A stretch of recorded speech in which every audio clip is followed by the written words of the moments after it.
Hello and welcome to Edge of Empire, a Horus Heresy podcast. This is episode 12 of year 7. Sweet baby Jesus, we're racking up the numbers as we go. We are.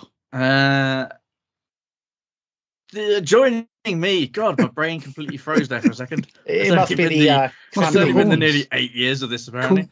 The call of corn has thrown you into a bloodlust. Hey, look.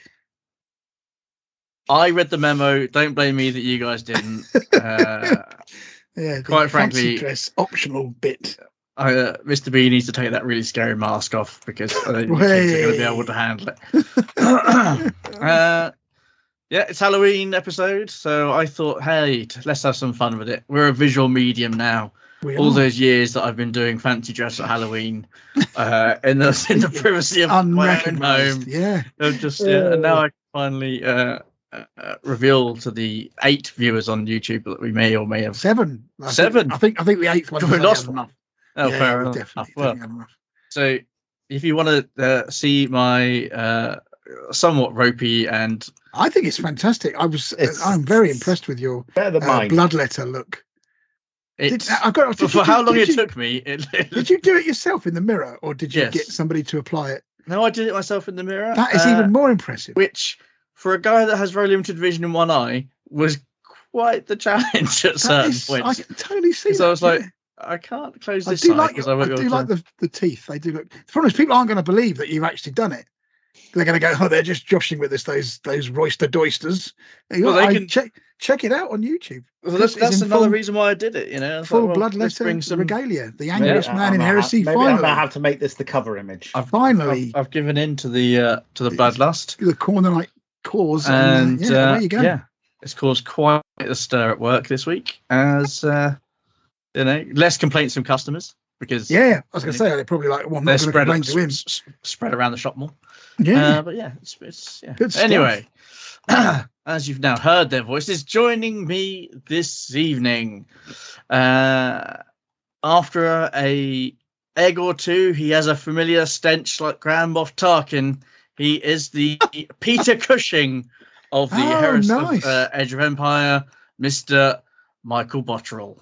Oh, nice. Do you know what? Isn't that weird? Great minds think alike. Because I was thinking, if I've got to do the intro, I'm going to do like horror actors or something for Halloween. Because, of course, the Halloween episode. So, Mr. B, Grand Moff Tarkin, I've recognised your stench. A very good. To be fair, military target. Would you prefer a military target? Yeah, very good. A lot of Hammer films, and that's kind of the vibe we're going for. He did your Hammer. Didn't he play both Van Helsing and Dracula? I believe. Not the same film, obviously. That's slightly weird. Yeah, he was. He was Van Helsing, and I can't remember now. I did have it all up. Yeah, wasn't he famously digitally reimagined in Rogue? Was it Rogue One? Yeah. Rogue One. Yeah, Rogue One. It didn't look too bad, but he didn't. I didn't think it looked bad. It was played by some EastEnders actor, and then they just popped not EastEnders, Emmerdale actor, and then they shoved his face on. Best Star Wars film since Star Wars. Okay, go on then. It's up there. The only man I know that can tell you what someone sounds like when they're stabbed in the back, the Christopher Lee of the Heresy podcast, Graham Mills. That's such an esoteric reference because that's only available, or you'd only know about that if you'd watched the extended edition of the Two Towers and watched all the commentary bits that were there. But so tell people the story. So Christopher Lee, is an incredibly interesting character. The people he knew and the people that he was related to, and just generally himself as well. But he did a stint in the special forces in the desert, if I remember correctly. Yeah, long range. And he did some things. Let's just leave it at that. Still wasn't James Bond based on him?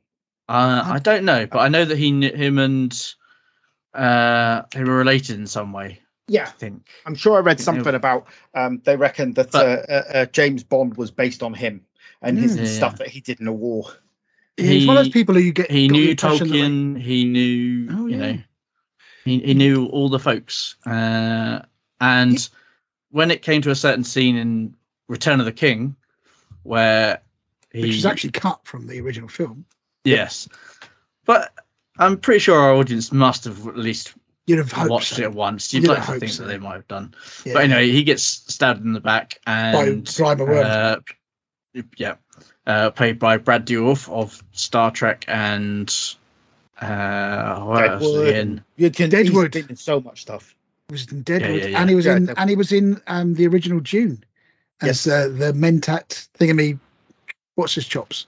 That was very British. He's been in so much stuff. Good old What's his chops. Yeah, good old What's his chops. It was, Jeffrey What's his chops. He was the Doctor in Deadwood, which if you haven't watched Deadwood, by the way, you need to do yourself a favour and watch it. But yeah, he was Chucky as well, isn't he? Yeah, he was the Mentat Pifa, whatever his name was, who was the much more horrible, if I may say, in the David Lean 1984 film of Dune. Baron Harkonnen is literally repulsive in every sense of the word, and really. But anyway, he played his Mentat. But anyway, yes, Dourif. So Brad Dourif stabs in the back. Peter Jackson said, "No, I need you to make this sound," and Christopher Lee went, "No, let me tell you the sound that someone makes when they get stabbed in the back. It's not that. It's like, okay, well, would Brad Dourif become be a potential contender for the guest at the convention? Lord of the Rings, Alien as well. Yeah. He's done Star Trek, obviously. Fringe. He's been in Fringe. Has he? Yeah, Fringe was good. Fringe is often underrated. X-Files, Agents of S.H.I.E.L.D., so Marvel. Oh yeah, he could be Deadwood, as I mentioned, one of the forefathers of the sort of new generation of. I'm just looking up I'm just having a quick look at his film. If you want someone to play someone that is slightly unnerving at any situation, Brad Dourif's the man. Yeah, but Babylon 5. He was in Babylon 5. Oh yeah, he was. I will say this though, in Deadwood, he doesn't play his stock and trade creepy character. He actually plays a decent character. He plays a nice guy. Yeah. Ish. As anybody can be, if anybody can be nice in Deadwood. But yeah. It was a Mist as well. It's got Deadwood has got the most eloquent use of swearing in any series I've ever seen heard in my life. Brilliant. Amazing. Yeah. Anyway, do not watch it with the children. No, definitely not. So who's Chris then? Peter Cushing. Thank you. I'll take that. And then I would. What about yourself? Well, I looked at the list of Hammer actors. And I thought, out of all of us, the one most likely to become an alcoholic, much like Oliver Reed, that would be me. Oliver Reed made his career in the Hammer world. Did he really? Yeah. I did not know that. They're coming back with Hammer Horror. They've got a new film coming out with Eddie Izzard. Okay. Sorry, Susie Izzard now. Oh, right, okay. So, I did not know that. Obviously, Oliver Reed, famous drinker, and Hellraiser in that classic kind of 1960s British style-y, up there with the Peter O'Toole's and the Richard Harrises of the world, died after taking on a drinking competition. Actually, I was reading about it the other day, very weirdly. So when he got the Gladiator gig from Ridley Scott, Ridley Scott said, "Look, I'll give you the job, but you cannot drink through the whole of the film. And while we're filming, you do not drink." And to be fair, the guy stuck to that right up until the moment when filming finished, and he went stuck down the boozer, allegedly, which was also happened to be I think it was in Malta. So there were a load of guys from the Royal Navy in there. Challenged him to a drinking competition, an arm wrestle, and all that kind of classic stuff, and unfortunately passed out and died. But or the Bon Vivant kind of, Yeah, that's it was him or the Royal Navy, because there was a very embarrassing chat show with him on, wasn't there? He got his John Thomas out, I believe, or something like that. Yeah. In the 70s or 80s. But one of those kind of guys. In fact, though, I will say, there is a great film called Hannibal. Have you ever seen? I think it's Hannibal Edwards or something. Strange premise for a war film, but it's there.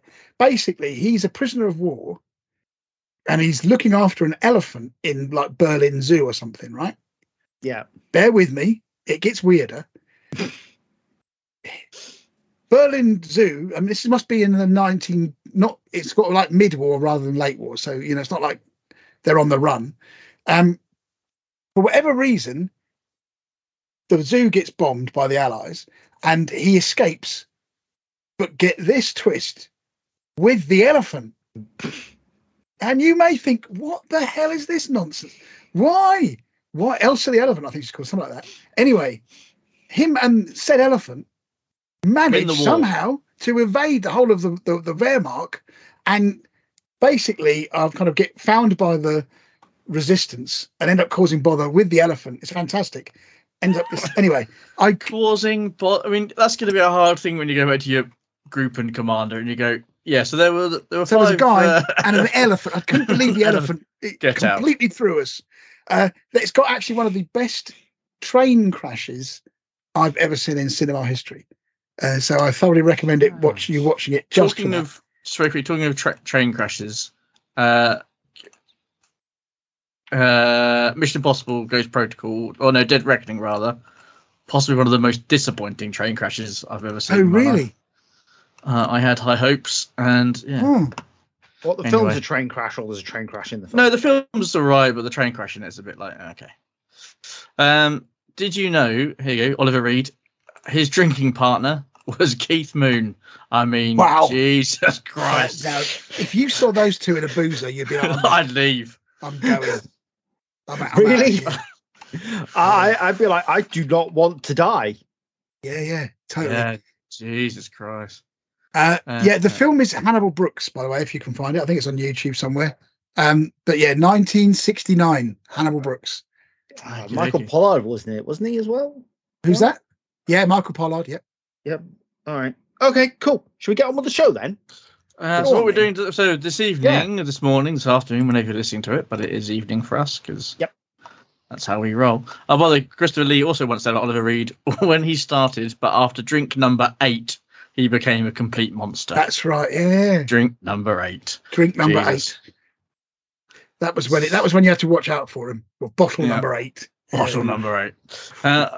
Right. So we are going to look at the updated Daemons list now that we have that in a PDF, because apparently we're not getting a rulebook anytime soon.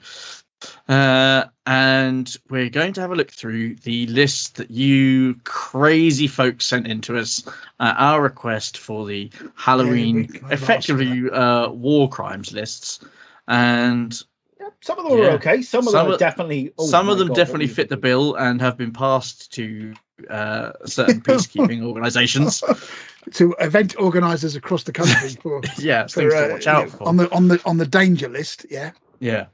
But so we'll be going through those. Some of them are a bit milder than others, but it's like some of them are like, oh my god, who came up with this? Yeah, absolutely. You may notice it's just a trio of us.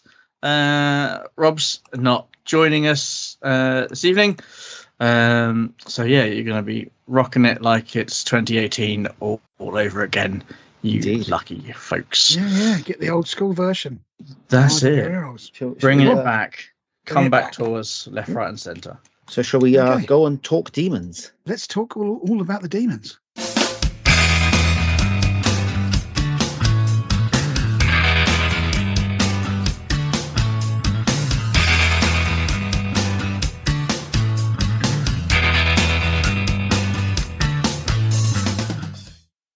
Next up, we're going to take a very deep dive into the 7 circles of hell and come back bearing scars and mental torture that is the Ruinstorm Demons. Just look what it did to Chris. This is what it did. Reading this PDF too many times. Already he looked in some forbidden texts, some flesh-bound books of suspicious origin, and this is where we've ended up. So the Demons. Now, interestingly, people have been clamouring for these guys for some time. They were a long time. They were a fixture of Heresy 1.0. That fixture mainly being, oh my God, please don't make me play them.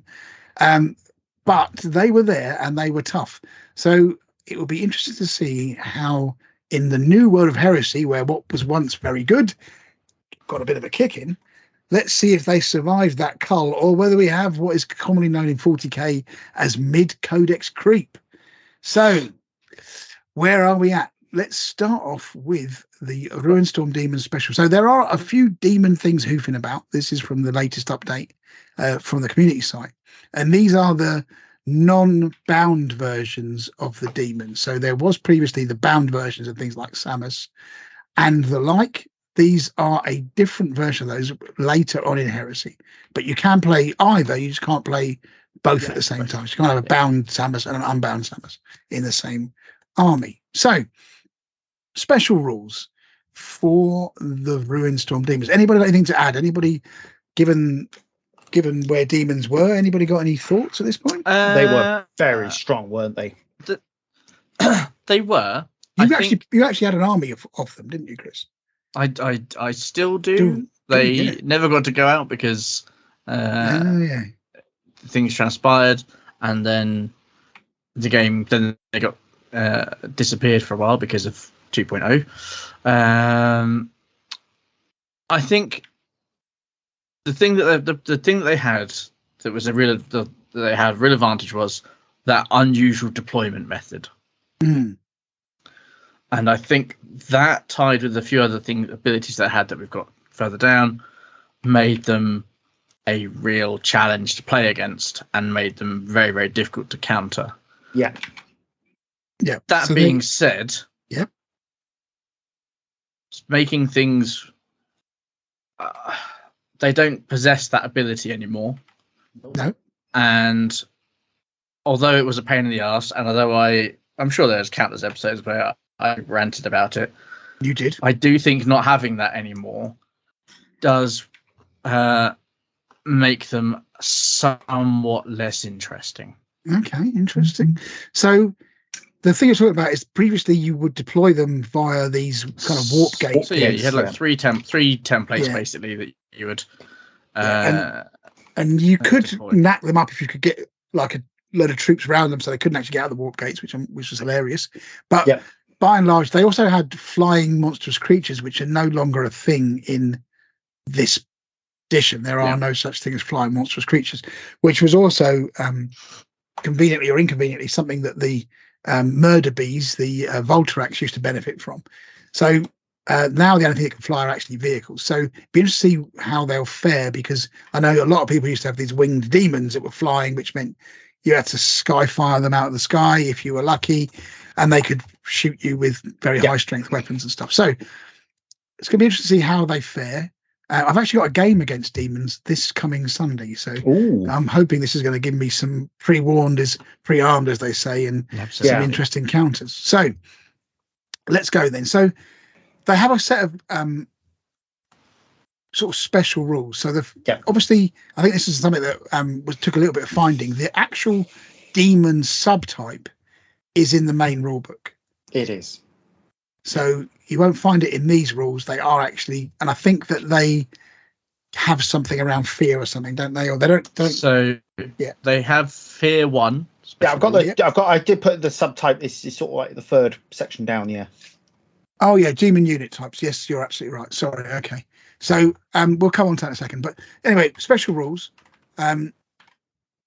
Saying there's this ethereal invulnerability. So basically, it's a save that provides immunity. Okay, that sounds like an AI statement. Unfortunately, it doesn't offer protection against force weapons. So I'm assuming there will be a invulnerability 5+ or something, which is a 5+ invuln same, but doesn't provide. So force weapons ignore it completely. Is that right? Yep. Yeah. Well, that's good to know. Well, right, cool. Also, demon unit types, when they're hit by a weapon with this force special rule, that weapon has effectively instant death against them. So load up with your librarians. Load up with your librarians. Isn't it Thousand Suns that got a lot of force weapons? Yes, they do. Okay, cool. So anyway, they all get that ethereal invulnerability. What else? They've got immaterial blades. So basically, the blades have an AP, but they also have the immaterial blade. So if you score a wound roll of 6, the AP goes up to the immaterial blade. So you might have an AP 3 weapon that can go to AP 2 on a 6. On a 6, yeah. That's quite cool. Very quickly with the etheric invulnerability, it's not like a feel no pain where it's always 5+. Certain units have a better or worse aetheric invulnerability. So like the HQs, it's not like a demon always used to the demon used to always have a always 5+ invulnerable. Yeah. So like the HQs have got a 4+ invuln. The Harbinger has got a 5+. The brutes have got a 5+. I think the troops have got a 6. I think I just saw something like that. Yeah. Yeah. As good as Custodes. Yeah. So yeah, swarms have got a 6+, but yeah, normal troops have got a 5+ in 5 up invuln. That's not bad, is it? And they, so 5+ armor save, 5+ invulnerable save. Sure thing. Okay. So yeah, immaterial blades basically on a 6, then their AP goes down by 1. So AP2 will become AP1. Surpassing, does it count against vehicles?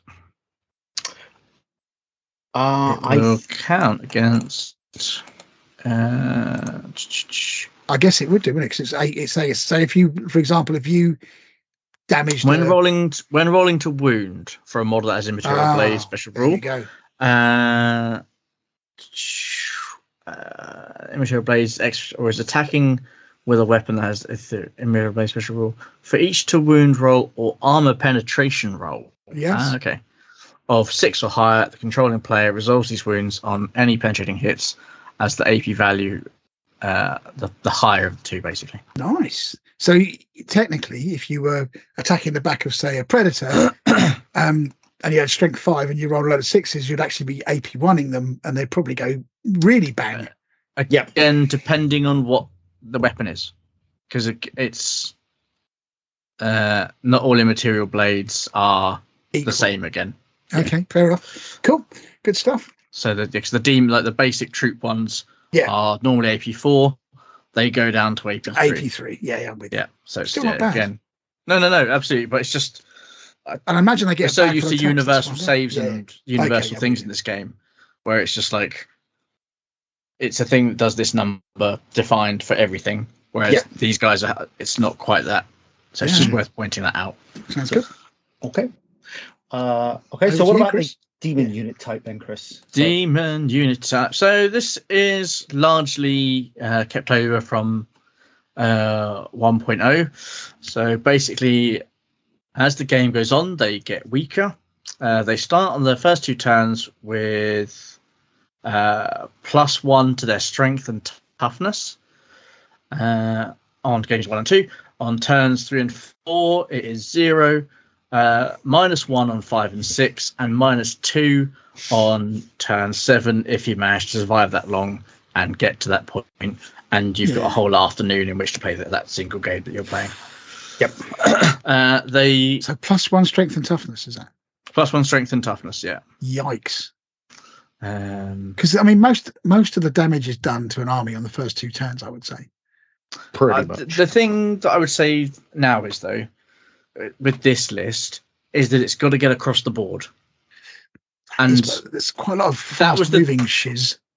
But before, the issue was they could be so close to you and utilize that ability. Whereas they couldn't charge on the first turn, though, could they, back then? No, but at least they'd be into you, though. Up in your grill. Yeah. Whereas now you've probably got you're probably going to be at the back end of that ability. See what you mean. If you've got any sense, you don't want to be anywhere near these guys ultimately. No. You're going to do the back line, or at least I'm absolutely going to be deploying as far away from them as I humanly can, and hope to shoot them before they get to me, which can be a work. It didn't work for us in 1 when we tried it, because it basically meant that they could put those little templates even closer to us. But yeah, interesting. Okay, cool. They have the Fear 1 special rule. Always useful now. Sorry, just taking it out of the rule book. As I said, instant death from force weapons, although some of them have similar things to the dreadnoughts where they don't take as many. I would say D3 kind of thing. Yeah, that kind of nonsense, which some of them had again in the first version anyway. The big Behemoth one was the same. Immune to the effects of fear, automatically pass pinning and regroup tests, and cannot choose to fail a morale check due to our weapons are useless. But any failures, D3 automatic wounds. D3 automatic wounds, yeah, with no saves of any kind. Is that better or worse than last time round? Or being fear? Is it? Yeah, I guess. So if you're stuck in a combat and you lose 5 guys, I'd take the D3 wounds if I had 5 guys left, because they just meant that they're going to hold you up for another turn. Yeah. If you're just chucking some chaff in there. The thing is, again, version 1, the basic troops had 2 wounds each. Yeah. These guys, the basic troops this time round, I think are only single wound models. Okay. He says, just quickly double checks himself, because pretty sure I read that the other day. Troops, lesser demons, yeah. So basically, troop choices have got a single wound. So, yeah. It's much easier to do that too now. They were a proper pain in the arse in the last. They really were tough to get through, weren't they? Yeah, 2 wounds, two wounds, strength 5, toughness 5. Yeah. Plus, they had more war gear choices. The troops this time around, we'll get into it. I'm going to end up just jumping backwards and forwards on the things otherwise. That my brethren and I have suffered. Right, let's move on. Yeah, when we get to it, their troops don't have line. Yes, they do. Demon line. Yeah. Oh, they do. Okay. Don't get excited. Wow, such a shame. Swarms have line as well. Okay, cool. But like I say, let's not jump about, Graham. Go you, Chris. Go me. That's it. That's the unit type done. So okay. So in a nutshell, they could do fear at -1. So you're at -1 to your pinning morale checks and stuff if they come close or in close combat. Up in their grill. They don't run away, but they will lose wounds. And basically force weapons will instant death them, but they can get around it. And basically you need them away from you turns 1 and 2, because they're going to be impossible to kill. One thing that they don't that there isn't in this list anymore, that was in the listing before and was a part of 40k 5.0, as we're adding 0.0s to all things these days. They don't seem to have a perils of the warp kind of situation. Oh yeah, they used to, because there was this chance that if they lost the combat back in the day, you could, if you rolled double 6, they would just take die. A perils check, and there was all sorts of things that could happen. They might get more wounds. They might they get all their people skill, back, couldn't they? You could basically regenerate the whole squad. Yeah, there were things that could happen. Again, it made the army interesting because it was different stuff. But we're trying to, Heresy 2.0 is let's remove all the flavour. So, just something to bear in mind that there isn't any of that. I mean, if you want to do your own version of it, and when you're playing with a mate, then go for it. Yeah, but there is no official walk-on table any longer. Right. I suppose it's all about simplification. So what about etheric dominions? We've got them back, haven't we? Yeah, etheric dominions are kind of like pick your own flavour kind of things, aren't they?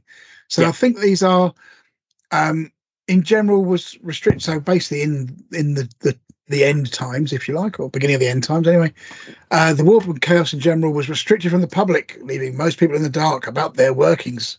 Even time I'm reading this, instead of perceiving a single deity, people believed that these entities were influenced by certain malevolent intelligences. That is your AI going overtime there, Mr. B. That's the malevolent intelligence. That's what that is. That is literally that is completely irrelevant to the conversation, but we'll put it in anyway because it. Anyway, each unit. I am editing this stuff. Each unit in the entity is required to select a dominion, and your detachment may exclusively consist of units sharing the same dominion. So.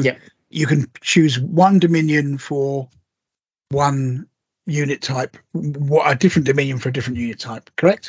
Each unit sets a dominion, and detachment may exclusively consist of units. No. Your detachment may exclusively consist of units sharing the same dominion. Yes. Oh, sorry, yes, beg your pardon. So, it's not. So you can only pick one, and that's your whole detachment, right? Yeah. All right. Like a right of war. Oh, you're right, yeah. All units in the detachment must have the same etheric dominion. Yeah. So looking at them, you've got lots of different ones. The first one is Encroaching Ruin. So demons are equipped with move through cover. Sorry, just something very quickly there. Yep. Just heads up. You're right about the Dominion. It's like a right of war thing. Yep. But the Lord of War, if you choose a big behemoth, they can choose whatever one they want. That can be different from your base detachment. Yeah. Sorry. Please carry on. So they've got move through with Encroaching Ruin. They get move through cover, and with only that rule, they incur only 1 wound as a result of failing a morale check. So I think that's pretty handy. So do I. Because they are essentially foot slogging. So for the most part. So okay, that is great. It's better than is it? Yeah, go on, carry on. Yes. Then what about Heedless Slaughter then, Chris? Well, that's what I do on Sunday afternoon. Yeah. Right. A unit composed. Okay, that's just. I'm going to end up reading off the PDF otherwise, so I'm going to read Mr. B's. Demons are equipped with the. Nope. Demons are compelled to charge any unit situated within an 8-inch radius. Additional units exclusively possessing this rule gain +1 to their charge moves, combat resolution, and sweeping advance checks. So that's if you got fear 1, you'll be at -1. I mean, that does make it quite. The only thing I would say is that thing that often forgotten about, they must charge. That does give you the advantage to kite them round the wrong way. So basically, here, take my Rhino, please. Yes. Rather than my lovely 10-man las cannon squad. that you definitely want to kill. That you definitely, exactly. So there is that. The canny player would play into that if you've got the troops to do it with. Yeah, okay. That's always the problem is you lose the control of your army. Yes, I don't reckon the benefits outweigh the. I don't think the benefits outweigh the. It's happening in your turn, but reactions can cause things to change. Well, no, but if you think about it, you've got to charge in the charge phase, right? So if you've managed to, I've got my 10-man las cannon squad, and you've got the bod demons, right? And maybe there's 5 or 6 of them. I've got a Contemptor Dreadnought. You move towards me. I advance the Contemptor Dreadnought within 8 inches at that point, and you're going to have to go to the Dreadnought and ignore the thing you were actually set to kill. Yep. So I'm not sure that the benefits of having +1 in the charge move and the combat resolution, like a flag or something, sweeping much. I mean, they're good, but then you'd have to play it as you saw it. You can move past the Contemptor Dreadnought, but you're going to have to make sure that you must declare a charge, not move towards. Yeah, no, do you see what I mean? But by the point you'd finished your move, I would then. That's all the move you're going to do in the movement phase. I'm then going to move the Dreadnought using my move reaction to advance towards you to pull you towards me. Yeah. Cool. Gotcha. Okay. Formless Distortion is the next one. So in the fight subphase. Why can't I say that? Fight subphase. Your demons roll a D3, which provides a random enhancement to their melee attacks. Oh, the joys of randomness. So you've got on a 1 or a 2 on a D6 or a 1 on a D3, you get Lance. I haven't actually listed the numbers, have I? I'm assuming that's what they are. Lance, a number 1 is coruscating ectoplasma. We've all been there. Concussive 1 and Lance, yeah. Concussive is a bit not so cool anymore. It used to put you at initiative 1, wasn't it? Initiative 1. I think now it takes off your weapon skill. So it's a bit. It's okay. Because that was always the thing about Lorgar, was that he'd smash you with that stupid hammer. Oh yeah, and you were put you to initiative 1, and then it'd give you a proper kicking. Yeah. Reach 1, so that's +1 to initiative, isn't it? Reach 1, so that's pretty cool. It is. Yeah. I'd take that. And Shred and Sunder, always going to be good if you've got a melee focused army, right? Shred particularly. So that's probably better. Best one yet. Yep, I think so. But if you've got a melee army, but that's a good one, I think. Better than the heedless slaughter. Then we've got Putrid Corruption. Your favourite, Mr. B. Absolutely. Demons get the heavy subtype along with a unique 5+ damage mitigation roll that can be utilized against any damage except for instant death or psychic damage. So this is obviously your Nurglish one here. But the heavy subtype does limit your mobility, so you can't run. Any movement-based reactions are reduced by minus one inch. Yeah. So if you've got foot sloggers like your lesser demons, rolling saves against templates can be effective because flamers and frags are not, you're going to have not the AP. So it's the 5+ damage mitigation I think is going to be useful. But I think heavy you only get to reroll against armor saves. So if somebody hits you with and you have to use your vulnerable save, you don't get to re-roll that. Yep. I can't see it being super useful as a one for the whole army, but I can see it potentially for some of these big behemoths types who already have got a reasonable move, I guess. Archdemon movement 8, Kabanda. He probably already got his own one, hasn't he? He's got his own stuff going on, Korax, Samus. Okay, cool. Nice. Okay, what have we got next? Ravenous Dissolution, Chris. Ravenous, they were a good band. They were ahead of their time, I felt. I mean, very much 9 Inch Nails kind of pro 9 Inch Nails. Forefront of industrial metal, but literally played on dustbin lids in the 1960s from Bolton, which obviously had that heartland, that dystopian feel. Yeah, I believe sort of post-industrial kind of vibe. What's the guy from the 9 Inch Nails called? I can't remember. Trent Reznor. Yeah, I think he spent some time with them in Bolton, actually. And documentary I remember watching. Incredibly talented individual, actually. But big fan of the Bolton music scene. Yeah, Ravenous Dissolution. What a great name for a band. Absolutely. Fantastic. Says everything about Burnley in one sentence. Yeah. We'll look forward to the letters. Okay. Demons receive a +1 bonus to hit psychers, independent characters, or other demons and corrupted units during the initial turn of combat. Okay. Oh, I need to look at this. Is this one of those preferred enemy independent characters where if you've got an independent character in the unit, it doesn't differentiate? It's +1 because there's an independent character in the unit. Any model with this special rule adds +1 to hit. Adds +1 to hit rolls during the first round of any close combat where they are locked in a combat with the unit containing at least one enemy model with either demon type, corrupted, or psyche, or the independent character special. Okay, so it's not character type, which was the thing, wasn't it? Because character meant that basically if you've got a sergeant in there, we've got a preferred enemy. But independent characters, so Death Stars or things where you put them with a unit. So bang on. The interesting thing is, if an enemy unit charges this unit when it is really locked in combat, then that does count as the new first round of combat for the effects of this special rule. Often wondered about that, like with the Sons of Horus special rule, first round of combat is -1 to strength. If you're already locked in combat, somebody charges you, does that count as the first round of combat again? Well, this one specifies it. So... Yeah, that very much specifies that, doesn't it? Yeah. So I wonder whether that's a thing. Okay. Nice. Right. I can't. Yeah, that's probably the first time I've ever seen that happen. Actually, same here. I wonder if they clarified that rule and whether that is in the intent. Maybe they'll fix it in effect. Of course they will. Okay. All right, go on, Graham. What about Rapturous Sensation? Well, that does sound like me on a Saturday night, if I'm being truthful. In my prime. Exactly it. That would be Rapturous Sensation, of course, the disco act. From I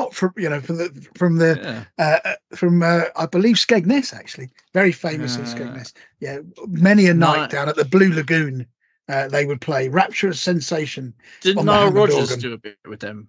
He did actually. I believe he got some inspiration as well.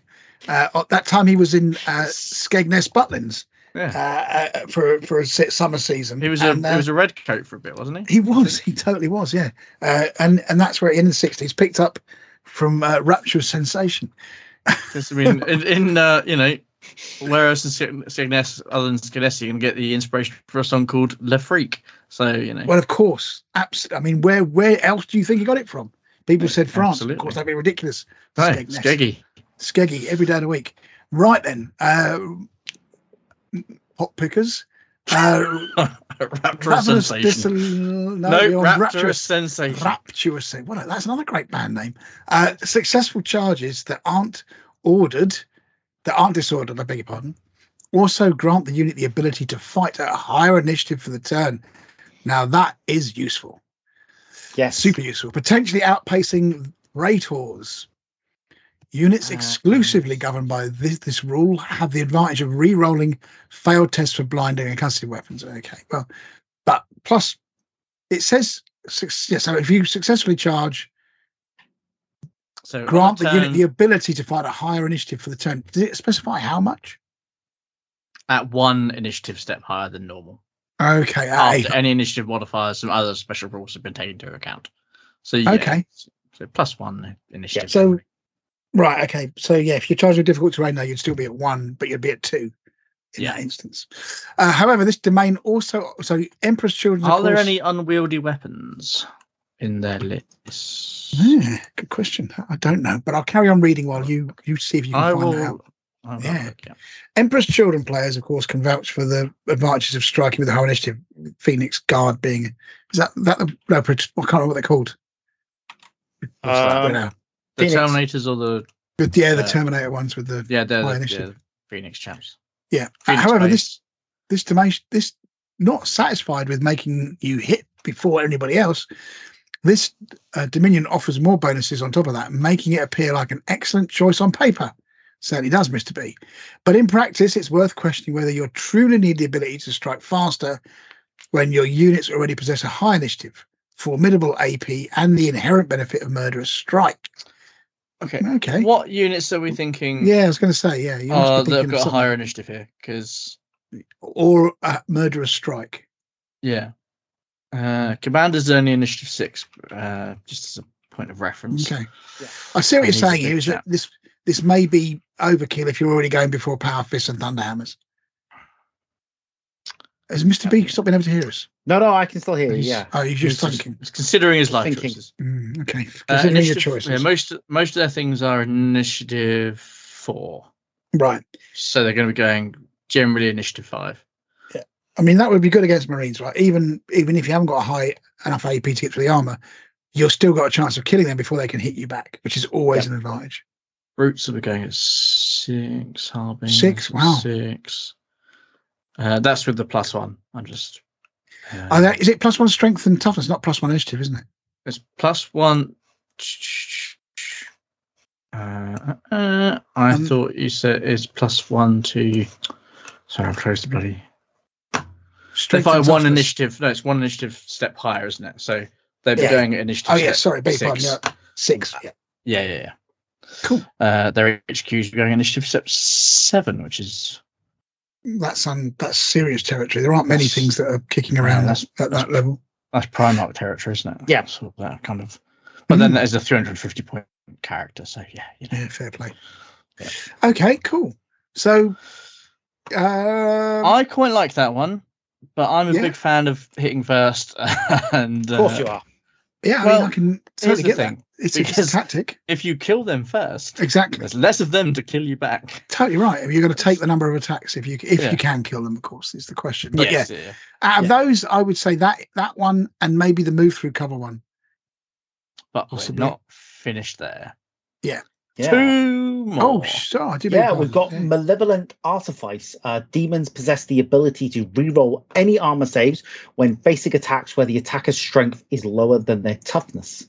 So basically, you become exceptionally resilient against standard issue units and equipment, and any attack with lower strength is likely to wound on a 5+ or worse. Fair enough. Your reroll will come in handy and deal with damage from successful hits, which should be a bit rarer. Low strength attacks also have pretty naff AP, if I'm honest. Yeah. But usually you get them in larger numbers, so like bolt guns, chainswords. So I think this is really, really good. This is very strong. My favorite so far. Yeah. That's super resilient, isn't it? I mean, it basically, you're right, because they're going to be toughness 5 turns 1 and 2, right? Even the bod troops, worst case scenario. That means they're re-rolling armor saves for the first 2 rounds. Yep. Assuming you're not hitting them with AP. Mind you, they have only got 4+ armor, so heavy bolters. You're going to be doing their welcome to the party, pal. Yeah. I now have a machine gun. Ho ho ho. So yes, pretty much. That is good, but again, Mr. B, I think although you're saying it's fantastically cool, and you're right, bolt guns, chainswords, yeah, they are only on 4+. Now I remember reading somewhere that, and it was kind of the Imperial Fists, a re-rolled 4+ is better than a single 3+ statistically. If that, which is so they could be quite strong, but again, if they're not getting an armor save, they're not re-rolling the armor save. So if you're hitting them with heavy bolters or heavy flamers or autocannons, whatever, anything's AP4, or they're not going to get the re-roll. Yeah, and that's the thing, isn't it? Because I was thinking, it's going to be good on the big boys, but you're not going to be shooting the big boys with. I mean, you might be trying to go for multi-wound, the old killer Primarch trick, which is just chuck as much. Just throw as much into the mixer as you can, as you can, and they'll just be re-rolling those left, right, and centre. I hope they roll 6 1s or something eventually. Yeah. Okay. Right. So Infernal Tempest, Chris. Infernal Tempest. So I had to scroll to another. Absolutely raiding my record collection. Okay. That's it. Absolutely. Righty ho. Demons come equipped with Hammer of Wrath 1 or a +1 bonus to any existing Hammer of Wrath, and an added bonus that any Hammer of Wrath hits gain the Deflagrate property to really juice up your charge. Pretty good. Furthermore, they gain access to a unique weapon, an 8-inch ranged attack with a strength equal to the user, that is AP5 and Assault 2, which is also Deflagrate.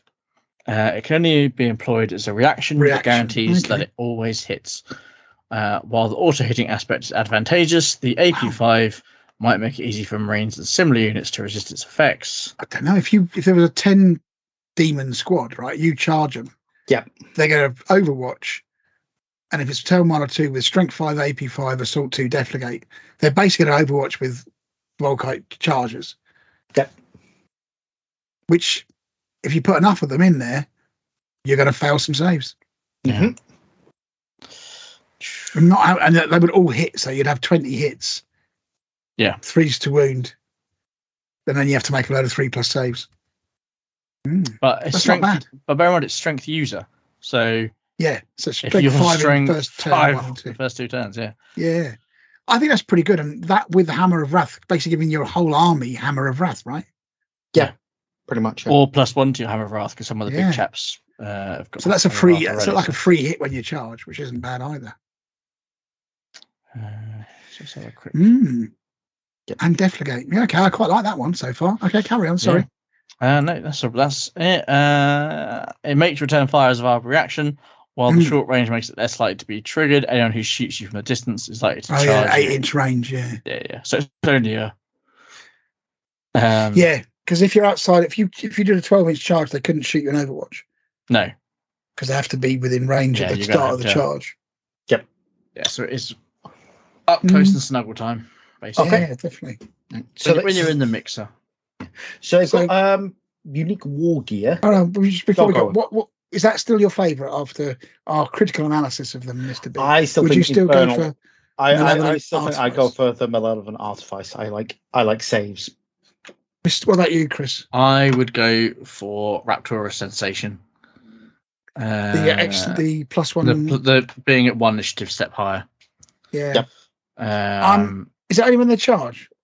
Successful charges. Charges, yeah. So this is why I'm getting pulled towards the move through cover one, which sounds the most unexciting of all of them, but it's always there. Whereas the others are charges. So if you get charged, your special ability goes, if you see what I mean. Yeah. So again, who's going to be bad enough to charge you is a good question. But even that Formless Distortion, none of those 3 things that you get are bad. No. So it's kind of like a free hit. Yeah, I mean, you're either going to get Lancing Classic, which okay is probably the worst of the 3 there, because that's only going to be really relevant against vehicles. Yeah. But Reach 1 and Shred and Sunder, they seem like cool things to have. So yeah, Reach is great. I mean, Reach. I mean, yeah, it's basically +1 initiative. +1 initiative anyway. Yeah. And that's not just. I think Reach, is it on the charge? We'll have to have a look. No, I think it reaches all the time, isn't it? It's a weapon ability. Yeah, it's just it's not when you attack; it's constant. So okay, yeah. Right. So looking at the war gear, then what they've got interesting war gear options. It's definitely halved down. You said this was a lot less than last time. Yeah, it's a lot less than last time. Yeah, it is. A lot of they are a lot more generic now. Okay. Yeah, there are hints. They're clearly inspired by some of the classic, kind of like a cover band of Pantheon, something that previously happened.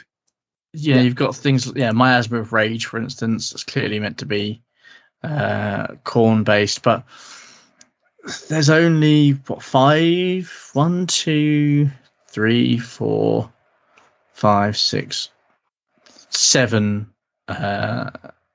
war gear options basically, and not every unit can take them either. So the troops can't access any of these.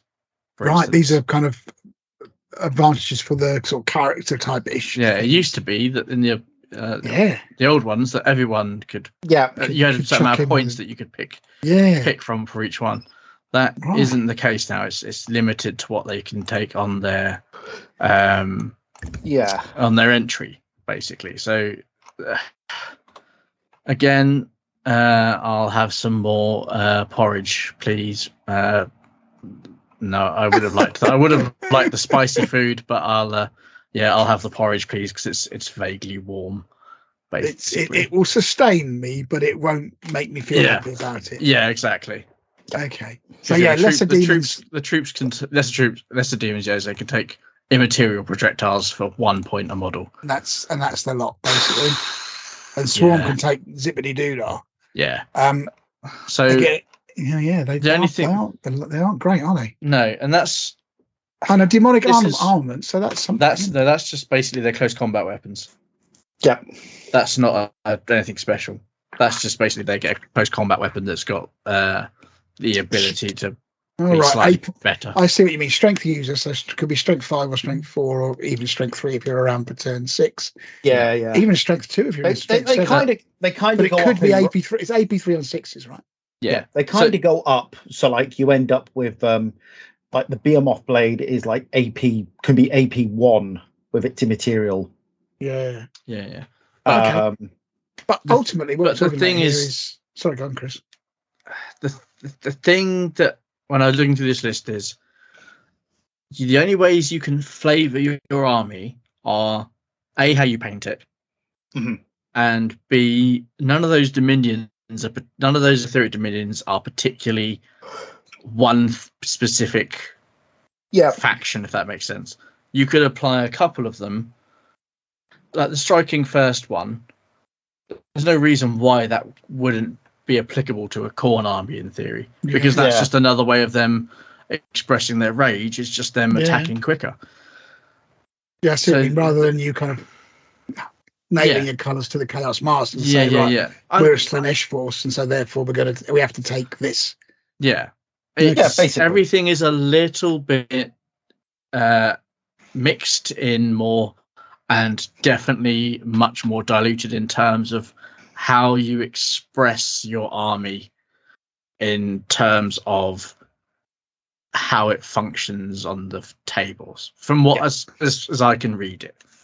Whereas before, you would tool the war gear to fit the role more for that particular model, for instance. So anyway, you're gonna. It's basically been my toned down Custodes whinges from 4 years ago. Yeah, I think to be honest, there's not a lot really to discuss about the weapons, the melee weapons anyway, because they're not. Yeah, they're pretty much the same thing. They just get slightly better and better. So you get from the from the demonic armament, which is basically strength user AP4, immaterial blades AP3. I mean, that's going to take out marine equivalents in if you've got high numbers, and then you end up with the Sovereign Great Blade, which is strength +3, AP1, brutal 3, murderous strike 5+. So wowzers. and that's only for that's a dreadnought killer. But that's for demonic sovereigns only. So yeah, it's already on a 350 point character that's strength 7, toughness 6, and would be 5 strength. wins. Well, and to be strength eight fair, first two. their basic weapon is strength user, AP 2, brutal 2, murderous strike 5+, immaterial blades, AP 1. That's their basic weapon. So yeah, they don't take any prisoners. I mean, those 350 points though isn't bad. I mean, Leviathan's what, 2 something? I mean, that's Valdor money. yeah, I think the only really thing to really That's how I operate these days. Yeah. How many Okay. Valdors? The Valdor. The yeah, Valdor again scale. they've got some ranged weapons, but not much. Yeah. I mean, some of them have got flames, and they're not really categorized as flames, so they don't count as. That's another thing with this list is there is not a lot of ranged, or actually next to 0 ranged combat. Yeah, I think the upgrades are a little bit more interesting though. So, Okay. all right. So we'll talk through the upgrades quickly because they're a bit better. So, etheric conduit. So basically, you become a psyker and you get the ability to take biomancy, diabolism, pyromancy, or telepathy, all of which are pretty good. But it's again, not every unit can take these. Is sometimes. Can you summon more demons with diabolism? I don't know. I'll have a look for you. I can't remember which one that is. But I'm currently looking at book 8, which is completely the wrong book and the wrong game. All right. Well, I'll talk through etheric flight then, Chris. So this is basically go for it. This is sort of like a half price jump pack. It's bulky 2, or you can make an existing rule +1. So, yep. So you can give +1 attack instead of having. So if you or existing rule with a +1. Does that mean if it's already bulky 2, it becomes bulky 3? No. Oh, yes. Sorry. Yeah, of course. Yeah, that's right. Why am I thinking of that? Right ahead.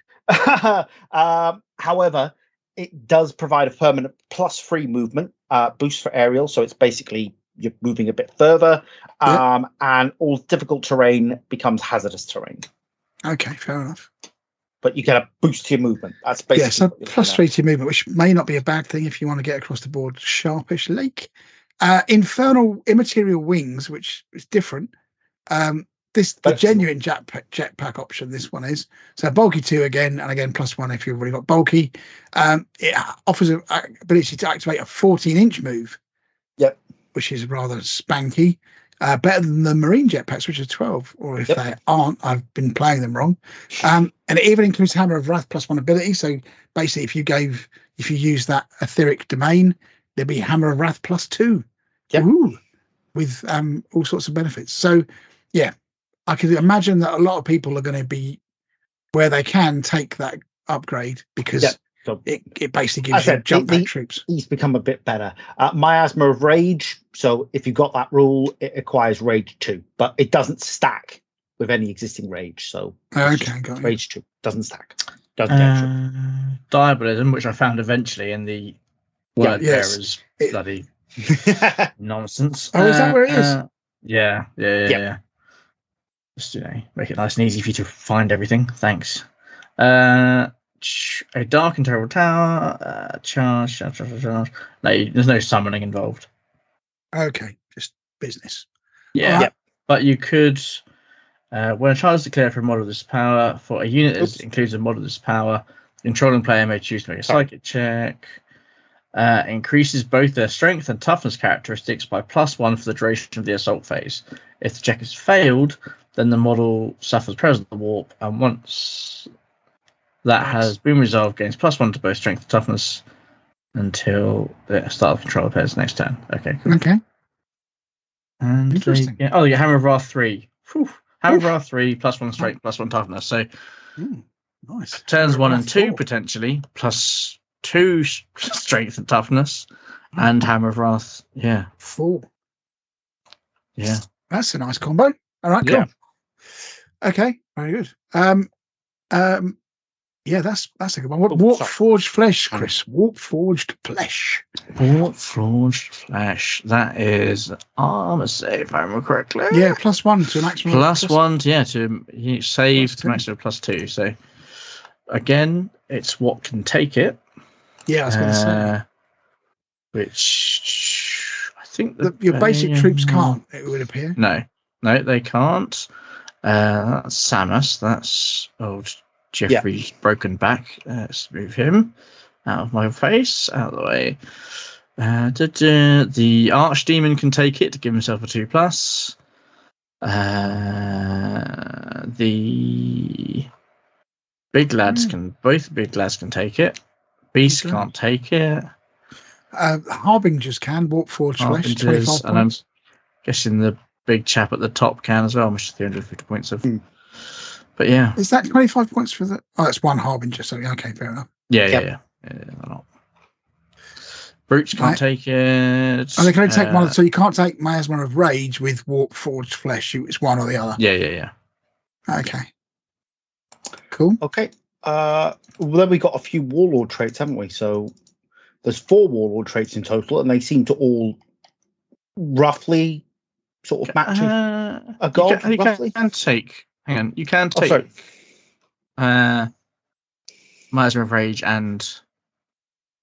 Thingy. Well, the Harbinger, it says you can take one of the following.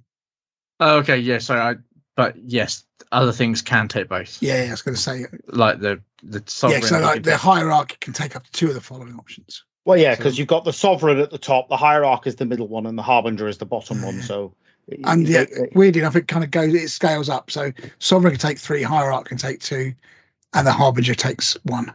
Yep. Okay, so. Nice. Okay, so Warlord traits.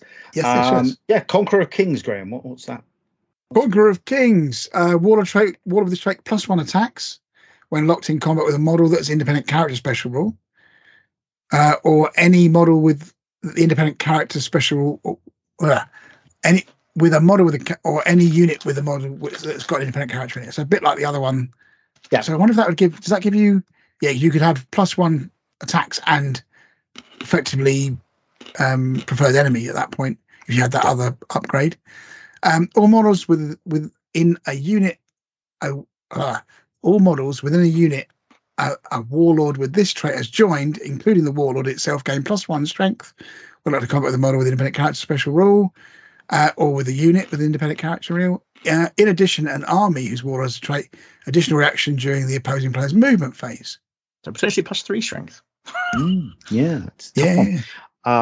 Entropic Force, the next one. I think this is sort of your Nurgly one. So damage mitigation rolls for wounds inflicted by the Warlord will only succeed on a roll of 6, and the Warlord can make an additional reaction during the movement phase as long as you can make an additional reaction during the movement phase as long as the Warlord's alive. So. Oh, okay. I see what you mean. So basically, if you say, right, I'm invading or feeling a paining, that will only work on a 6, regardless of what your feeling of pain is. Yep. It's not a +1. It's not. It's basically you need to roll a 6 to evade that damage. Yeah. So it's like Nurgle's used as like rotten stuff. Yeah. Yeah. Okay. Cool. That's pretty good. Very nice. Yeah. Sorry, I'm all out of sync, so I don't get something else. You've got Eternal Reveler. Here we go.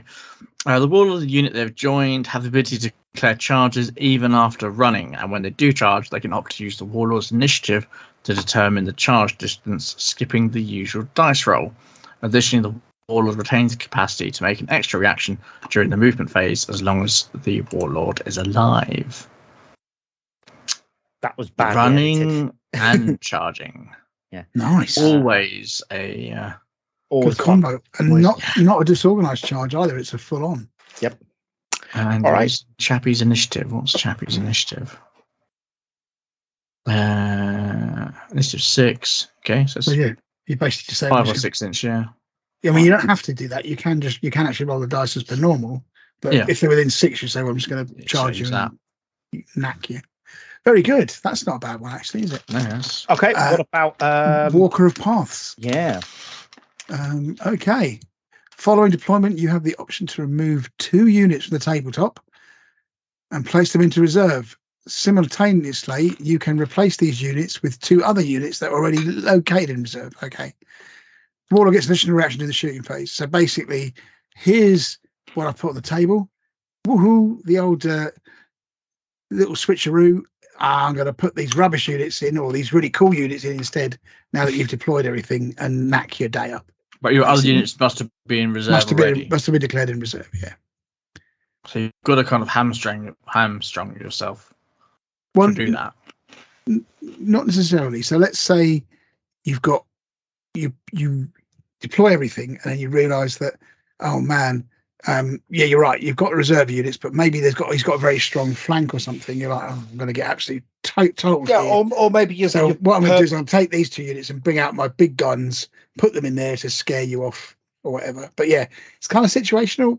Yeah, and it's a one use only basically at the start of the game. So maybe you purposely fielded weak units in a particular area on the table, hoping that they're going to field something that's maybe to open up a route for yourself. I mean, that's how I would be using it. It would be pretty obvious they're doing it though, because you can't have, unless in a 3,000 point game, there aren't going to be that many units. I would have thought. I'm less enamored with that one because it's a one use at the beginning of the game only, whereas all the other ones have got effects throughout the whole life cycle of the game. So probably better. Okay. Yeah, cool.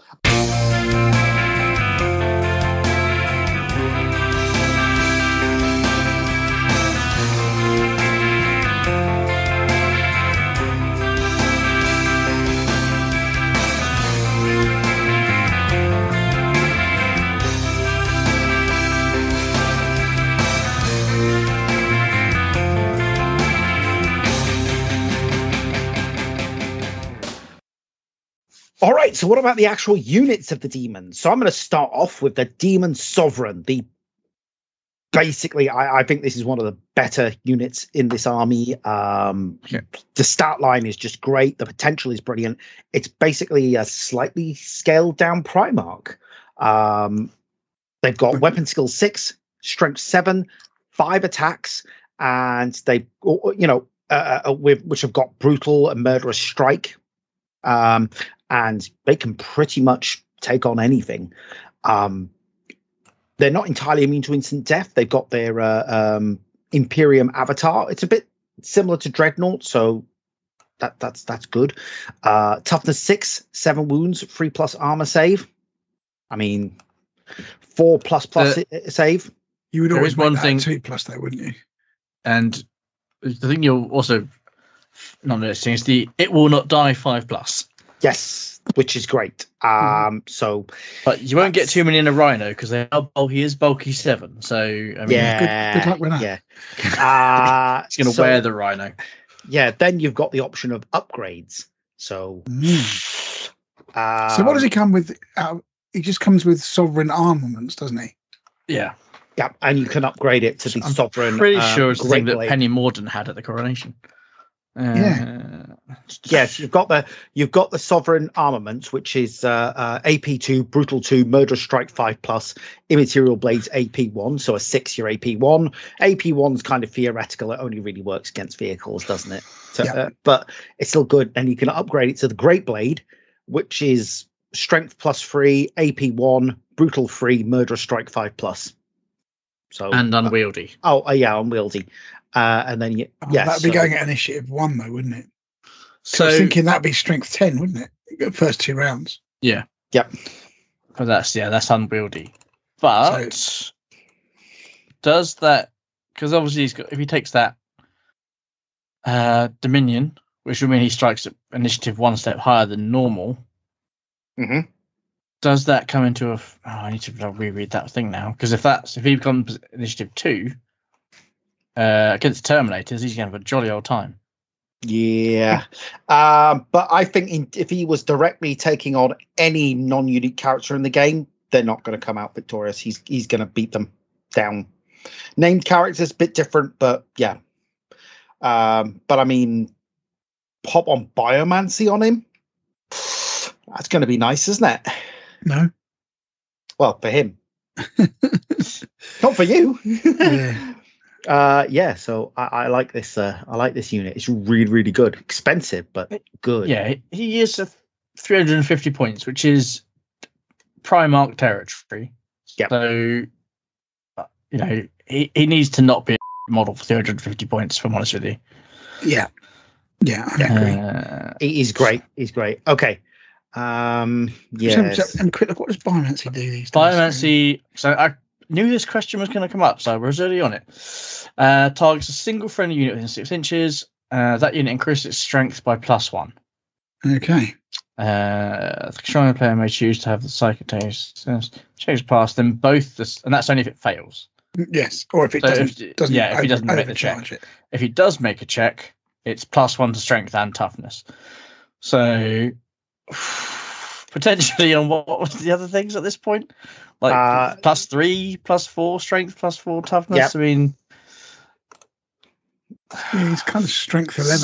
Some of this stuff is, if you really want to go to town on a few things, then yes, you can really make things hurt. Its things base strength is 7, right? So it's, unless you get to turn 6, it's always going to be 7. So +3 with that unwieldy sword is strength 10.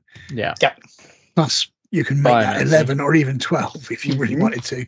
Yeah. I mean, I don't think I would actually get that big sword, to be honest with you. I think the sovereign armaments are pretty useful on their own. Yep. Yeah. And the initiative going in last will knack you in some point. You just know it will. But what's his initiative? Initiative is 6. Yep. So you can make that 7, can't you? With that weird. If you stick him against, the everyone's favourite dreadnought. Yeah. Going having the armaments is better. Yes. The armaments is better because you're going to be hitting first against pesky dreadnought. You can take it will not die rolls to get some of your wounds back. Yeah. But he's probably going to end up nearer the 410, 420 by the time you've tooled him up. Yeah.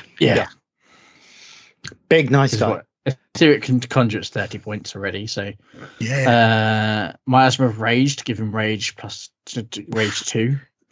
You could go to something. You could put another 100 points on him quite easily. Give him an AP 2 but 2 plus armor save. Yeah. The unmaking. I forgot what that was now. It's a ranged attack. Yes. It is the unmaking is if I remember right, a ranged attack, strength 8, AP 1 with armor bane. Gotcha. So basically a melter gun.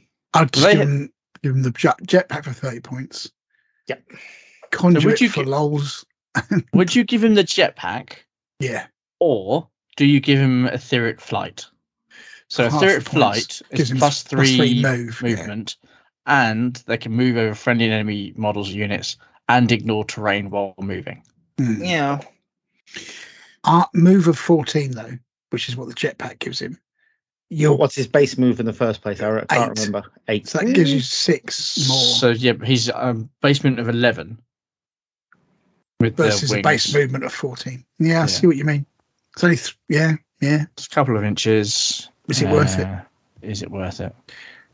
He doesn't get the Hammer of Wrath, I suppose. He gets +2 to the. You'll get +2 to the charge distance, having a movement of 11.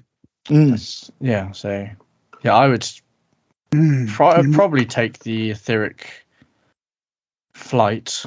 Yeah, over the wings. Yeah, makes sense. Yeah. Okay, cool. Nice. What about the hierarch then, Chris? The hierarch. Sorry, I scrolled down to.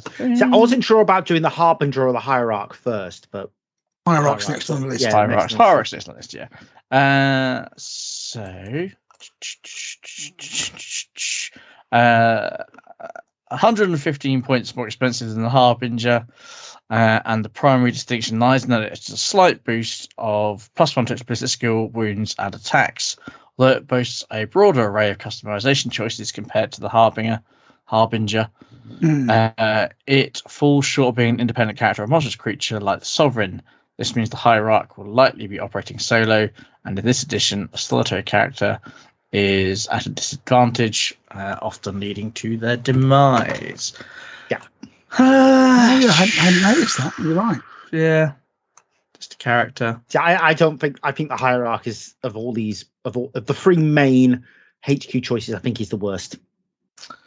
Just trying to work out what his equivalent would have been in Mark 1. Normal demon prince kind of one, the ones with the wings. Actually, the Demon Lords. So he's a demon character, isn't he? But I'm guessing he can't.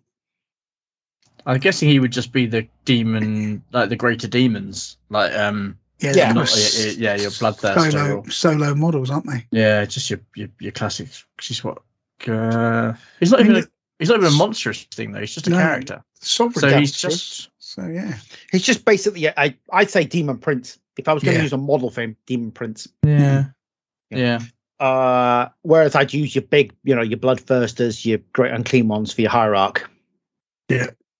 What about the big behemoth, though? Anyway, come on to that in a minute, won't we? Yeah. Okay. So Harbingers. So basically, you're right. They are going to be on their own, so they are vulnerable for sure.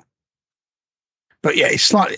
Basically, it's a much for much, isn't it? They get an extra upgrade, one less upgrade than the thing. Their stat line's not quite so good, but and their weapons aren't quite so good. But other than that, they're kind of pretty much identical, aren't they? Yeah, just cheaper. If you want a cheap version. Probably half the points. By the time you upgraded it again, you're probably still looking at another 70 points on top of that. 320 points. Yeah. Yeah. Right.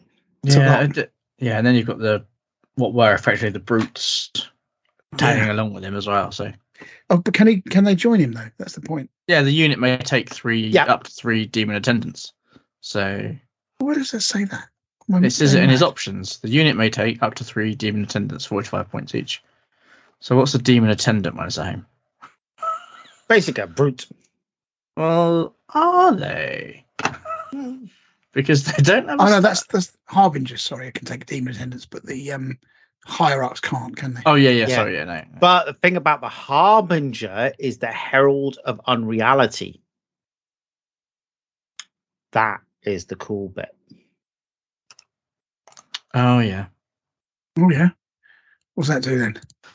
Do you want to run through it, Chris? No, go for it. If you've got it up as well, go for it. Yes, you basically have 2 non-Lord of War units in reserve, an additional one for each other herald present in the army. Well, I say herald, harbinger.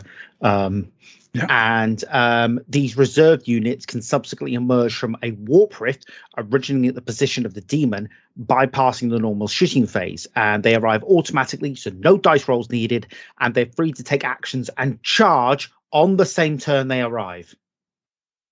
So basically, you can bring on a warp rift You can basically he can just walk up to the line. I'm not going to shoot. I'm going to summon up 2 big demons who are going to charge into you. Yeah, so he is definitely way better than the hierarch, just because of that. So basically, he's like your it's like your Necron. It's like your Necron pyramid thingy, isn't it? Where they could bring the units through there. So basically, he basically gets up close and personal, doesn't shoot, just brings out a massive, HQ sovereign type who just meanders onto the battlefield, charges and murders without getting shot on the journey. And he's got his attendants to help him out. Yeah, he would die very, very quickly. Yeah, so he's got his survivability for his attendants. But you would have to bring him down. You have no choice. It would definitely be bring it down. It would absolutely everything in your army would have to shoot him in his unit. So there is one more HQ you can take, the Daemons Lodge Priest. Yes, you can include one. They're accessible to any army with a faction as a non-compulsory HQ choice, and it kind of fits in. However, ritual healing it does kind of fit in. But yeah, Daemons Lodge Priests, they were messing around with demons and stuff. If you were unfortunate enough to read the book by David Annandale with the Damnation of Pythos. I couldn't tell you what happened in that book. Yeah, they were hanging around with demons. So basically, ritual healing only works on infantry units. There isn't a single unit with that category in the armor, and it won't even benefit the priest personally. It's basically 50 points for a strength-free pistol with a range that outstrips nearly everything in the army by 6 inches. That's it. Not worth it. So I thought I'd mention it, but not worth it. You can do it, but you wouldn't do it, basically. Do you know how many armies have that kind of thing? There's a lot of units like that are like, okay, yeah, but why? Would you Instead of making a shooting attack, the controlling player of a model with the special may place a blast marker in base contact with that model, I may not, and not even any other models, to represent the warp growth token, and choose to move one of the demon units that are placed into reserve. Okay, cool. Yeah, no, just. So you can give him the old, give your Harbinger. I imagine if he takes the movement upgrade, does the rest of his squad languish behind, which could be problematic, couldn't it? If you see what I mean, because if you can take a demon, did we work out what demon attendants are? Yes, they have a stat line underneath. They are 3 attacks, initiative 5, strength 5, toughness 5. This is your weapon skill 5. They are. They have Hammer of Wrath 1. They're chosen warriors. So that's good. So they can take some wounds. Yep. They're bulky 3. The unit has got a 5+ demonic ethereal invulnerability. Can they take any upgrades?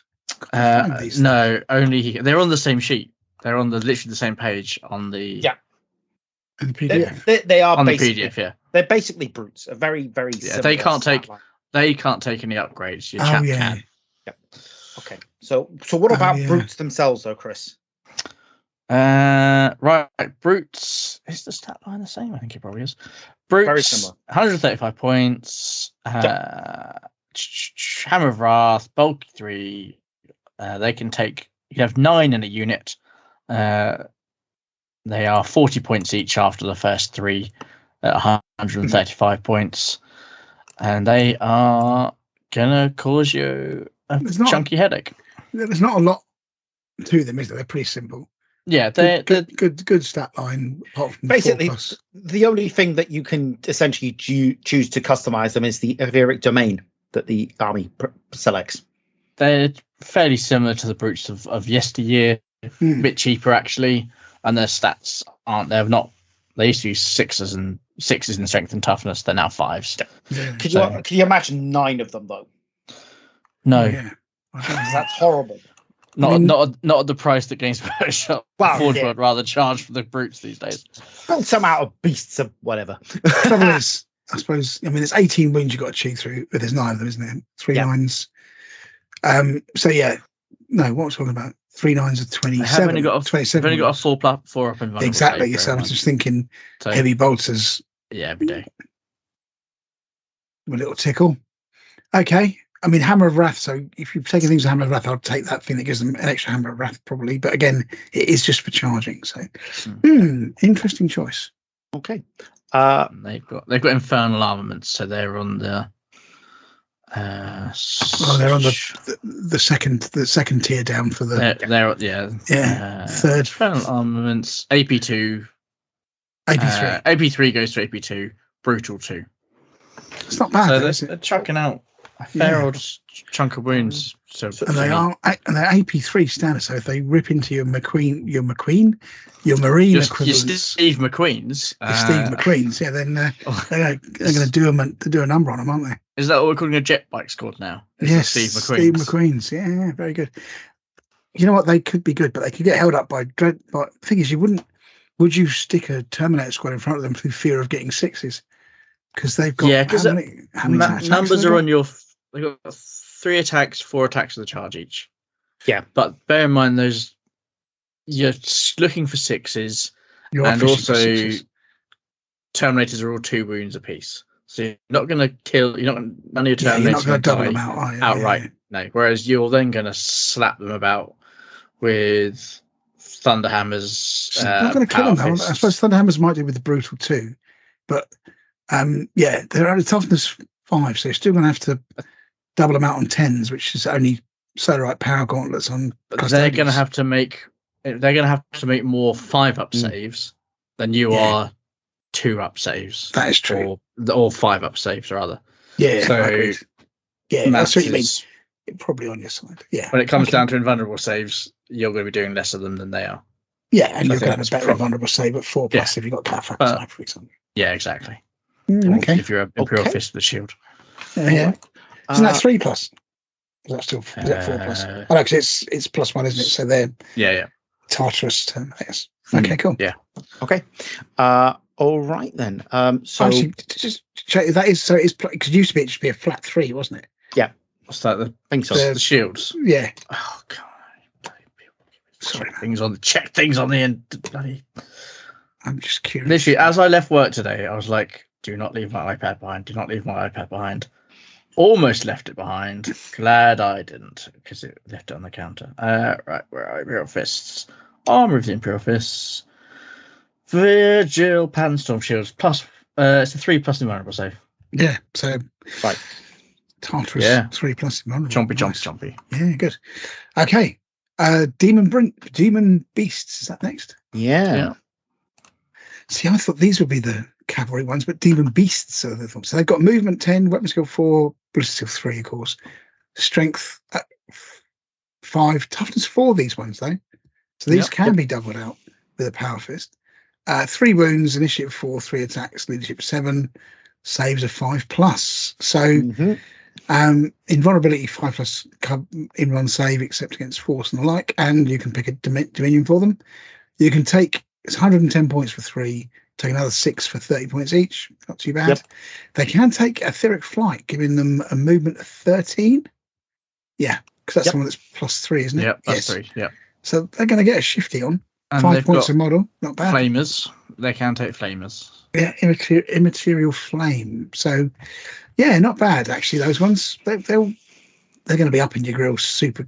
I'd probably take them over brutes, to be honest with you. Maybe same number of wounds. Not quite so good. They've only got a demon. Same number of attacks. They are the worst tier of armament. But yeah.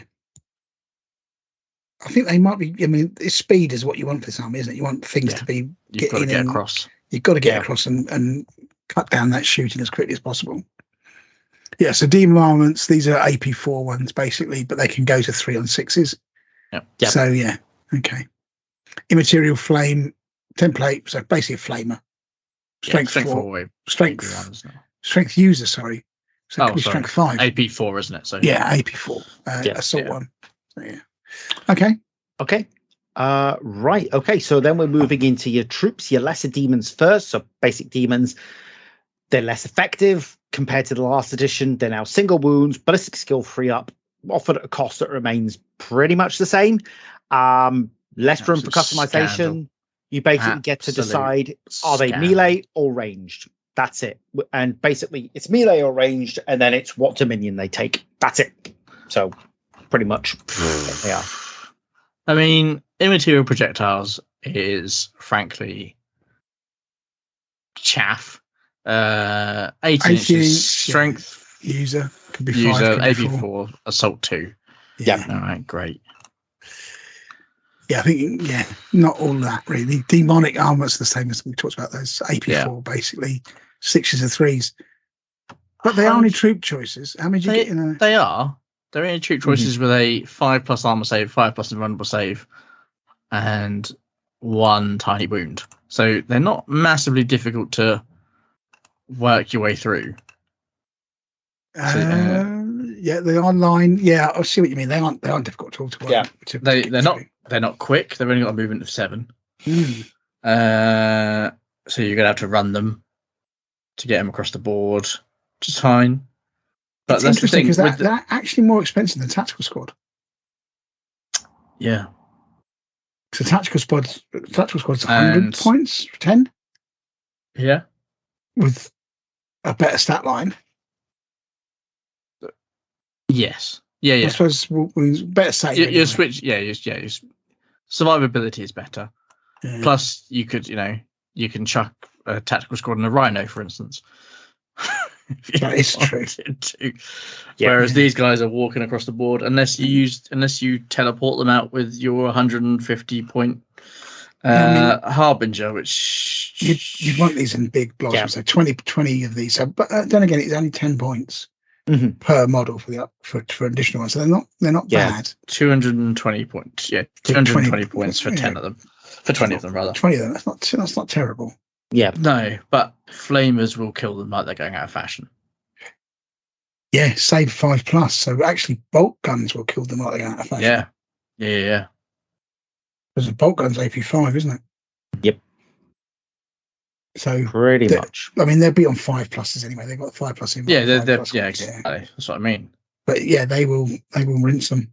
Yeah, that you get a lot of them, and you're going to have to take a lot of them. But yeah, you are to make them any sort of usefulness, because out of the 2 scoring choices you got, well, neither are particularly great. No. You know, if it's a hold objective mission, you're going to have to rely on making sure that your opponent's got nothing left, which makes sense for playing the army. But yeah, so Legion Tactical Squad is 100 points, and it's actually 10 points per model for those to upgrade as well. So 20 Marines or 20 of these. 20 Marines, and you can give up the sergeant, because 20 Marines will kill 20 of these before 20 of these have done anything. Yeah, I mean, they've got more attack space. To be fair, they've got 2 attack space, whereas the Marines have got 1. But you could actually upgrade them cost-wise, I suppose, and give them a second-class combat weapon. But you can, if you're putting 1 on one side of the board and 1 on the other side of the board, and saying the Marines are going to shoot them, the Marines are going to shoot them for there'll be so few demons left. Yeah. By the time the Marines get there, the Marines will lose some, but the volume won't balance out. Yeah. Okay. Cool. Right. So yeah, difficult survivable troop choice. You're gonna have to work your magic and hope people don't start shooting them. Yeah, the only thing I could think is using the that hierarch to the harbingers. Get them onto objectives. To deep strike them basically onto objectives or into your opponent. Yeah, and hope for those dice to be your friend. Yeah, pretty much. Yeah. Righty ho. So that brings us to swarms. Yeah. Demon swarms. They are a line and a skirmish unit. They are a support squad, so you can't just take your little squigglings. They're not squigglings. What are they called? What are the little nurglings? That's the one. Yeah. Your little nurgling chaps. I think trust squigglings, actually. They sound very, very cute. It's like a children's story book, isn't it? Absolutely. The squigglings. The squigglings. Marshmallow Fair. Hello, said Papa Squigling. That's what we'll just pack this all in. It will become children's TV writers. There's a ton of money in that, you know. There is absolutely a lot of money in there. Yeah. Right, let's do it. Let's get designing. Been start writing children's literature. Okay. Right. 2 attacks on the profile. Initiative 3, 4 wounds this time. But weapon skill, and strength and toughnesses, etc. at level 3 stats. 6+ saves. They're gonna die. They're gonna die a lot. They have got they are cheap. They have got 4 wounds of base. Yeah. So that's 20 wounds. You can take another 5, which would mean 40 wounds, but they still got 6+ in 1. I was going to say maybe they've got 5+ in 1. No, they haven't. 6+. There's a lot of wounds there, though. I will say that, and they're pretty quick. Skirmish means they get +1 cover save. For all the good that's going to do them. Yeah, for that handy flamer that's again going to die. And a Night Sailor. Yeah. Shame you can't take them as compulsory troop choices, because there might have been a decision to be made there. But it would have been quite fun. And I mean, you could just take 2 of the 120 point squads and just fill the rest with those guys if you want to. True enough. No reason why you shouldn't overwhelm your opponent with just sheer numbers. That's it. Pretty much. Okay. Cool. Swarms have got special rules as well, haven't they? I'm just going to look that up, actually. But they're not actually swarms. They're just... They are. They have the swarm type. Sorry. Yes, I've moved on to... Scroll down to cavalry. I do. Okay. Cavalry, yeah. Special rules. Swarm. Yeah, I was going to see if they're in the main rule book. Heavy... No, they're not. Of course they're not. I don't know where they would be then, because I don't think they're listed in here anywhere. It says, let's just have a quick check at the top of the page, top of the PDF. Special gargantuan subtype, and it's the Dominions. Let's find the book that's got find the swarm rule. I probably haven't written it yet, and I've just forgotten. I'm going to try the Mechanicum, that seems like a possibility. Yeah, possibly, yes. Unit types. No. Cybernetica. Paragon. Nope, not in that one. Okay, answer on the postcard, please. For where is the swarm type? Well, it's not a type, it's just a special rule. Oh, it's a special rule. In that case, I thought it was a unit type, but it's not. No, right, it's a special rule. It's a USR. Oh, in that case, I'm looking completely potentially it's a USR. Okay. It's in the special rules bit, so you never know. Yeah, might get lucky in the old just big boy. Special rules, indeed. Who's going to get to there first? Oh, fingers, go faster! It's like that bit in Toy Story. Okay, where are we? Well, guess what? It's not in there. Swarm. Here he is on the next page. Okay. Do you want me to tell you what it is? Go on. All of the Swarm special rule suffers an unsaved wound from a blast or template weapon. Unless that wound has instant death special rule, each unsaved wound is multiplied to 2 unsaved wounds. Okay, you were right about the flamers then. Yeah. So basically, every flamer hit does 2 wounds. Yar. So if I hit 5, it'd be 10 wounds. Yar. Yarb. Okay, delightful. Nice. There we go. Problem solved. Indeed. Literally. Okay, solved, maybe it's not quite so cool after all of that business. No. All right, who's got the next one? You have. I have, yeah. Demon Cavalry. Sounds like an awesome thing.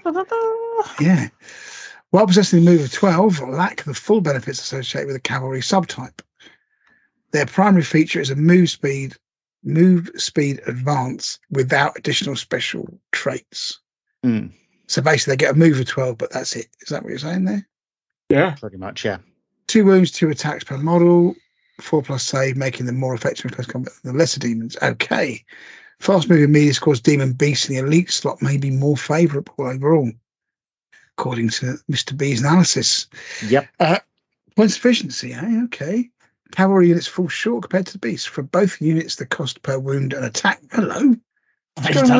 He's looked at some numbers. I did. Michael Minmax. That's what they call him. Yeah, Michael Minmax, manager of anyway, wounds and attack averages 10 points per model. However, the initial point assessment, this is like the sort of goals per game prediction. Yeah.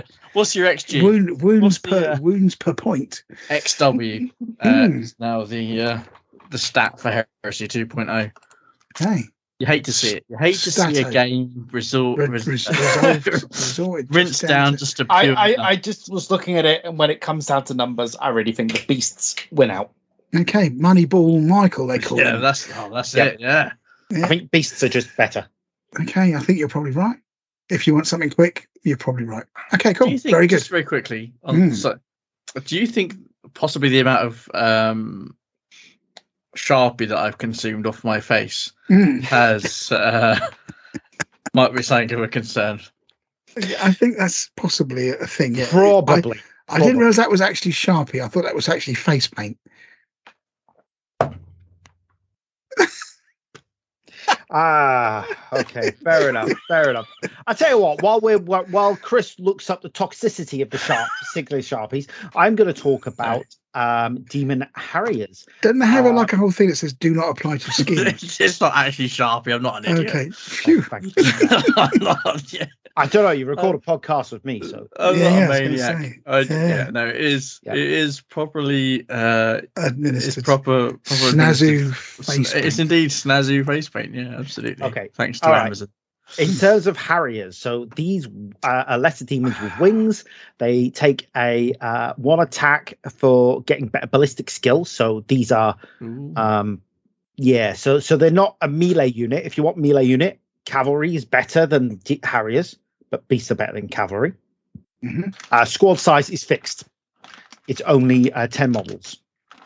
Okay. So you might not want to keep the demon armament. So, and rolling for AP3 here with your standard weapons is going to be a lot lower than every other unit in the list. So I would go for, if I was to pick these Harriers, I'd be buying the immaterial projectiles, which is the range weapon. 18-inch because they, sorry, yeah, the 18-inch one. Yeah, because they've got better accuracy for ballistic skill, and so they fill a very different role. They're a ranged unit, which is really not something lacking. Also, they have bulky 2 and hammer of wrath 1. Okay, so it's not terrible in close combat, but still, I think that's a decent unit. It fills a role that really nothing else in the army list actually does.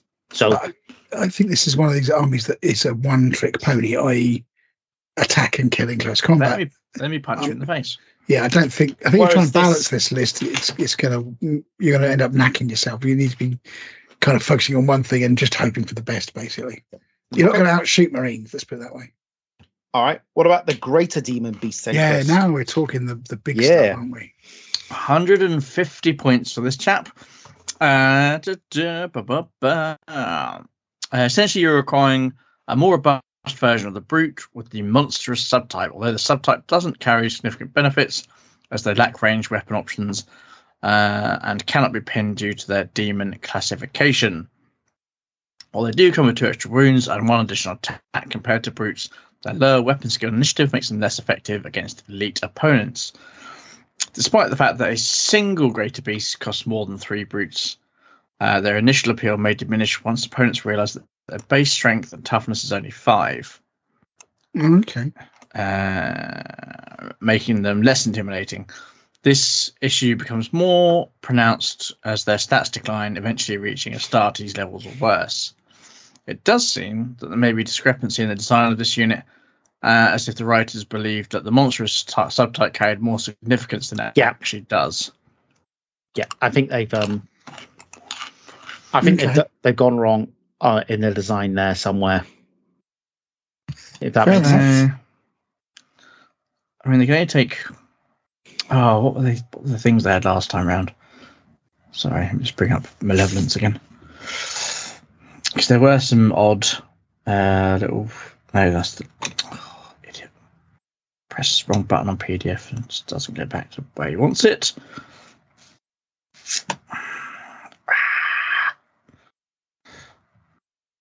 Bear with 2 ticks because I need to find the demons book. Because they had beasts before, Greater Ruinstorm beasts, Daemons. I think these are trying to be the beasts ones. Yep. They're almost identical. But yeah, no one ever retook them because they were chaff, but they were 50 points cheaper last time out.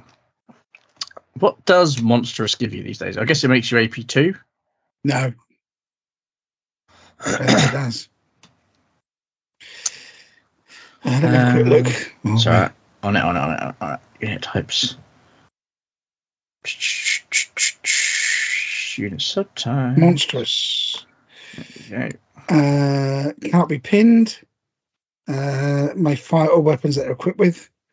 May fire heavy weapons and ordnance weapons that are stationary. Even if it moved in the movement phase, and may declare charge as normal, so basically relentless. And it can't be joined by anything that isn't monstrous. Well, so yeah, whereas before all their attacks were AP2, they are just that, basically big heavy lumps.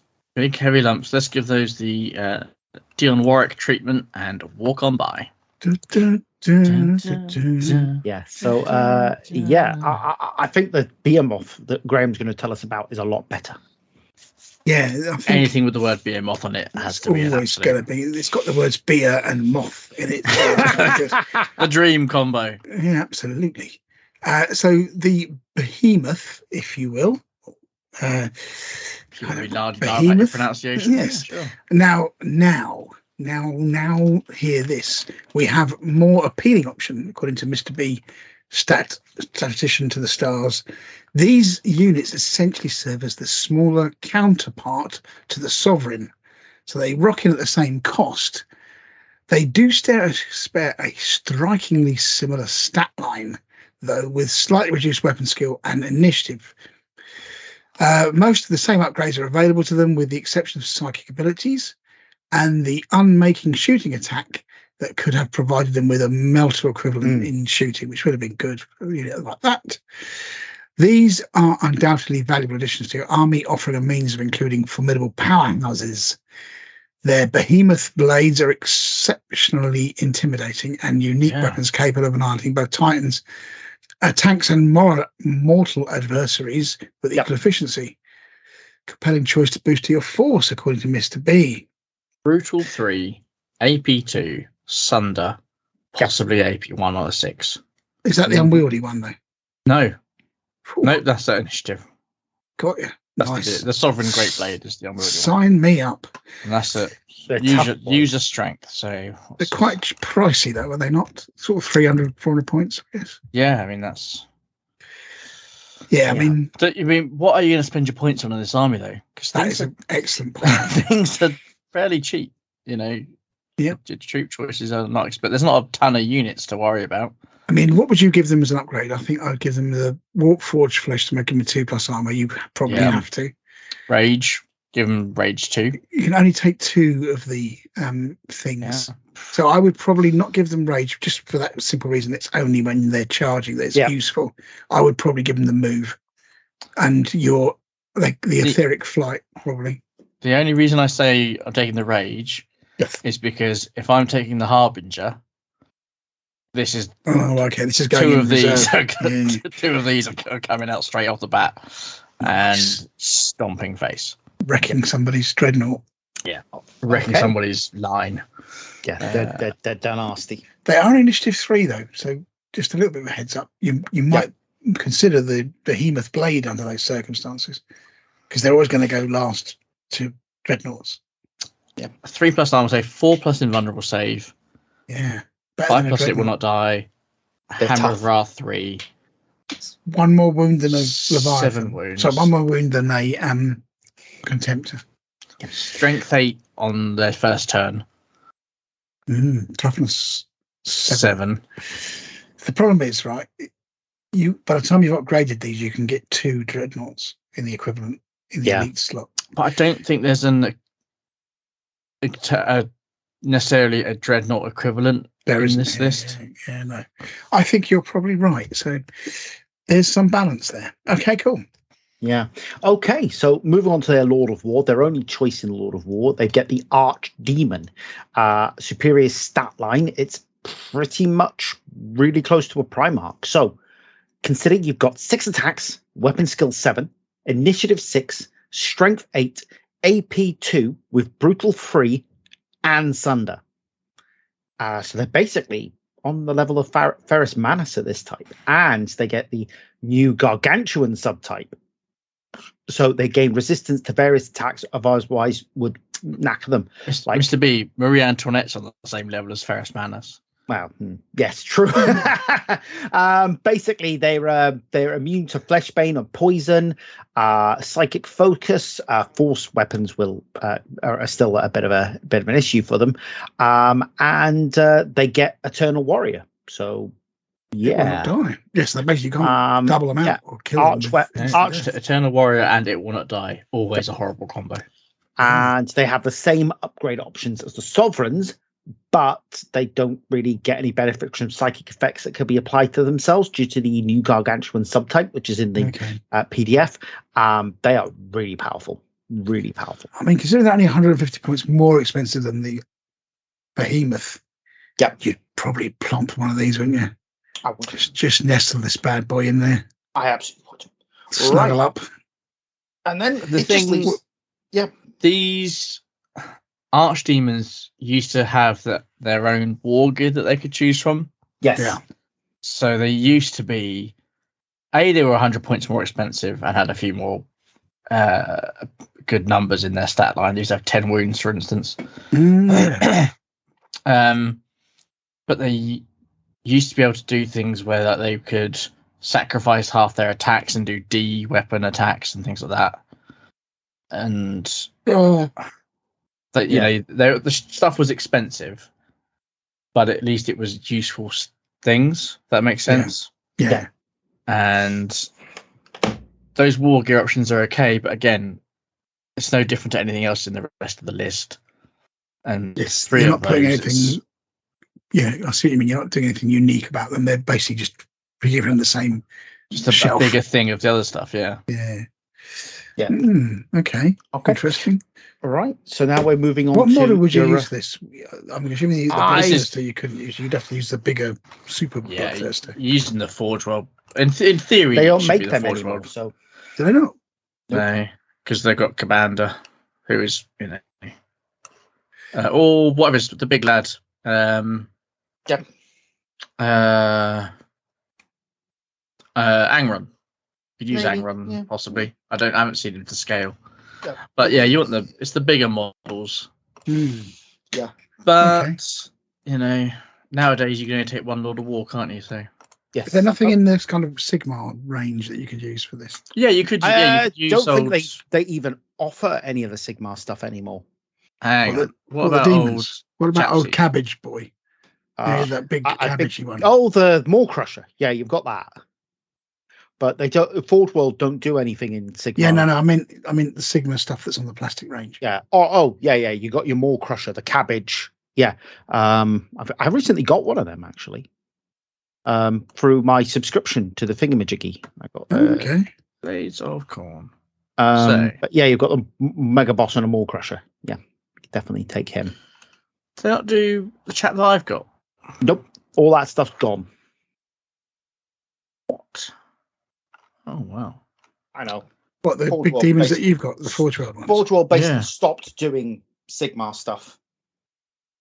Oh, It's a shame wow. because there's some really good stuff. I've got. Yeah, I've Those two demons are beautiful. got a couple of the models to do at some point, but yeah, they just got rid of everything. Yeah, right. Well, And it that's was all. big shame. But it's like I would imagine there's probably some 3D prints out there that you can use. Oh, isn't there? yeah. There's a ton of various different demon models you can get off all sorts of either 3D prints or Etsy or anyway. I mean, see you it all got. the time. I mean, I suppose you could use Bellicor. He's pretty big.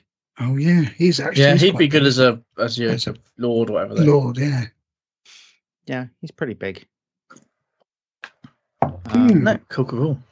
Yeah, it's a bit of a difficult situation because they've got rid of so much stuff, and that there were lots of options there.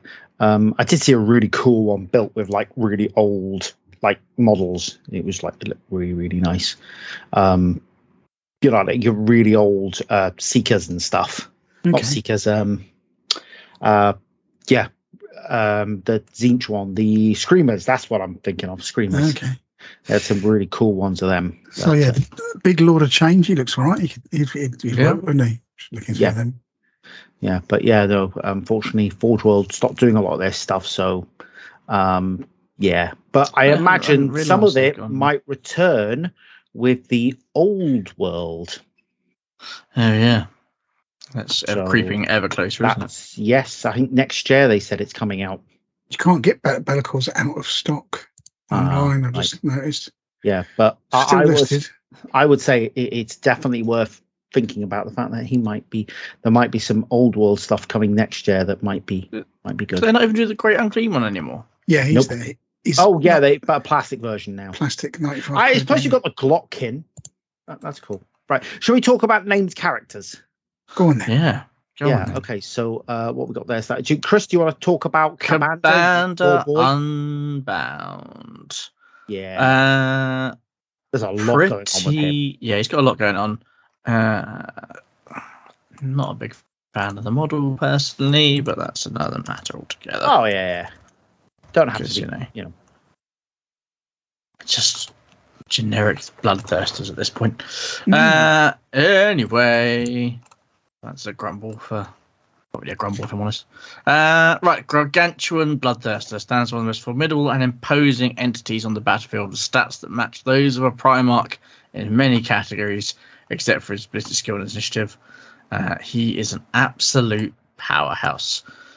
He's got 7 attacks, a leadership 9. He's immune to stat modifications. He's a character, so he's got Eternal Warrior. He's a character. He is a character. You go out for a few beers with him, you'll find out. Absolutely, yeah. He's the Proper one giving character. Oliver Reed the 8th drink. That's what he's doing. Yeah. And he can force rerolls on poison and fleshbane rolls. He has the gargantuan subtype, so he can move through terrain. He can also use his wings to get a 14-inch move, and he can unleash shooting attacks at any target from any position on the battlefield. Yep. Okay. Is that because of his skull keep? It's the armaments commander, isn't it? His special. Yeah. Yes. So it's got a melee, which is strength +4, AP 2, 2-handed, sunder immaterial blades to AP 1. So strength +4 to him is strength 12. 12, but that Strength 13 turns 1 and 2. Yeah. Yep. So he walks up to a Land Raider or anything with a what's the other thing called? Spartan. Yeah. Just goes, I need a 2. Or I need a 1. Oh, he's doubling out custodies as well. Yeah, he will. Which is not common. But they actually no, Nemesis won't help them at all. I'm just thinking, no. Nemesis is he's a level above that. He's initiative 6, so I think I mean, does he inherit he can have a he has heedless domain. Oh yeah, he has heedless sword, which is the crap one, really, isn't it? That's the he has it. So you can kite him. You can kite him around if you've got something that can survive long enough. Yeah. Okay. Nice. And he doesn't like Sanguinius. Hatred. He does not like Sanguinius. Yeah, no, they're not mates. Oh, he's got some interesting rules for. He didn't give back his mower that time, and that's caused all sorts of bother. Okay. He trying. I don't remember. I mean, I'm pretty sure Sanguinius has got the same rule or equivalent of. Let's just double check because I can't. Oh, hello. You looked at the Scythe of Hatred. At the end of the assault phase, after all the results of any combats have been worked out and sweeping advances and consolidations have been completed, Commander Unbound will make a special Scythe of Hatred attack. Yep. To resolve this attack, the controlling player places a Hellstorm template. So that's the big old big flamer. With the narrow end in contact with Cabana Unbound's base. Any unit models underneath the template suffers a number of automatic strength 6 AP dash hits equal to the number of unsaved wounds caused by the melee attacks made by Commander during the preceding assault phase. Okay. The only problem with that is you can't actually buy Hellstorm templates at the minute. That's unfortunate. Do you know that basically this is a one-way rivalry because Sanguinius doesn't give a shit about this guy. Doesn't even return his calls or anything. It's blocked. It's basically ghosted him. Yeah, pretty much. It's like who? Cabanda? Isn't that a chocolate bar from the 80s? Doesn't no eternal rivalry on Sanguinius' behalf. It's all about you. It's a one-way relationship. It's a toxic relationship you're in at this point, Commander. He doesn't care. He's too flighty. Just Oh, there was definitely a chocolate bar that sounded similar to this, but I can't remember what it was called. It was like a coconut one, and it's driving me nuts. Man, search for 80s chocolate bars. Okay. The classics. He is an absolute beast. But yes, he is. Initiative 6, though, like you say, that's a bit of a... That is kind of tricksy. Yeah. Okay. Oh, look at that original boost. Right, sorry. The original boost, lovely. Yeah, nice. They were nice. Cool. Okay. Still are. Okay. What about what's next? Samus, the man who no, I think we've got callbacks. Oh, sorry, I do apologise. Yeah, callbacks, Otterbite. Oh yeah. Who you once fell in love with, as we named an entire episode about. We did, didn't we? You kept going on about him. Did. He's a great model. Yeah. Yeah, I mean, he has done some work for Giorgio Armani, so that's fair. But yes. Okay. Nice. All right. Go on then. Who's talking about this bad boy? You are.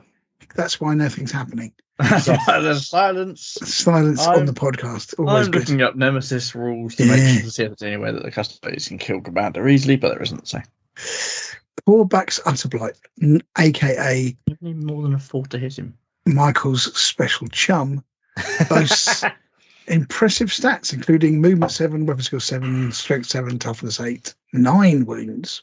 Yep. And a cracking pair of 36 double Ds. That's right, yeah. Initiative 5, attack 5, initiative 5, 5 attacks, and leadership 10. He excels in 3 primary areas. Our 3 main weapons. There are 3. There are 3. Our 3 weapons are fear and surprise. Devouring almost anything that stands in his way, absorbing an extraordinary amount of damage, and wreaking havoc on the battlefield with noxious maw that benefits from a boosted strength and murderous strike 4+. This grotesque creature can inflict substantial damage on its foes, especially in the early turns of the game when it has an opportunity to charge with a Hammer of Wrath, D3+1. Yeah. Defensively, it is incredibly robust, featuring Adamantium Will, It Will Not Die 4+, Putrid Corruption, reroll for itself thanks to Lord of Decay, Imperium Avatar, Ethereal Invulnerability, 4+ equivalent armor save, and base toughness of 8, which can further increase to 10 with potential biomancy buffs, making it immune to strength 6 attacks and lower. Nice. Tough boy. This formidable resilience makes he's it quick as challenging well, adversary, particularly early in the game. Chris. Movement 7 on him seems pretty generous. What does he look like, Corvax Utterblight? I can't remember. He looks like if you... I'll quickly Google him. You know that thing where you blow your nose and it's sort of like partly goopy and partly not goopy. Yeah. But it's got arms. That's kind of the vibe that Corvax is. Corvax Utter. Oh, yeah, he's a pile of snot, isn't he? Yeah. He's a horrible looking creature. Got to say. He is. Michael loves him.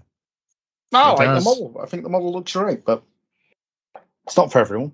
Hey, look. No judgment here, my friend. He looks like a Muppet that's been stuck in a nuclear reactor for a long time and then used as a refuge sack in a particularly unpleasant restaurant. Oh, he's horrible. This is just very quickly. I appreciate time is getting on, and time is getting on. Yeah. Talking of Muppets, what the hell is up with that Marmite advert? Just on this, because I don't even know. It's just weird. If you listen to this, Lindsay thinks he's brilliant. Google Marmite advert, current Marmite advert, and consider what some advertising companies are doing these days. A lot of mushrooms. God knows what's going on. Anyway. Okay. I must confess that I don't watch. I said I put it in our WhatsApp. So have you? Okay, thank you. Yeah, it was in there the other day. I'll reshare it with you so you can what the hell is this? What is this nonsense? Right. Yeah. Yeah, it's pretty weird. I see what you mean. What the hell is going on there? That looks like Corvax Utterblight. That is at his finest, frankly. Maybe that's what he was. He got exposed to some radioactive Marmite. Marmite. He was a Marmite Muppet. And you Marmite Muppet. You Marmite Muppet. You flesh sack. Was Yes, very odd. All right. Anyway, I like the Marmite Muppet. That's a great Marmite Muppet. You are a Marmite Muppet. Absolute Marmite Muppet. Okay, nice. Right. Shall I go on then, Mr. B? So, yeah, Delight us, tantalize us. Samus Unbound, a formidable and versatile monstrous entity with 3+ armor save, 4+ invuln, and the ability to regenerate wounds with It Will Not Die, 5 up. He's gonna stick around. He's again got the Imperial Avatar, so instant death are only D3 wounds. So again, he's gonna stick around, and he's got Fleet 2 and the Encroaching Ruin Dominion, which if I remind myself is the move through difficult terrain. Move through cover, and incurs only 1 wound as a consequence of failing a morale check. Not that it matters for a named character, of course. So he's going, far, and he's getting there. So he's a bit similar to the Bound Samus that we had a while ago, and he basically, his stat changes, but he's very flexible, very horrible. He's got a Warlord trait, the End and the Death, obviously, forcing rerolls on successful invuln saves, all of its hacks, each of which have AP2, Armor Bane melee, Murderous Strike 5+. So he's not no slouch. No. An Eternal Warrior. So he's your Terminator killer, basically. Yeah, basically. He's got Whispers of Madness, which basically, when he's in reserve, he imposes a -1 penalty on all of the enemy's reserve rolls. So he might be someone who you buy to keep in reserves until you need him on. And once he's summoned, he has a 18-inch aura effect, which causes -2 leadership penalty for psychic checks. And he increases his fear rating to fear 2 through melee combat. So he's pretty tasty. Yeah. But I suppose given he's a named character, he's going to be, but yeah. He's not summoned. Any model within 18 of Samus basically gets that bubble. Yeah. So, all of the time. So yeah, unless they've got the demon type. So yeah. Wow. It's only when making psychic checks. So again, it's situational because how many psychers are you gonna? Well, I guess one of the things was force weapons, isn't it? So maybe, but then again, they don't need to activate a force weapon anymore, do you? It's just there. Yeah. Librarians are few and far between. Yeah. Okay, it's pretty cool. I think on the whole, though, 380 points for a Lord of War's not bad. I mean, it's the same as the Brute, effectively, isn't it, points-wise? Yeah, pretty much. And all these upgrades are already included, so you might be better value for money, actually. Points-wise, that is. But he's a Lord of War. Yeah, so you can only have one of him. So, yeah, fair enough. Pretty nice. Yeah, definitely. I would definitely be thinking of him. What was Cabana? Was he 575 points? No, I was just saying, what in the books? What was he? Was he like a demon of corn, or is he? He's a bloodthirsty. Big bloodthirsty. Okay, cool. Yeah. Nice. So he's the big fella. Cygnus Prime breaks Sanguinius's spine, and then the rematch Terror Sanguinius pays him back. All right, cool. Okay, well, there we go. So that is our whistle-stop tour of the Demon in some detail, it must be said. Yeah. What do you think? I would still hate to play against them. Absolutely. And I'm not looking forward to the game that I'm potentially having on Sunday. I don't think it'll be as bad as you think it's going to be. I'm basically going to line up. I've taken a sort of DEFCON 2 level Ultramarines army with lots of shooting and, strangely enough, quite a few heavy bolts on the tanks. Yeah, shoot the Harbinger if he's got one, and just gunline it. I think that'll be your saving grace. Yeah, definitely. The fact that it's only limited now to what he can. That deployment method is only limited to what he can do. Is pretty tame in comparison to how it used to be. I'm just checking. Yeah. Is it every turn that he can do that? Or is it a one-trick pony? The warp bubble. It's all the time. It doesn't. I think it's basically instead of making a shooting attack at any time. Yeah. So, I would kill him, and then everything else you can largely gun down. It doesn't get to you too quickly. Yeah, I mean, I think that's going to be the key, isn't it? There are a lot of wounds though, so you are, there's a lot to chew through, and hard toughness as well. But it's going to take a bit of time. It's making, it's keeping your troops alive and killing his very killable troop choices. Yeah, I think that's probably true. I mean, they're no worse than dreadnoughts, I think, if you see what I mean. Yeah. Even if you give them the 2+ with that toughness approximate. So if you can kill a dreadnought, you can kill one of these, I think. Absolutely. Certainly by shooting. Yeah. Okay, cool. Cool. All right. All righty. Very Perfect. good. Nice. Thanks for doing that, Mr. B. Nice to see them back in the game.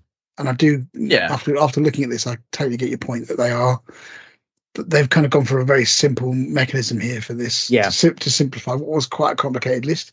And I don't think that's a bad thing, because some of these more unusual armies tend to win by obfuscation. So people don't know the rules, so they make stupid mistakes against them, and then they get knacked for it. Whereas at least you don't need to be playing this army every week to understand how it works.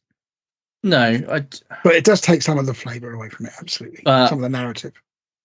But the fact you've only got 7 war gear options for the entire army, and they can all take varying degrees of those 7 war gear options, and there is not a huge amount of range output. It just all seems very diluted, one-dimensional kind of. I mean, they didn't have a lot of shooting in the first edition. They had more options to do but things. They could get there quicker. And I think in a game that is predominantly, completely and utterly in favour of shooting, if you take an all melee army, it's a struggle. Yeah, definitely. I mean, bear in mind that before you could have like the blue horrors and stuff that could do ranged attacks. You know, there were more ways of having some output. But yeah, it's okay. It's a good list.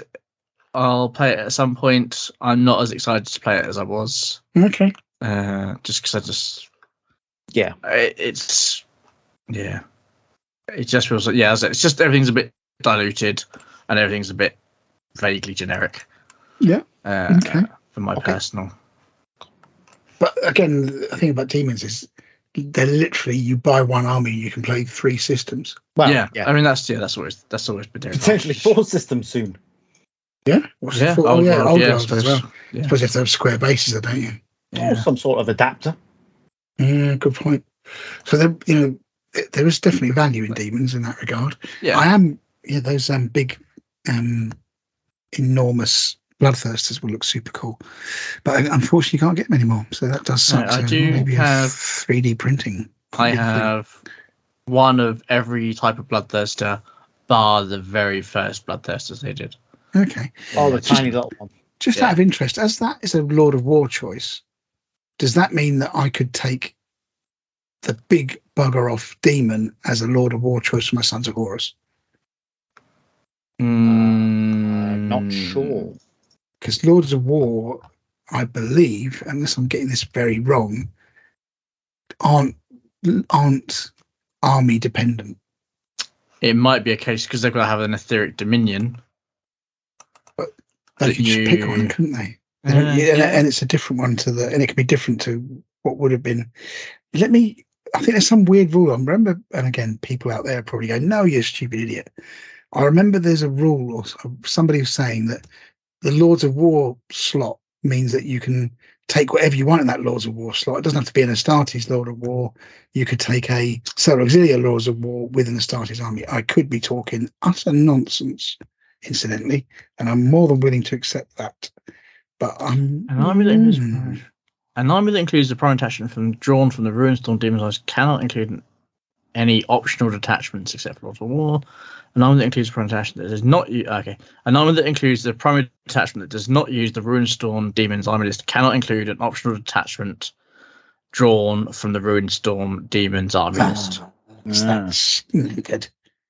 Ruinstorm Demons can still be included in a primary detachment drawn from another army list through the use of certain unit special rules, such as the Legion Esoterist. Yeah, he's not going to summon one of them, is he? No. Okay. No big demon for you, sir. That would have been so cool, though.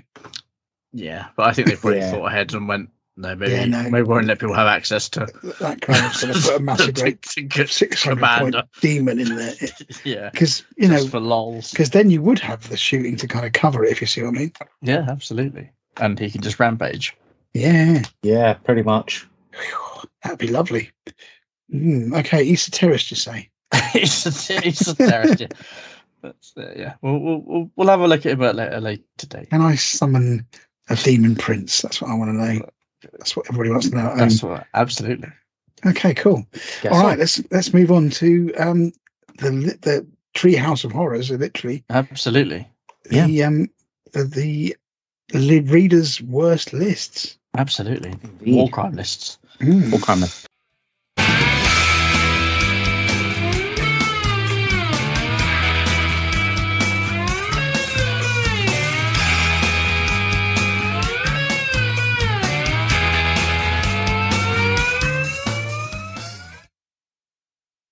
Okie dokie, now it's time for the War Crime Halloween List Challenge. And before we get any further, those of you that are taking us in a visual medium may have noticed that my appearance has changed along with my associates, because this is now 5 days later.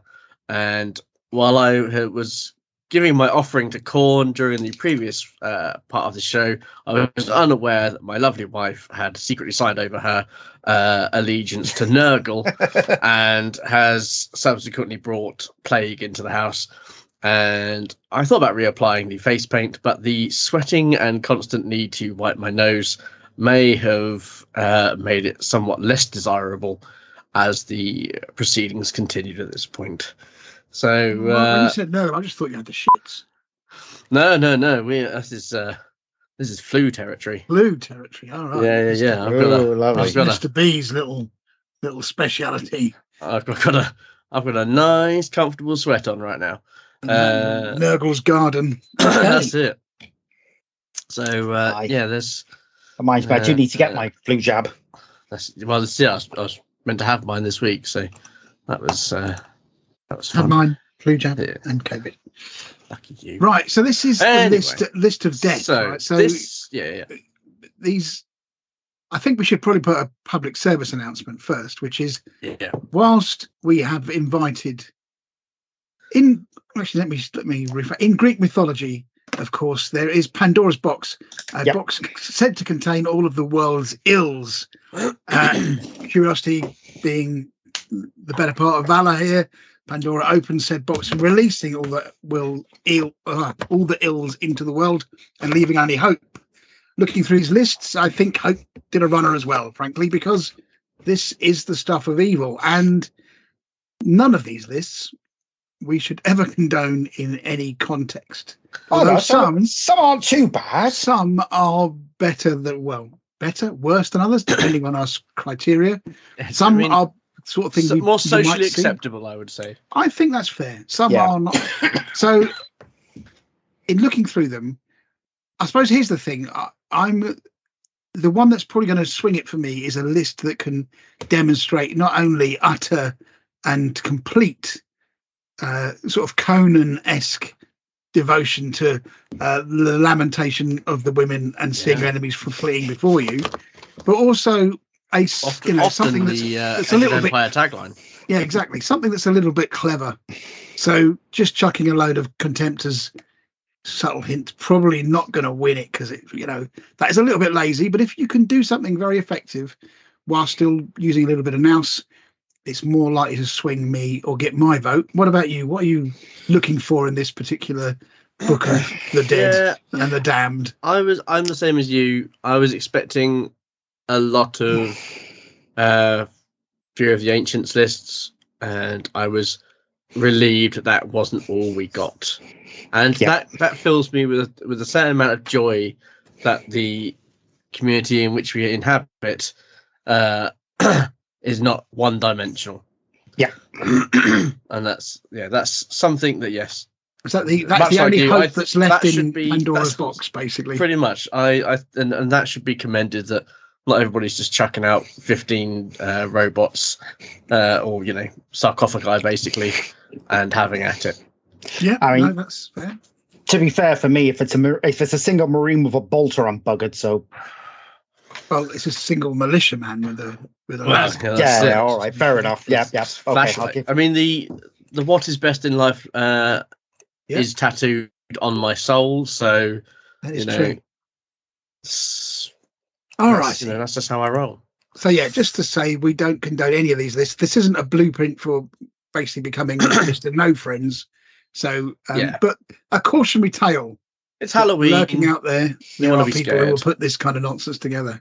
Yeah, there is not one. There are no Harley Quinn costumes to be seen, and that, in effect, to me, is what a few of the Ancients lists are now. They are the Halloween Harley Quinn costume of lists. Everyone's got one. Everyone's done one. I don't remember ever dressing up like Harley Quinn. Well, there's just one person left then. I have no objection to anyone dressing up as Harley Quinn. You want to dress up as Harley Quinn? You do it. Whatever you want to do. It's not myself, but No, anybody. It's pretty cool. Yeah. Actually, Chris did once dress up as the Joker, which actually was pretty damn good. Got to say, that was some fine costuming. When the hair was longer and the face was scornter. Yeah, not quite so easy now, unfortunately. No, that thyroid went, fuck you, man. Yeah, pretty much. Yeah. All right. So shall we start with it? Are we going to go through these? I think there are some that we will probably be quicker at than others to see if they're within our top. So ultimately, the prize here will be a T-shirt potentially, maybe even a hoodie, depending on how generous we're feeling. Absolutely. Shipped to you. So. Hopefully with the new-ish graphics with the old Manatee upon it. So we shall see. Yeah. Shall we start with Katerina Shevchenko? There we go. I looked it up. Apparently, it's a Ukrainian name. It is. I mean, it absolutely is. It absolutely is. 100%. Okay. So Imperial Fists. Yeah. Is this one we're going to go into a bit more, or is it? Well, we can just rattle through it pretty quickly. This, I think, given what it is, it's a pretty good one, and it gets stronger towards the end. So it's a bit like an old piece of leather. So who wants to talk through this one? We'll sort of paraphrase some bits. There's not a lot of give on this bad boy. Okay, I'll run through it quickly. We've got Master of Signals with Nemesis Bolter. Just very quickly, Mr. B, there's no right of war, is there, on this? No, there is not. This is the one without a right of war. We've got a chaplain in cataphractii armor with almost a good choice with a teleport strike. Yeah. And then we've got two apothecaries, both in artificer armor, a cataphractii squad, all with combi fists and combi bolters and power fists. Yeah. And Sergeant's got a power sword, but that's it. That's fairly strong, I think. 2 15-man tactical squads. That's it, just as they are. Yeah. No upgrades or anything. Not even artists on the side or a power fist. A Indomitus squad. I think this is 1, 2, 3, 4, 5, 6, 7, 8, 9, 10 Indomitus Marines, all with power fists, combi bolters. One has got an Elastius assault cannon, and then the sergeant's just got a power sword. So pretty tough still. Not terrible, but I would probably be looking for. I would be looking for the shield versions there with that 3+ in. Yes, exactly. We've got in fast attack a Phalanx Warder squad, 10 of them. Always tough. But the power axes and stuff. They're tough guys. Heavy support, Fire Raptor with. That's it. No upgrades. Land Raiders, 2 Land Raider Spartans with the one with front. No messing about there. One without, which have heavy bolters. That's been there for both Terminator squads, and a Cerberus with 2 las cannons. Yeah, I'm interested by this list. Cerberus would not be my top choice if I'm completely truthful. I don't know if there's something going on because at the event we went to in Scotland, which we'll talk about in the next episode, there were a number of Cerberuses there. Let's have a quick. Let's listen to it. Let's ask our outside broadcast. Are we missing something? I don't think so. I don't think so. So while somebody quickly looks up for me the centerline mounted neutron laser blaster, which basically used to be a load of old nonsense. And, So yeah, it's effectively massively different nonsense. that Spartan shell, movement 10, so pretty slow. 14. Interesting enough, though, 13 rear. Oh, which I hadn't noticed before, which is quite interesting. And 6 hull points. So bombard and reinforced as its thing. It's got the old reactor blast. You can chuck some las cannons on it, but it isn't a super heavy. Here's the thing. yeah. It's just a vehicle. So, and basically, I don't remember whether there's something that makes it not blow up straight away, but I don't think there is. I could be wrong on that. The neutron thing used to have the feedback special rule. It did, yeah. Remember. Did. So I'm just trying to find it now and trying to work out where it is because it doesn't necessarily qualify as any one of the actual categories these days. Neutron. Oh, okay. Neutron laser battery, isn't it? Yes, it is. Ordnance 4, concussive 3, feedback, shock pulse, strength 10, AP 1, 72 inches. So Now, does get hot as well. oh yeah, see that seems, and that feedback's probably going to knack it if you don't do a penetrating hit. I think, if I'm not mistaken, that's its usual business. Yeah, it was always a case of you just take some damage out of your. I mean, it technically isn't armor bane, so flare shield's going to take it to strength 9. Okay, it's an interesting choice. It's a bold move, Cotton. It's a kind of possible, but it'd be a nice thing to see. It's a varied list. I'll give it that. 2 Spartans, and that is going to wreck your day. Fire Raptor gunship probably going to die quickly based on our experiences. So the problem with the Cerberus is it falls into Lord of War territory unnecessarily. But exactly right. It's It frees up the heavy support slot, but I think bombard means it's immune for being blown up in one shot. So yeah, interesting choice. I probably would have not necessarily gone for it, but I can see it'll look cool on the battlefield. So I think there's a couple of things in there maybe to make it more terrifying. So assuming this is going to go up against my DEFCON 1 list, which would probably be the Ultramarines tank list with full Montaras and not what are they called? Caesarean. Yeah. So I think I would probably be. It would be a tough battle, but it would probably be okay. So feedback: if weapon with a special rule fails its armor penetration roll against the target with armor value, or fails to wound roll against any other model, note that successful armor saves or damage mitigation rolls do not count towards this. Roll a d6. On a 1, the attacking model loses 1 hull point or wound. Yeah. See, I wonder whether you could put one of the Land Raiders as a dedicated transport for the Terminators, and then because for the same price as a Cerberus, the other thing with 425, you get 3 Vindicators. Well, also you get another deep striking Terminator squad. Yeah. Okay. Well, thank also you. When the Cerberus blows up, the strength of its hits are strength 10 as well. So I think it's a good list. I don't think it's a good normal, I would say, list. Yeah, I don't think it's nightmare fuel. It's not in the nightmare category, but thank you for sending it in.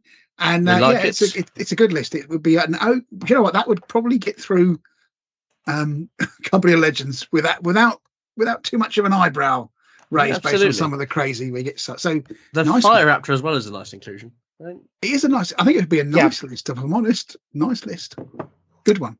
It would do all right in one of our list challenges, I think. It's pretty varied. It's got a lot of things going on, and it's not spam. Unlike do you want to do this one then, Graham? Lists. So this is Iron Warriors, my old chums. Few of the Ancients, good choice for them. So this has got the do classics. You want to tell us who it is, Eric? Oh, I do beg your pardon. This is Eric Lundgren. Yeah, I think we've had letters from him before. Okay, so thanks, Eric, for sending this in. Assists, that sort of thing. Yeah, Fury of the Ancients. Primus Medicae, Artis for Armor, Bolt Pistol, Chainsword. Yeah, basically there to be just the Primus Medicae. We've got a Centurion.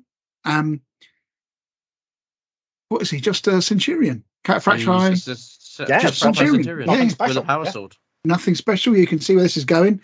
And then we've got the venerable ancient Contemptor Dreadnought, Combi Belter, Gravis Melter Cannon, Gravis Power Fist with inbuilt range weapon.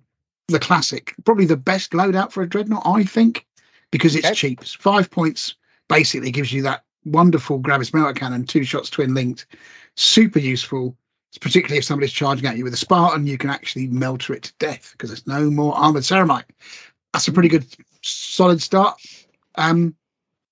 Next out of bag, so he's gone large on the Cassaferum, the Boxernauts, for better words. Now I think these are good actually. Gravis las cannon on a Boxernaut is a good loadout. It's pretty cheap. Targeting array, so if anything decides to come in via deep strike or reserve in any form, you're going to get 4 las cannons in the face. I've got one in my Ultra Beams with this exact loadout. Yeah, so 4 shots, not twin link though. But you are Blizzard Steel 5 with the Cassaferum Dreadnought, so it's a good loadout. I'm amazed they don't make more Dreadnought because that is a good thing to have. And then the other Cassaferum, the other Boxernaut, has a Gravis Plasma Cannon and a Gravis Power Fist. Now I like the Gravis Plasma Cannon on Dreadnoughts. Large blasts, strength 7, breaching 4. Super useful for thinning out those squads. And again, somebody comes at you with las cannon squads, you can try and fake them out by shooting with that first on the off chance you're going to take a couple of them before they return, and then they'll return fire at something else. So good start. Strong out of the elites. Very. So the thing with the Cassaferum is because they have that reduced toughness and that. Yeah. I mean, but toughness 6 is still toughness 6. It is, but toughness 6 is achievable for a lot of close combat units these days. But you're still hitting on. You're still wounding on 6s, same as you are with a Contemptor, if you see what I mean. Because the Contemptors are strength toughness 7.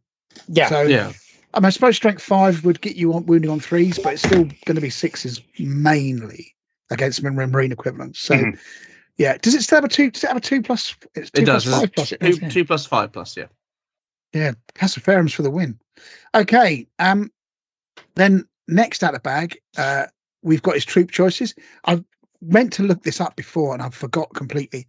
Do the troops count as line in a right of the ancients? So do the Contemptors line? Do you'd have thought they would actually? I'll look it up. I will look it up for you. Give me 2 ticks. Thank you. Okay, very much, Jeeves. Or Jarvis, I suppose, would be probably nearer the truth. So we've got 3 Contemptors. You missed off the Dominators. Oh my word! Apologies. Coming fourth out the elites bag, Dominators. I had a look at these.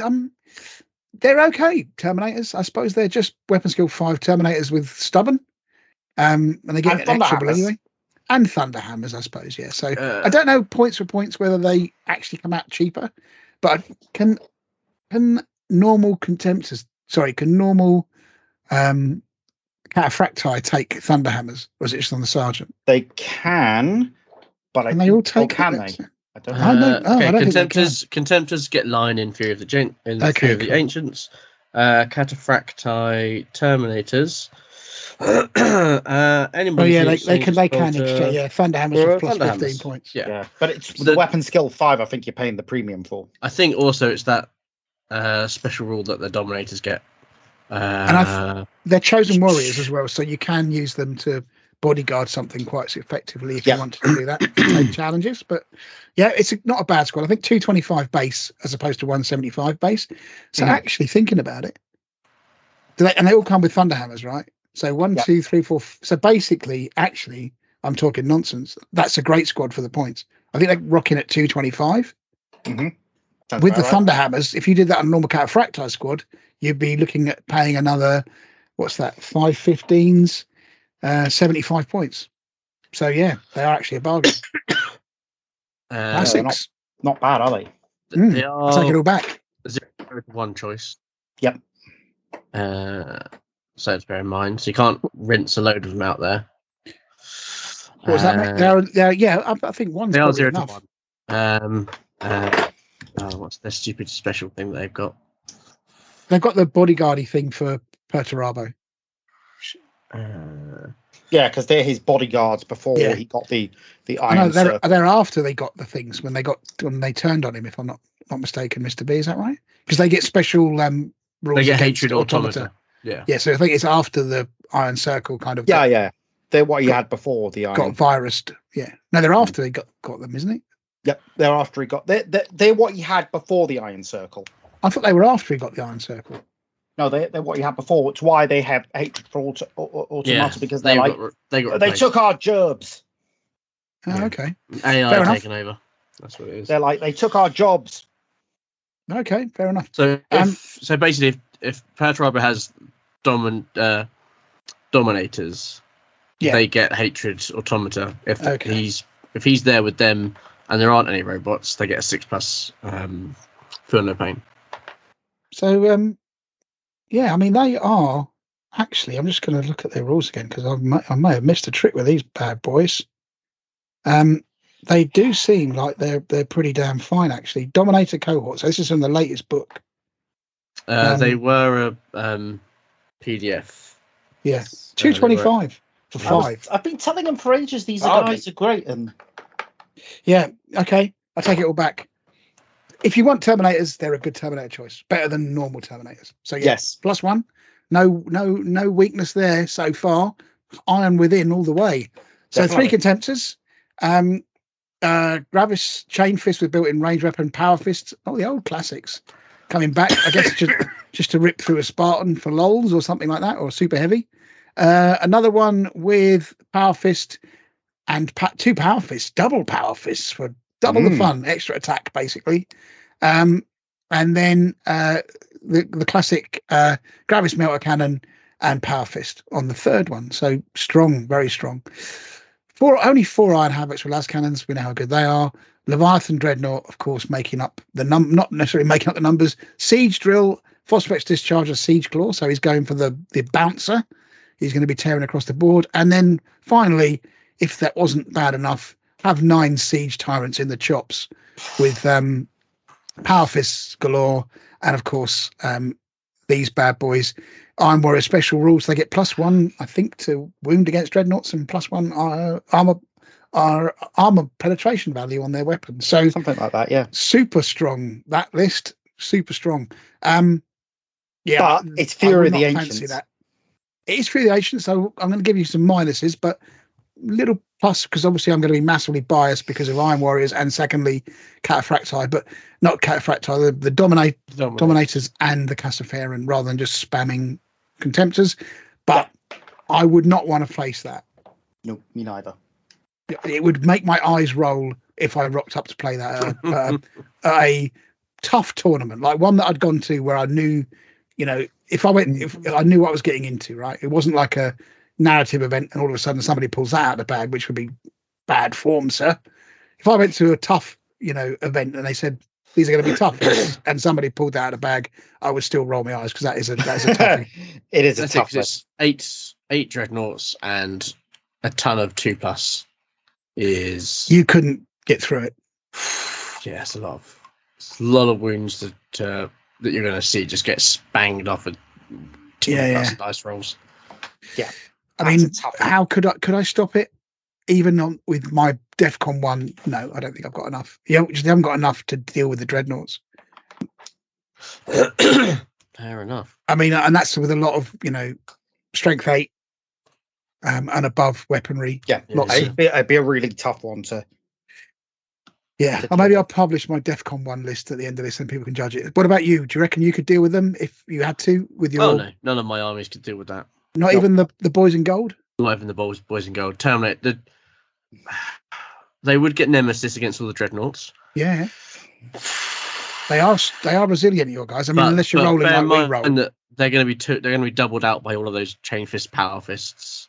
No, the power fists on the dreadnoughts, I mean.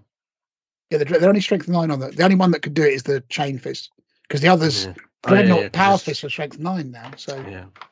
It's still a horrible looking list, whatever way. I don't think I would have enough. I don't think you could put enough to stop them. No, I don't. Yeah, and I definitely. I know the Blood Angels couldn't. I think you'd have to focus on the Contemptors, leaving the Cassiferan to rip through you with las cannons and take out your tanks. The Terminators don't scare me with the Custodes, the Dreadnoughts, even if I'm running 2 spear guys. Yeah, it's gonna be it's hard work. I think this is one of the and let's not forget he's got a lot of shooting there, so he's got balance. The Siege Terminators. Go against your guys, you're going to 2+ him all day long, but he could rip into the Just try and volume of fire out one of your dreadnoughts with them. The last cannons on the Iron Havocs as well. Ballistic Skill 5. It's good. Very useful. It's good. However, in night fighting, he might be screwed. That's true. I've just if he was fighting, there isn't anything, unless I'm very wrong, that would give you anything night fighting-y. So if it's dark, you basically, if you play this list, actually there is a weakness there, isn't there? Unless I'm missing something. If you play this list, insist on night fighting, which would then be it's night fighting on a 2+, and his maximum range is 24, which might give you a chance, but only for a round or two. I've got to be perfectly honest. This is probably the toughest list I've seen potentially ever. Really? I think it's night. I think it's hard. I wouldn't say it's the toughest thing in the world. I think, yeah. Maybe I'm just not getting to play the really bag. Well, I don't know. Mark Frost this back in the day with the Demons.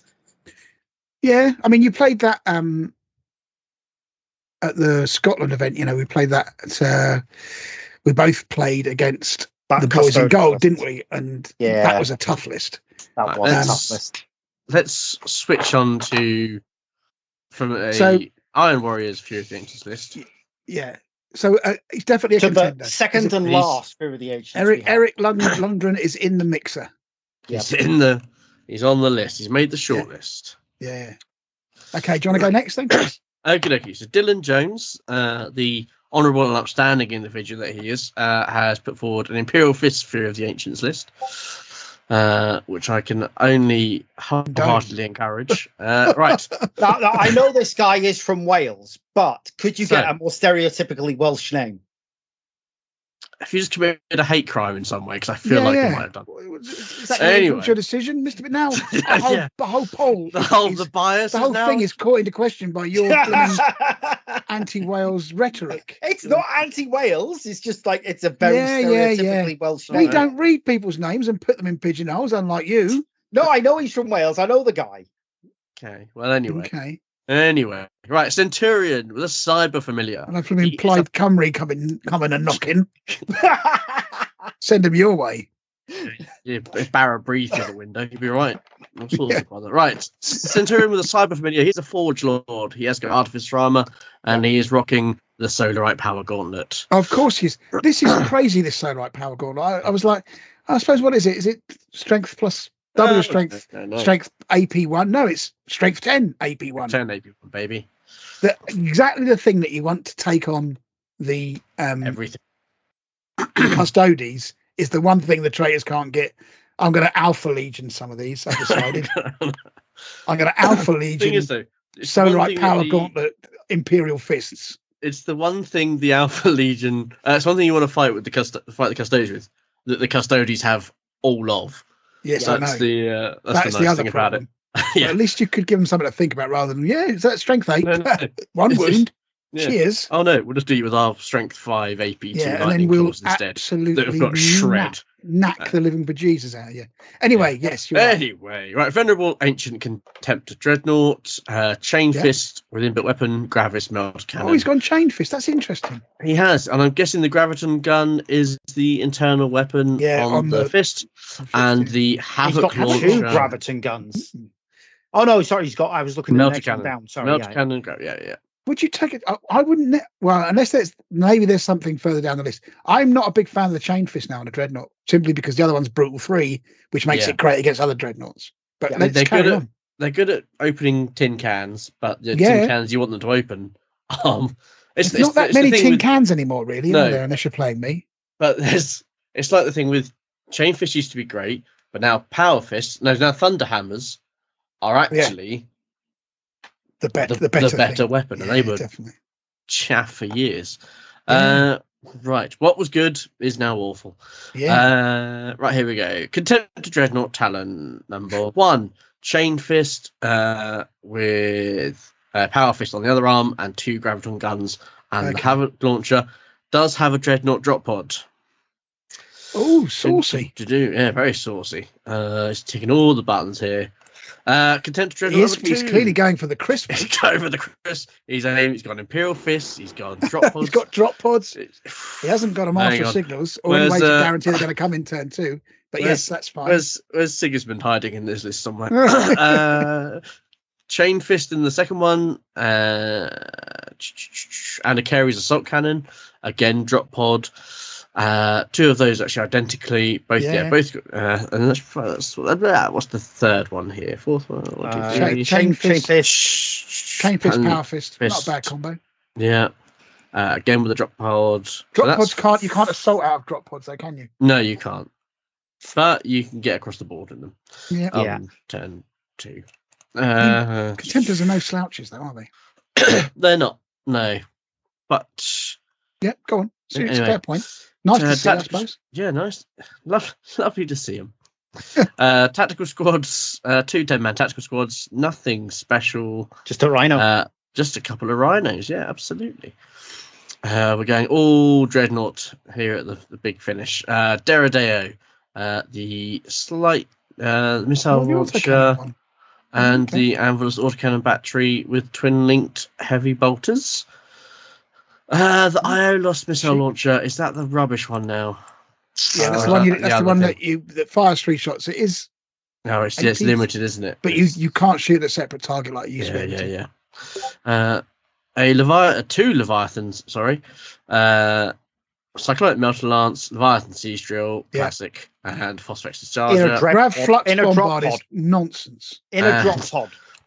Yeah, 2 of those in drop pods. So that's how many? 1, 2, 3, 4, 5. That's 6 drop pods. 6 Dreadnought drop pods.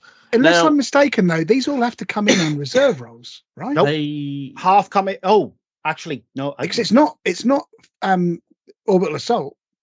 No, they just go into reserves. Yeah. I think you are chancing your arm unless you're Mr. I always roll 3s. Maybe they're in the 3. Maybe they're in last edition mode. See, I also think the Grav Flux Bombard is terrible. Unless I'm missing something really important with it. Every time I've played up against it, it's like everybody's had it said, why did I put this on this Leviathan? It is awful. Genuinely awful. I think I would have replaced the Centurion with a Master of Signals. So would I, right? I think you desperately need. I mean, you have to take a Forge Lord. You have to take a Forge Lord. But like you, I would have probably gone with a Master of Signals. As these lists go, you're giving your opponent a chance by coming in via Deep Strike here. Yeah, because if you just had these all on the board and went that way, please, you'd be screwed. My only thing is that I think is he hasn't realised, like I didn't realise, that drop pods don't have the drop pod assault rule anymore. Unless I'm completely wrong. No, could be completely wrong. I think that you'd have to reserve roll this, and you've got nothing to manipulate the reserve roll, which you would. So you just know that one of these, you've got 6 things coming in, have you potentially? Yeah. Yep. You're going to get one of those games. You're going to get 2 of those when you're really, and it's basically going to be the second turn. And you're going to be massively outnumbered. 2 things deep striking. If you've got an army with 10-man las cannon squad or something equivalent with an augury scanner or a master of signals or anybody with a cognos signum, you're going to get shot to bits.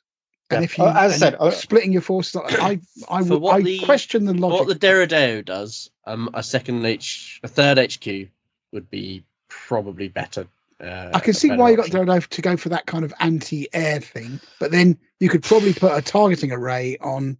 Whack a couple of las cannons on it and just use it as a backline gun base. Yeah. Even the plasma one's not terrible. No. The only thing that makes sense for me is that they haven't realised that actually that they don't. Yeah, as I say, you don't have to drop pod assault rule because otherwise, I don't think this list makes that much sense without that Master of Signals. So I'm going to say this is not going to make the shortlist. Weirdly enough, for a few of the ancients, I think there's a weakness we have exposed. in the lot. Of course, Dylan, feel free to write in and tell us, "Oh, you stupid idiots."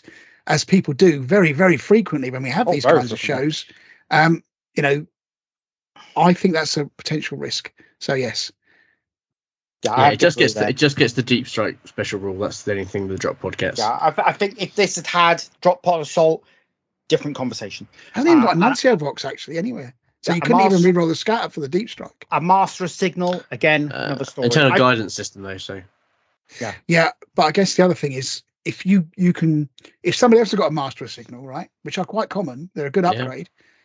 You're disorganized on a 3+ or 3 or 3 and under. So basically, you'll put your first one down. The second one, if you roll a 3, then your opponent can bugger that off 24 inches away from where you want it. Best case scenario. Yeah. So just a heads up, I think that's probably not going to make my hit list. No. If I'm being completely truthful. It's great effort. I love it. It'd be great to see all those Terminators, the Dreadnoughts coming in as they should in good old drop pod fashion. But this is a Halloween episode full of nightmares. This would be a mere minor quiver in the evening, a knee trembler, one would say. A knee. I mean, it's good, but there's a tweakable thing to make it worse. Yes, okay. I agree. All right, yeah. Should we move on to Daniel Paul? Should I run through this one? Yeah, read this out because this is all right. Giving us some explanation. An explanation of this one. Okay, morning, gents. Long-term fan of the pod, and even made it to one event. Couple of things before we get any further. So there's his preamble. His actual description of how the list works is at the bottom of the list. Oh, okay. So I'll leave this. Okay, his Rite of War is the Stone Gauntlet.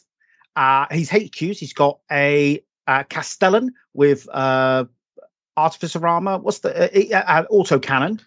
He comes with Artificer armor normally, doesn't he? And a Charnable Saber. He's got a Herald with Catapraxi armor, Solarite Power and a Vigil Storm Shield. Then he's got some a Tartaros Centurion, who is a Delegatus with a Thunderhammer Storm Shield. And we've got a command squad in a Land Raider Proteus. His command squad are 1, 2, 3, 4, 5, 6, 7, with all combat shields, 3 Solarite Power Gauntlets, and 4 Lightning Claws. That's a tough one. Apothecarian detachment with 4 Apothecaries, just basic Apothecaries. A Contemptor Talon with the first one has a Gravis Melter Cannon and a Gravis Power Fest with Combi Bolter, and the second one is exactly the same. Yeah, I would do the same as well. Yeah, in fact, I have on my son's Troops wise, we've got 2. I think these are identical squads of 10 Phalanx Warders in a Rhino with Dozer Blade and Searchlights, Artificer armor on the Warder Sergeant with Solarite Power Gauntlet. The third troop choice is another squad of Phalanx Warders, 12 men this time, Artificer armor on the Warder Sergeant and a Solarite Power Gauntlet. Heavy support, this is a 10-man las cannon squad with Artificer armor on the Sergeant with a Nuncio Vox, Augury Scanner and Vexelia. And it's the same for another heavy support squad, except this one has a Rider Transport and they're just carrying Elastus assault cannons. So his explanation. I'm not going to go. Just 2 seconds before you do that. Yeah, so the Castellian is a great upgrade for a console type. 20 points, so cheaper than a Armistice. So basically, their special rule is they. Oh my word, it's fantastic! Actually, it's even better than I thought it was. So they basically get +1 extra shot with their heavy weapon. They can only take heavy bolters, mastercrafted autocannon, or Elastus assault cannon. Yep. So they basically get +1 making a shooting attack. In addition, any Legion heavy support squads, same attachment as all the Legion heavy support squads with this thing for 20 points get line. This game is broken. Broken, I tell you. Absolutely broken. That's nonsense. That is I'm just going to quit now. How often do you see them, Mo Graham? Seriously, how often do you see them? Clearly, there's people out there who are, going, if I take that, nobody's going to talk to me, particularly Graham. It's been out a year, more than a year, this edition. And have you ever seen a Castellan? It's just wrong. Okay, so rules rise, it's just wrong. Do you want me to tell you what Stone Gauntlet does as well? Because just to really please me. Gonna love this. Right, Phalanx Warders may be taken as troops choices. All models selected as part of the Phalanx Warder squad gain the Line subtype and Heart of the Legion special rule. Any model in the attachment using this Rite of War, Legion of Starters Imperial Fist special rule with a boarding shield, which is a unit coherency with at least 2 other models that also fit this criteria, may re-roll all failed invulnerable saves made against shooting attacks or attacks made during the fight sub phase. Is it in the charge when they charge though? This bonus may not be claimed if the model is part of made a run move, charge, or sweeping advance move in the current play. So basically, you want to charge them. You don't want them to charge you. Well, no, the other way around. You as the opponent. You want them to charge you. Yes. Any model with this right of war with a boarding shield, which is in unit currency with at least 2 other models that also fit this criteria, gains the Hammer of Wrath 1 special rule for the duration of any assault in which the charge is declared for the unit that model is part of. What are the downsides? They win both ways. What are the downsides? You've got to take like something really useless or something? Is there a downside there? You've got to use Phalanx Warders to fill the compulsory troops choices.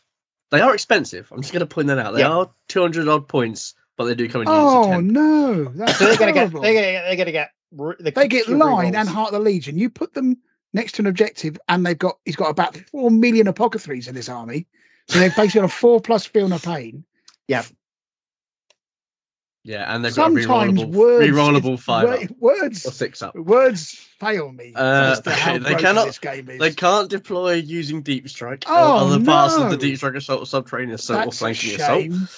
And they can't take more elites and fast attack choices in total than they have troop choices. Oh, no. That's terrible. So basically, you take your elites, you put them as troops, or your fast attack, Phalanx Warders. What other fast attack do you need? You compare that. Oh, my God, we're going to just compare that to the Sons of Horus. That's all I ask out there. Right. So, free-thinking people of the internet. I'll run through his ideas. Delegatus and Command Squad counter-attack unit, so they're all weapon skill 6. Solo Marshal, I assume that's a warlord trait, isn't it? Yeah, it is a warlord trait. Yep. Yeah. Oh, my God, you're kidding. So that's strength 10, AP 1 power gauntlets with a 5 up invulnerable roll, and they have line because it's a herald.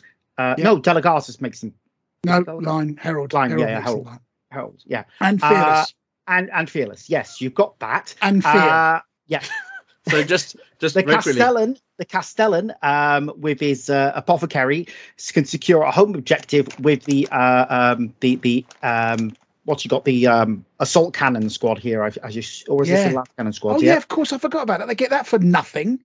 Yeah, he's got 2 times 10 Phalanx Warders in Rhinos with apothecaries, threatening midfield objective to support them with one of those contemptors. So that is actually pretty scary. And then obviously you've got your Phalanx Warders with a 4+ rerollable invuln, Feel No Pain, 4+ when on objective, and Leadership 9 stubborn. Because plus ballistic skill 5 bolters and power axes. So they are tough as nails. Have I told you I've been thinking about Phalanx Warders for the next expansion for the They are hard as nails. It's ridiculous. Okay, so Rhino's got the searchlights for the heavy also bear in mind Fafnir Ran has a boarding shield. Hashtag just saying. Rhinos have searchlights for heavy support squads. Land Raider doesn't hide during night fighting. Contemptors are probably most effective. I would actually say that actually putting a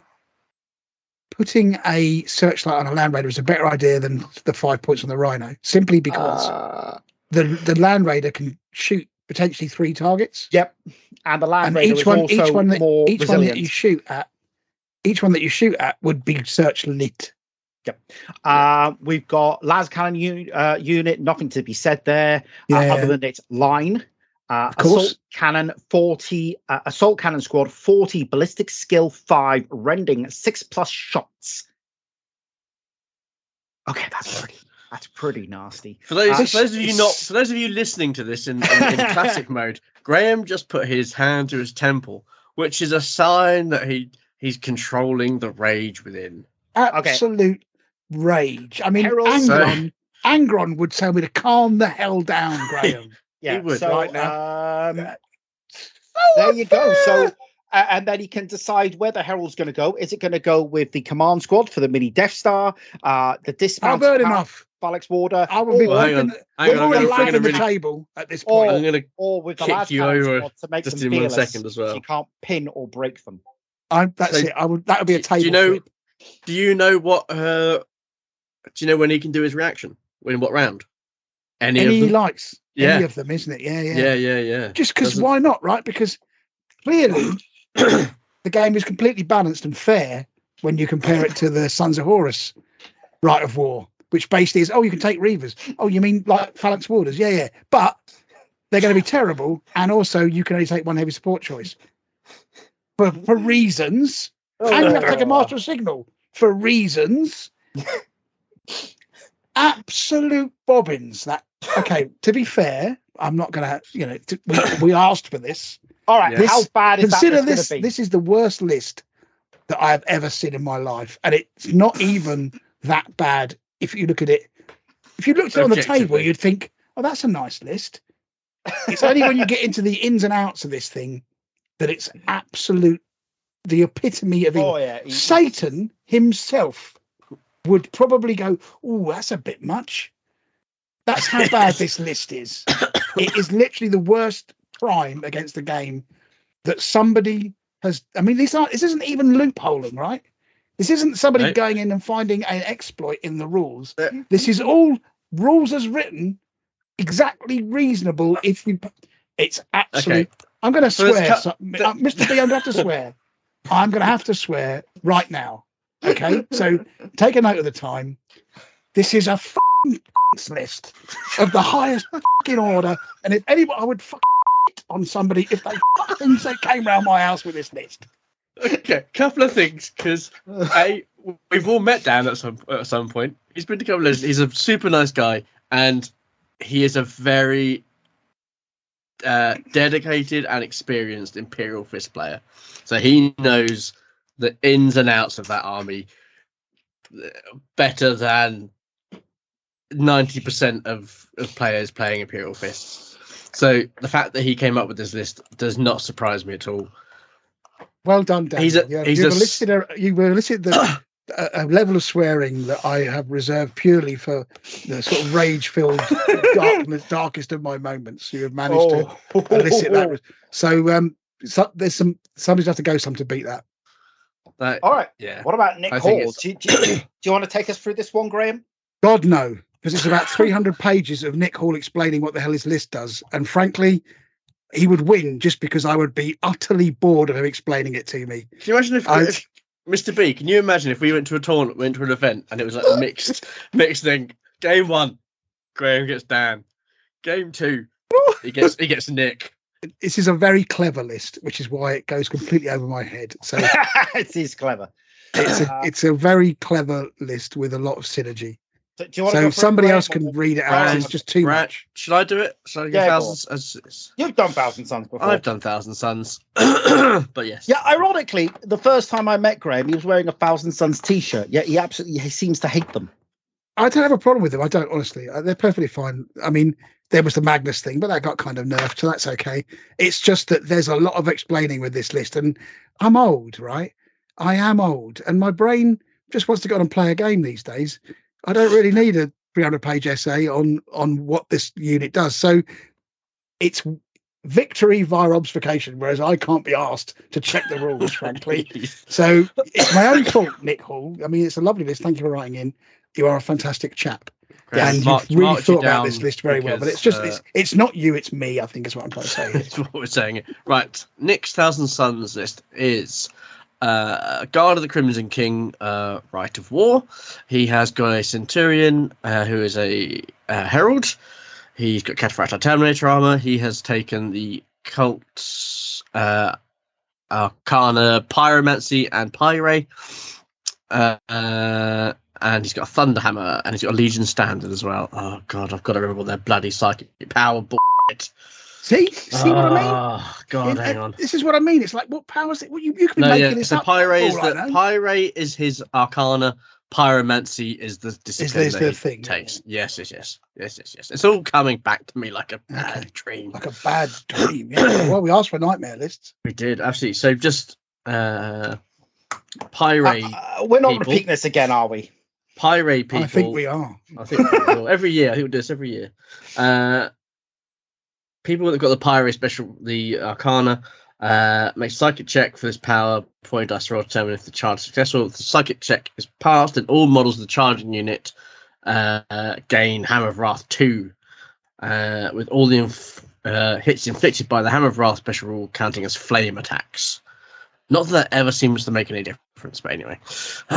Right. Would that be D3 wounds per No, It's Hammer Ra 2, but they're flame attacks. So in close combat, though, would that be Wall of Death? I don't think so. I don't know. Oh no, they just count it as flame. If you This were, counting as. I see what you mean. Yeah, if you had some sort of immunity to flame, yeah. So, but I don't think anyone does. Not I can think of. Salamanders, I think, have some special rules against flame. Yeah, but they're immune to it, not susceptible to it. Yeah, fair enough. Anyway, right, we've got a second herald who is identical, but in fact he's identical. Standard Pyromancy. I thought that was the worst one you could do. Under hammer. I'm have a quick look at that while you carry. You look at that because I can't be the rules man and the 1,000 things at once. We've got a third HQ choice with the Praetor. He has got Cataphract Terminator armor, Combi Bolter, Paragon Blade. He has got Pyromancy again. So 3 HQ choices, all rocking around in Terminator armor. That's never a good sign to start things off with. We have got apothecaries. We've got 2 apothecaries. They are Pavoni, as their arcana. When a unit that includes a cycle with this power is set to make a move or run during the control player's move, the controlling player make a psychic check for the psyker. If the check is successful, then all models in the moving unit with the psyker subtype and the Legion of Artis 1000 on special rule add +3 to the distance moved and may ignore any penalties to their movement for moving through difficult terrain. And this is why Pavoni on apothecaries is brilliant. Basically, did the same thing for the brief time that I was with the Thousand Suns, because +3 movement is always an awesome thing to have up your sleeve, and moving through difficult terrain like it's no bother. Perfect. We have a numerologist cabal. This is a unit from the exemplary battles. Yeah. Yep. He has got 1 numerologist, and then he has 8 life wards. He has a Nuncio Vox, and he has an Akia Force Axe. We have got 2 reconnaissance squads. Oh yeah, okay. Right, Nemesis bolters all round, augury scanner on 1 person. And they have got the psychic ability that when makes a shooting attack, the controller will make a psychic chest that's powered for any rolls to hit or made or reactions declared. If the psychic check is successful, then enemy targeted by the shooting attack must reduce the leadership characteristic of all the models in the unit by 1 for any pinning or morale checks caused by the shooting attack. Super useful on recon squads. Yeah. So 2 of those. We then come on to some fairly unpleasantness. Sekhmet Terminator cabals. Again, Pyre. We've got 2 chain fists, 2 force axes, 3 force axes, I do apologise, and pyromancy as their psychic discipline. I can see. I'll read pyromancy out in a minute when you've finished reading the list. I can see it being relevant. Yeah. Again, second Sekhmet squad, chain fist, force axe. And then a third one, chain fist, lightning claw. All pyromancy. We've got a saber of all things with a neutron blaster. We've got a heavy support squad with las cannons, and they are Corvidae. If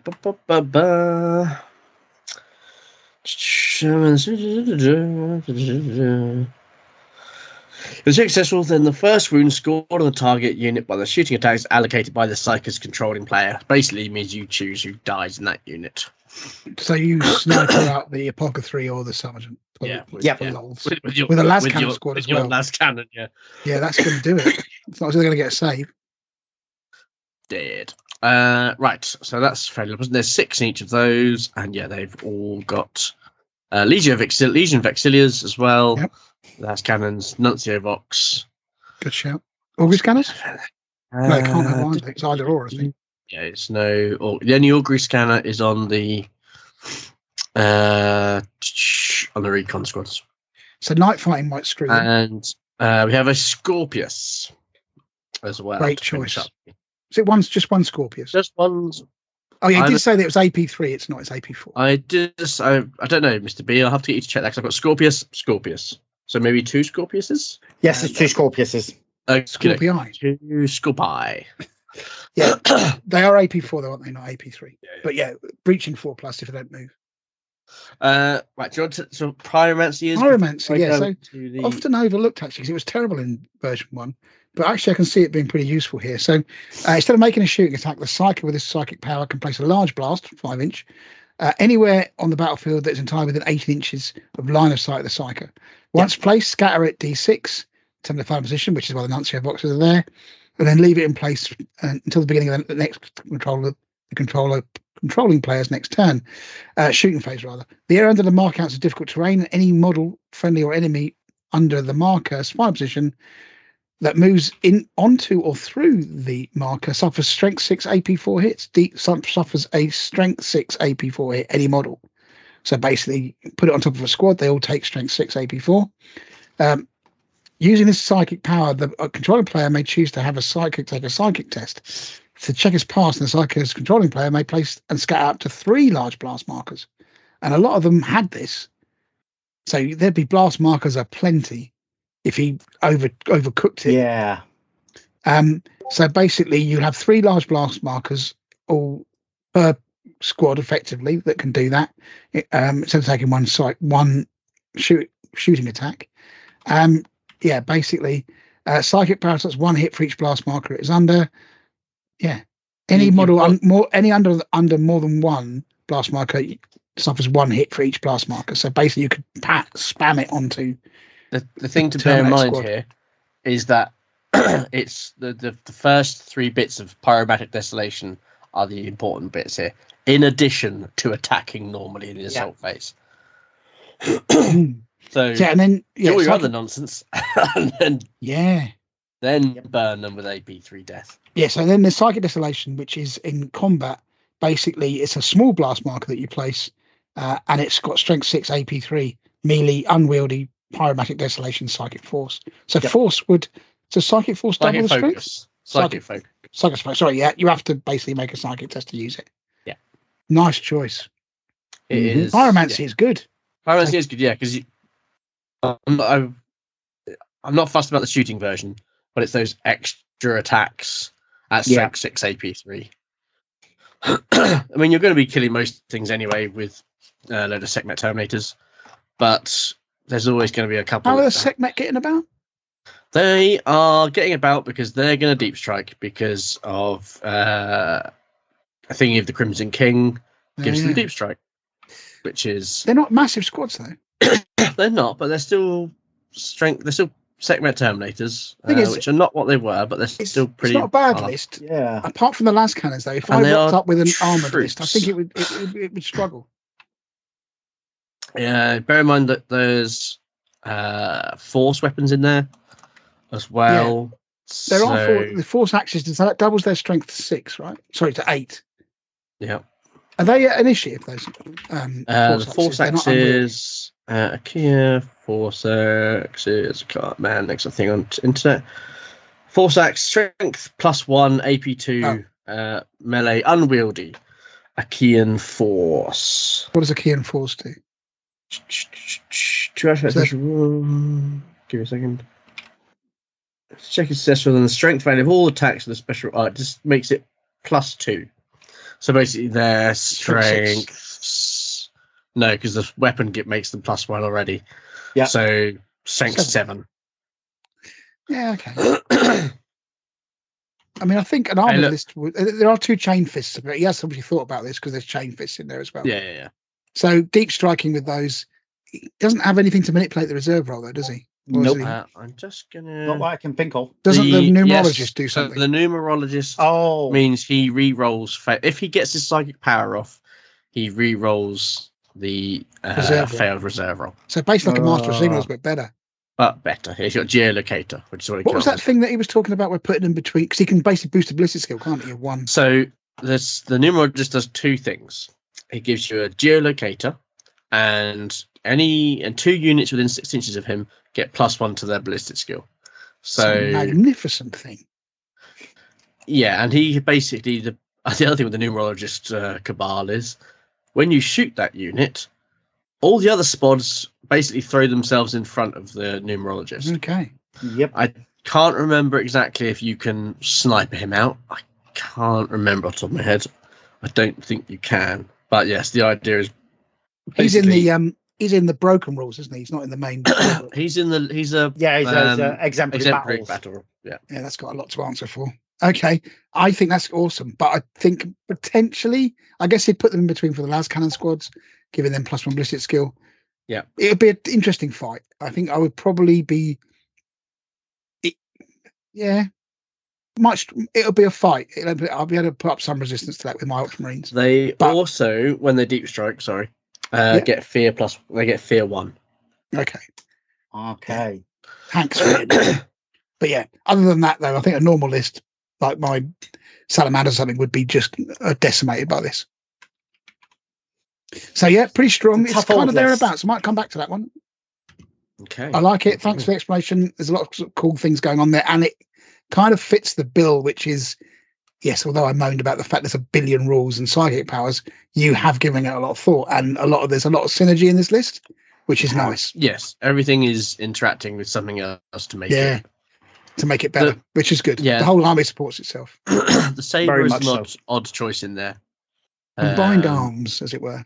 Yeah, it's sort of it sticks out a bit like a bit of a sore thumb. If you rocked up with Sisters of Battle, though, wouldn't that screw this over big styling? Yeah, but just like if you rocked up, theory, yes, but bear in mind it's still Terminators with enough attacks and enough strength and enough wounds to squish. Although very skilled, fairly weak models. What do you think? In the running? So far, we've just. It's in the running. I would say. I think so. Daniels is a definite. So. It's in the running. We're going to add Nick to the shortlist. Add Nick to the shortlist. All right, cool.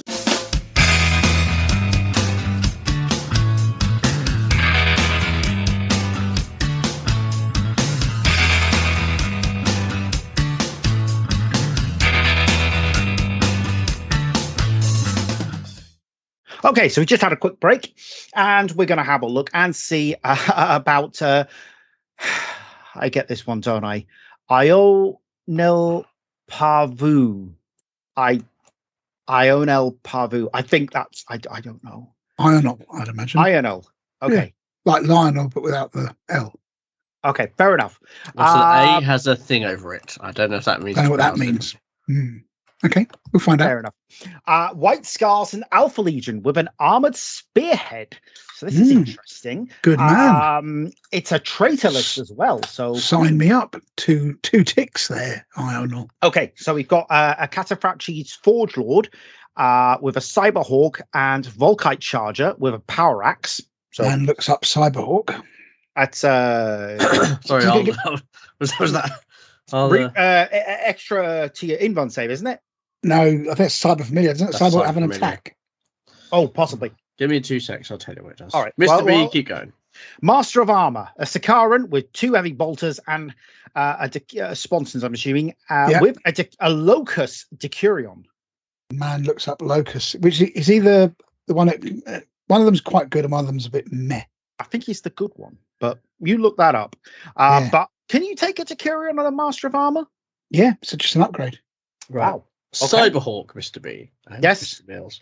At the start of any turn in which the controlling player is the active player, a model with a Cyberhawk may select one enemy unit with at least one model within 24 inches. When making shooting attacks against that unit, the model with the Cyberhawk and all models in any unit it has joined may re-roll failed to hit rolls of 1, and when declaring a charge against the target chosen enemy unit, the model of the Cyberhawk and any unit is joined may add 1 to their charge roll. Oh, that's pretty good. That's not bad at all. That isn't bad, is it? The Locus, while we're there, so basically, yeah, you can add these to your Predator, Sakaran, Punisher, or Kratos. And this is advanced reaction. If they shoot you, this is the one where you can, after they've resolved all the hits against you, but before you kind of look at the whole points lost or vehicle damage chart, a reaction may make a shooting attack targeting the unit to trigger this reaction. God, follow up, yeah. A model with a vehicle unit type attacking as part of the reaction may attack with all of its defensive weapons and up to one battle weapon. Oh, okay. However, the controlling player chooses to attack with only a single battle weapon and no defensive weapons, then all that model's attacks are given +1. All right. While you've got the book open, can you also look up what White Scar's Inducti do? That's coming up. Right. In the elites, we've got a phalanx cohort, 2 chain bayonets, and a phased plasma fusel. Troops, we've got 2 despoiler squads, Inducti, so 10 men, with any upgrades on there, Nuncio Vox and a Rhino. So that's fairly interesting. I haven't seen Inducti yet in the list challenge, so no, that's true. Even from us. Go on. What you want me to read it out? Yeah, go on. So White Scars Inducti, so they're despoiler squads that they can get inductied into. Yep. No modifications to the composition. All models unit modified by the White Scars in template gain the Inducti unit special rule. The Legion Despoiler Sergeant in a unit modified by the Inducti rule may have their power weapon upgraded to a power glaive, if you so wish. All models modified by the White Scars, blah, blah, blah. Replace the Heart of the Legion special rule with the Proof of Valor special rule. And Proof of Valor is the model with the special rule. That they need to unsaved wound during the fight subphase while locked in combat with at least one enemy unit whose majority weapon skill is 5 or more. It can make a special Proof of Valor roll to avoid suffering the wound. Yes. Okay. Right. Survival. So when a model with this special rule suffers an unsaved wound, roll d6 for each time an unsaved wound is suffered. On a result of 5+, it's discounted. Counts as being saved. Oh, very nice. Okay, so that's good. And it's a damage mitigation, so it's basically like feeling a pain, except it doesn't matter if it's instant death or anything. Let me just check. If one of my wounds is discounted due to the special rule and the unit benefited from the special rule has not been entirely removed, at the end of the site subphase, all the units had to have proved their valor. Any unit from the player's army that proved their valor gets 1 additional victory point. That's fantastic. It's not bad. So if I've got this right, if you're locked in combat with at least one enemy unit, they've got to have majority weapon skill 5. So Terminators, Custodies, HQ. Interesting majority units. There's quite a lot of them. I mean, the Reavers, most of the special units, most of the special ones have all got weapon skill 5, all of it. But yeah, so I wonder how that would work in a challenge. Interesting. Okay. So basically, if you hit them with a power fist, not a double amount, on a 5+, they ignore it. Basically, which is the only thing in the book that can do that. Yeah. Okay.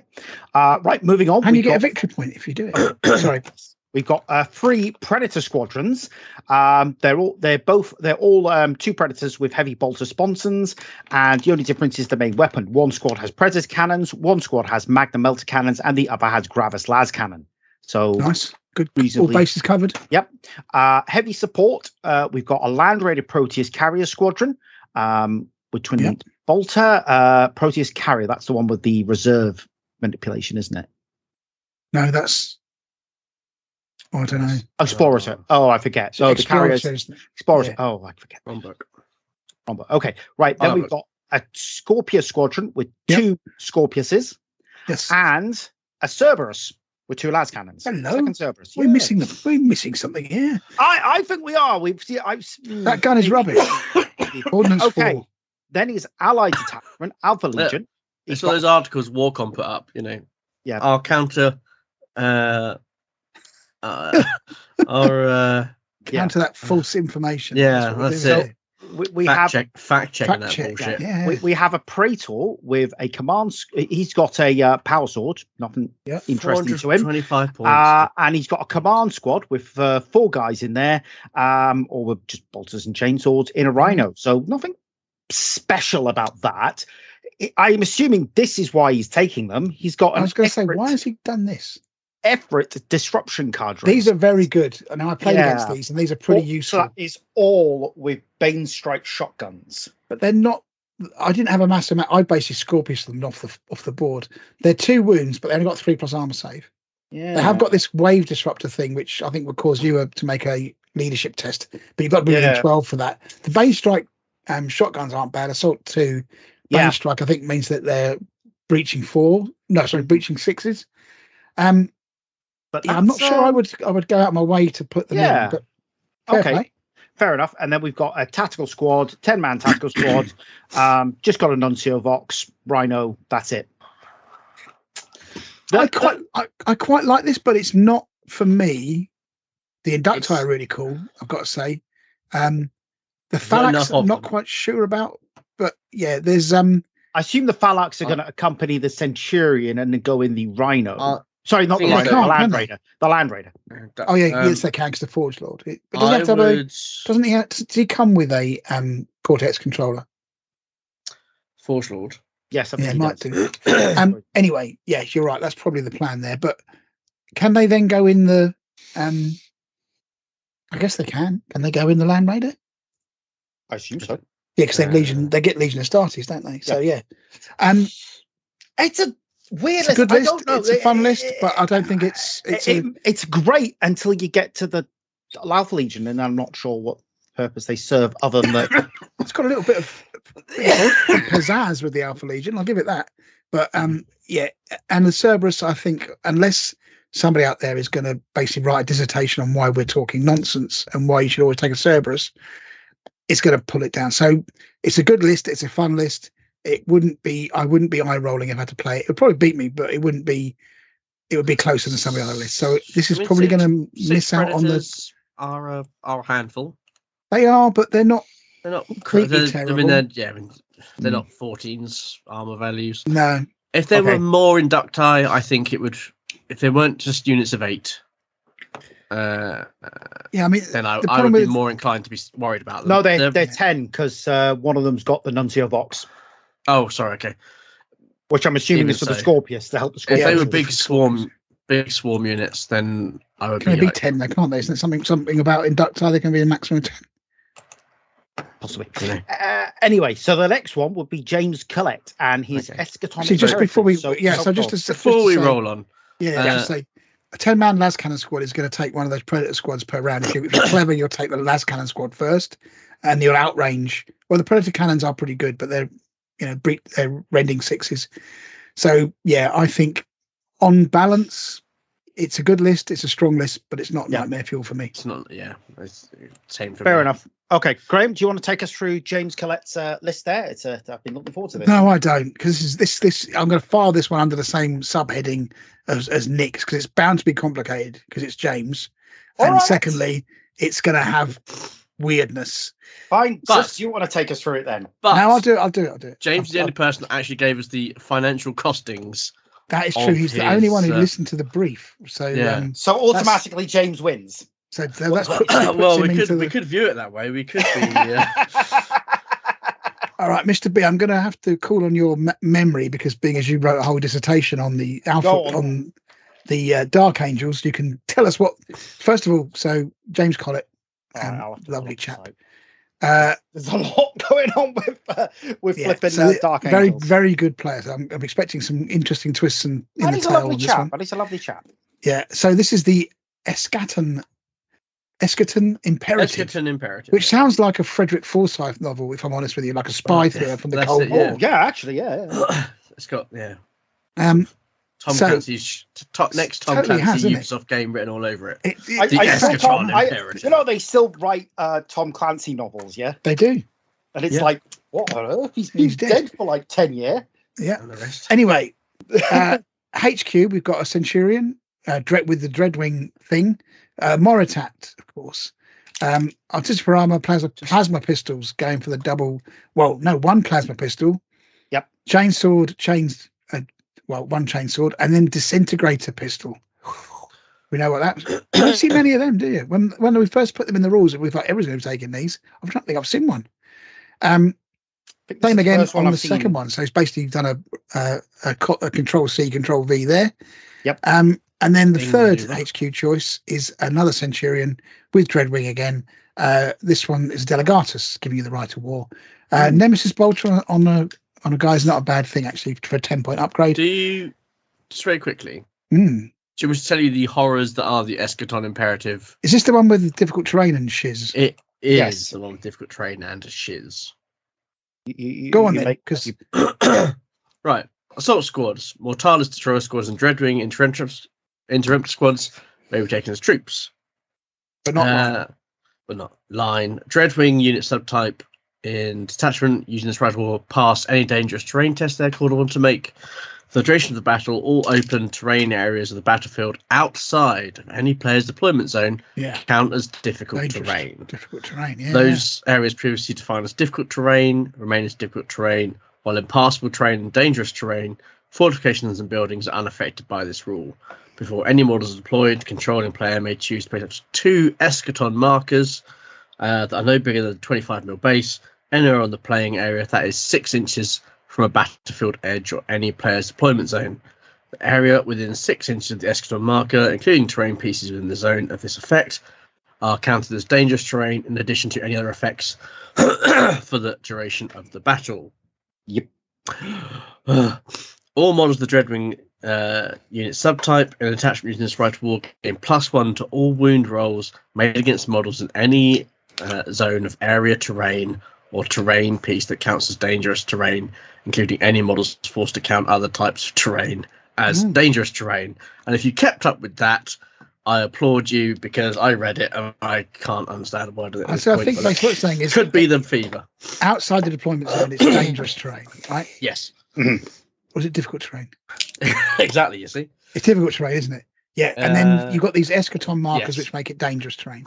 Yep. And then if you've got the Dreadwing subtype, you get +1 to hit if they're in the dangerous wound terrain. rolls. To wound rolls in the dangerous terrain. And if you've got the Dreadwing, you ignore any dangerous terrain. So basically, you can run around freely while your long-suffering opponent gets bogged down with dangerous terrain and having to take 2 off their movement or pretty much break all their vehicles. If at the end of the battle there are enemy units in the opposing player's deployment zone that are not pinned or falling back, the opposing player gains D3 victory points to their total. So that's called Castle Me Up, Esquire. Because D3 victory points is not to be laughed at. If you can pull off a secondary, you could probably win the game. 5 victory points if you get lucky. So yeah, I know for a fact if I played this list, I would just be sitting back. But I guess James Collett is no mug when it comes to this. So let's see how he would counter. This is the list that Paul ran this for a while. Paul Shaw, because we played this list at this Right of War at Essex, and he was just unfortunate because I was running Thousand Suns and was ignoring terrain because I had the Pavonia ability where I was just unfussed by it. Whereas I was Death Guard and was like, oh yeah, you were really fussed by it. This is my bread and butter. Yeah, because you don't care. Nope. Yeah, don't care. Just like, okay, yeah, so it's basically normal terrain then. Yeah, just me then. Just you. Okay, right. What else? Carry on. Sorry. You were up to the elites, I believe. So then we've got 2 dreadnoughts, 2 dreadnought talons. I beg your pardon.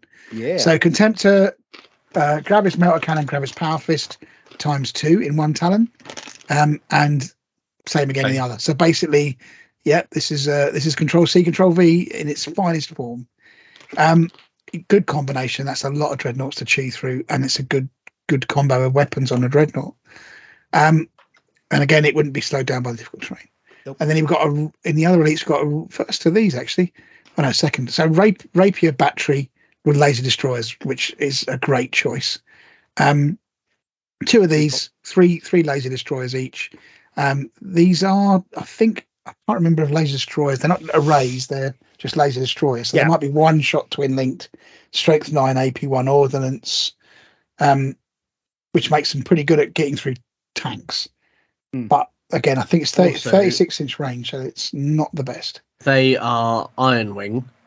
Yes. And they re-roll failed to hit rolls of 1 when targeting any model with the vehicle unit type. Yeah. So clearly... And they snapshot at ballistic skill 2 instead of ballistic skill 1. Yeah.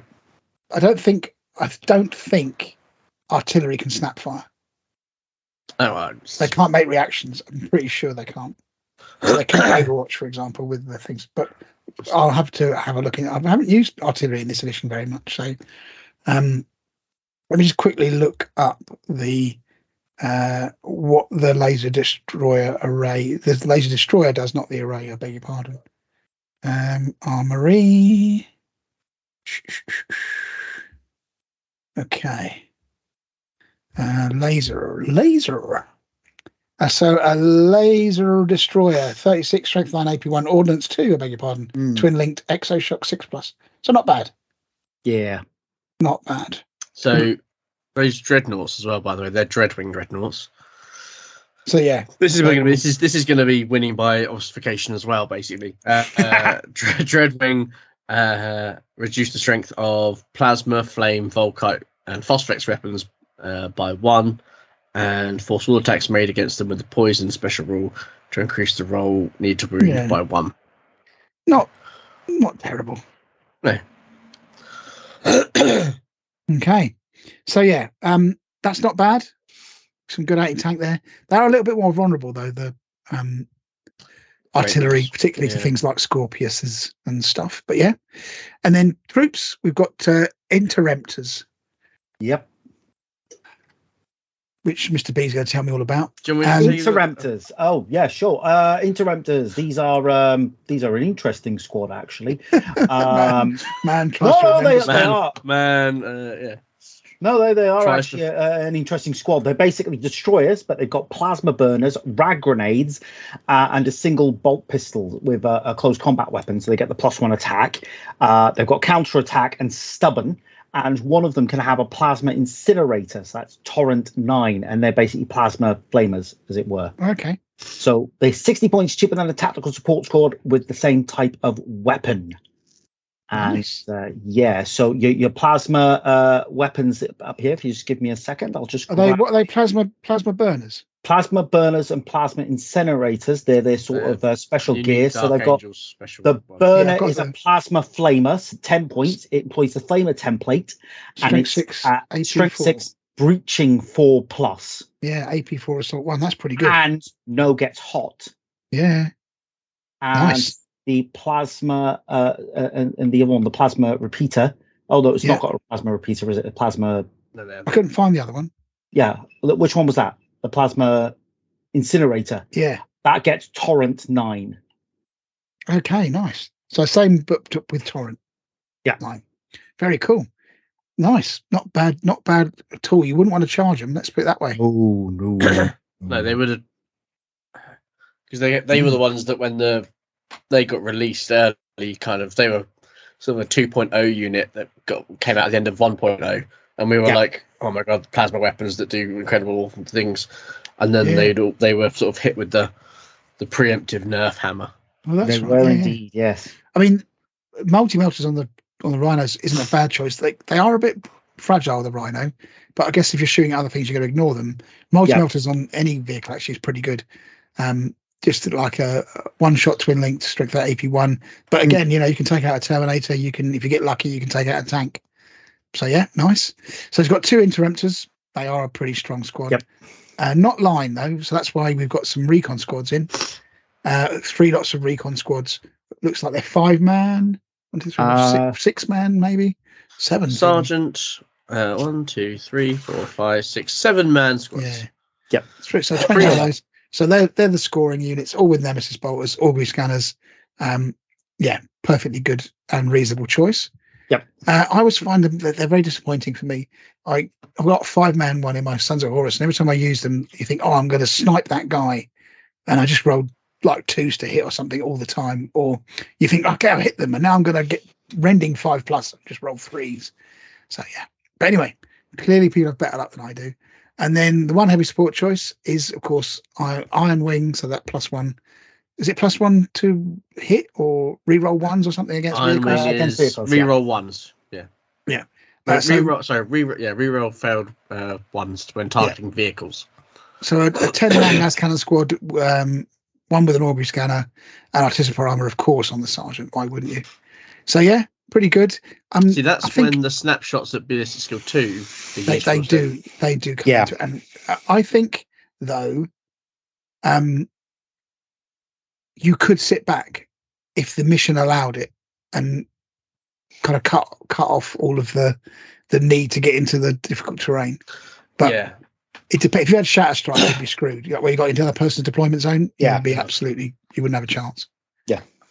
But bear in mind, all you got to do is leave one unit hidden to get D3 victory points.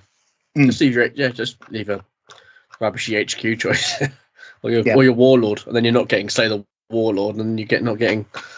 Oh, he's not getting Slay the Warlord, and you're getting D3 for him being alive. Yeah, it's a nice list. I've got to say, it's a good list. Moritat's there. 4 dreadnoughts. 4 dreadnoughts. Lots of las cannons. It's a tough old list. It is, but is it nightmare fuel? No, I don't think so. Sorry, James. It's tough. It's just not as bad as others we've seen. Yeah, I think that's fair. I think it's a good list. It's a strong list. It is a bit of a glass cannon, which he does make. And again, you're potentially giving D3 victory points away if somebody like me just castles up and goes, "Come at me, bro." Yeah. I mean, it's never going to work against. I'm never going to have that ability because my brain does not work in the same way. Kill main burn. I do like the way that he's leveraged the full extent of the Legion by giving it that synergy between the different wings of the army.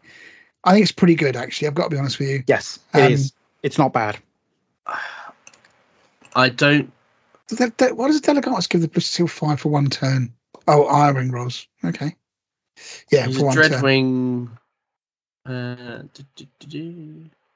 So yeah, I think it's a good list. I think it's a strong list. It wouldn't be out of place at Company Legends. Yep. We wouldn't be sending it back and saying you want to have a rethink of that, my son. But it will be tough. But it's a tough one. It's a tough one. It's going to win more games than it loses. Agreed. He does say about the difficult terrain. Anything in dangerous terrain gets rendered on a 4+ by the Interrupters and the Nemesis Bolters. But that can only be in on the proviso. Zone, though, can't it? That's the problem. So you don't. I think is it. Well, no, because it's anything in the dangerous terrain, which is the entire battlefield, isn't it? Yeah, I thought it's difficult terrain, and it's only dangerous terrain with those markers. Yes. Let me just double check on this Right of War.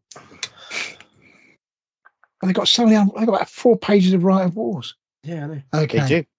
All open terrain is counts as difficult terrain, not dangerous terrain. Yeah. So the only way, but those counters make it dangerous terrain. So if you just steer clear of those. Well, but I think 6-inch bubbles. Yeah, but they've still got to be outside the deployment zone. So I would just basically I would just be backlining this and saying, well, you're gonna have to come at me if you want anything. Obviously that depends on the mission, and obviously that depends on the mission and what have you. But it does. Okay. Shall we move on then? So, Chris, would you like to run through the next one? It's a one that you probably a bit more familiar with. Christian Morn. It's weird because the initials are the same as well. I didn't send this list in. I just want this clear. Is this your fit, whatever his name is? My alter ego. Yeah, that's it. Yeah. I haven't heard from yours for a while, actually. Yeah. He's still there, fifth Goldsmith or whatever his name is. Fifth Goldsmith, yeah. Goldsmith. Yeah. Whatever. Chump. Right, Christian Moore. Genius. I've been meaning to him for ages. Right. So this is a Custodes list. Actually, it's a Imperium list because there is an assassin. And we start off with the assassin being an Eversaw assassin. Eversaw. It sounds like a cream you would apply to the bottom. I'm pretty sure I had that under my nose yesterday to make life slightly more bearable. It's a Chalfont St Giles cream. That's what that is. That's absolutely right. Sorry, just bring up the Imperium I'm looking book for the because the armory is the all the spears are going to get confusing in a few minutes. So. Oh yeah. There's lots of different spears. Yeah. Let's have a look at the Eversaw while we're here. Go on, have a look at the Eversaw. Crazy stuff as this thing got. Neuro Gauntlet, Power Sword, Executioner Pistol, Melter Bombs, Panoply of the Assassin, 4+ Invon. Counter Attack 1, Friends on Rage 3, Biological Overlord, Infiltrate Scout, Support Squad, and Loyalist. So a bag full of rules to unpack. Do you want me to read them out? Go for it. So whenever I ever saw, so this is Biological Overlord, when it's reduced to 0 wounds, but immediately before the model is removed from the battlefield. Yeah. Sorry, Biological Overload. Both friendly enemy units within 6-inch stuff for strength 4 AP3 with Fleshbane These hits count as a shooting attack originating from the weapon with the flame type. So basically, you kill him, he blows up. A bit like a little dreadnought, really. Except it's 83, which is not bad. And it's Fleshbane, so actually it'd be twos. Killing, well, basically killing on twos if it's against a marine, which is nice. Friends on Rage. Yep. Start of the assault phase, the model of this special rule may choose to temporarily increase its attack characteristic by the amount listed in brackets until the end of the turn. Wow. When rolling to hit for a model that has the attack characteristic increased in this manner, for each unmodified result of 1, the attacking model admits itself as a wound, unless an armor save can be made. Wounds inflicted in this manner do not count for the purpose of combat resolution. So, if you bang up your attacks to +3, giving you base attacks of 6, pistol and power sword giving you base attacks of 7, charging giving you base attacks of 8. Yep. Nice. But... All go on, yeah. He has got. Let's have a look at the power sword, though. So rending 6s, but there's nothing to make your strength any better, unfortunately. Okay. So, but yeah, lots of attacks. Neuro Gauntlet, I beg your pardon. Yes. So basically, it's got friends on 3, so you can bang your attacks up by +3. Yep. Actually, increase for each unmodified result of 1. Okay, so it doesn't. So if you give him 1 attack extra, that's pointless. Give him 3 all the time, right? So yeah, but any one that you do roll, you basically take. If you make an armor save, you can ignore it. Otherwise, you take a wound. And they've not got a lot of wounds, assassins. No. Nope. 3 wounds actually on this one, so pretty better. I think most of them are on 2. But anyway, he's also got a Neuro Gauntlet, Strength User, AP3, Melee, Fleshbane, Shred, Rending 6+. So basically, why would you use your Power Sword? No reason that I can think of, because you get Fleshbane, so you're wounding on 2s against dreadnoughts actually, with a reroll and looking for 6s, rending 6s. Could be cool. And then the Executioner pistol must choose to use. You got a bolt pistol or a needle pistol, basically. And the needle pistol is poison 3 plus pistol 2 pinning. So yeah, Power Sword is strength is user strength AP3, rending 6+ anyway. Yeah, it's just not having that Fleshbane. And the shred. Yeah. So yeah, you would just use the Neuro Gauntlet. I would. Yeah, weird. Okay, cool. Not a bad little assassin. No, not a bad little assassin at all. Right, we have a Custodes Tribune. He is the most expensive of the like 300 non-Valdor options. Yeah, absolutely. He gets Eternal Warrior for all those points, and a 2+, 4+, I think it is. Might be a 2+5+. Can't remember off the top of my head. It'd be a 4+ with that kind of business going on. With the battle plate, I can't remember. All right. I think the battle plate is a 4+. I think normally they're. I'll look up in a second. Okay. Can't do 2 things at once. He's got a Guardian Axe. Guardian Axes are where things start to get interesting. Guardian Axes are. They got shooting profile because all the Custodes weapons have shooting profile as well. Strength 4, AP 4, Assault 2, Shred. He has +3 strength in combat, AP 2, two-handed, unwieldy. So he's strength 8 at initiative 1. Power fist, basically. Yeah, whereas you can take a Sterling Power Gauntlet and make him strength 10. To make him strength AP 10, AP 1. Yeah, that's weird. Yeah. Has the spear got a better shooting attack or something? The spear has the shooting attack, but you could give him a man looks up Tribune very quickly.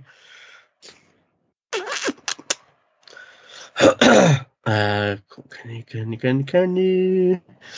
No, he can't. It doesn't get a ranged attack otherwise. Okay. So why the Guardian Axe? That seems like Guardian Axe. I mean, it's free. Yep. I can't. I've been looking at them to play them. I can't remember if they get. They used to get the Guardian, +3 AP2, melee 2-handed unwieldy. So it's basically a power fist, right? Yeah. Pretty much.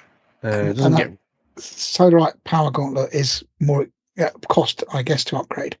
Yes, it is. Yeah, Solarite Power Gauntlet is 30 points on a 300-point model.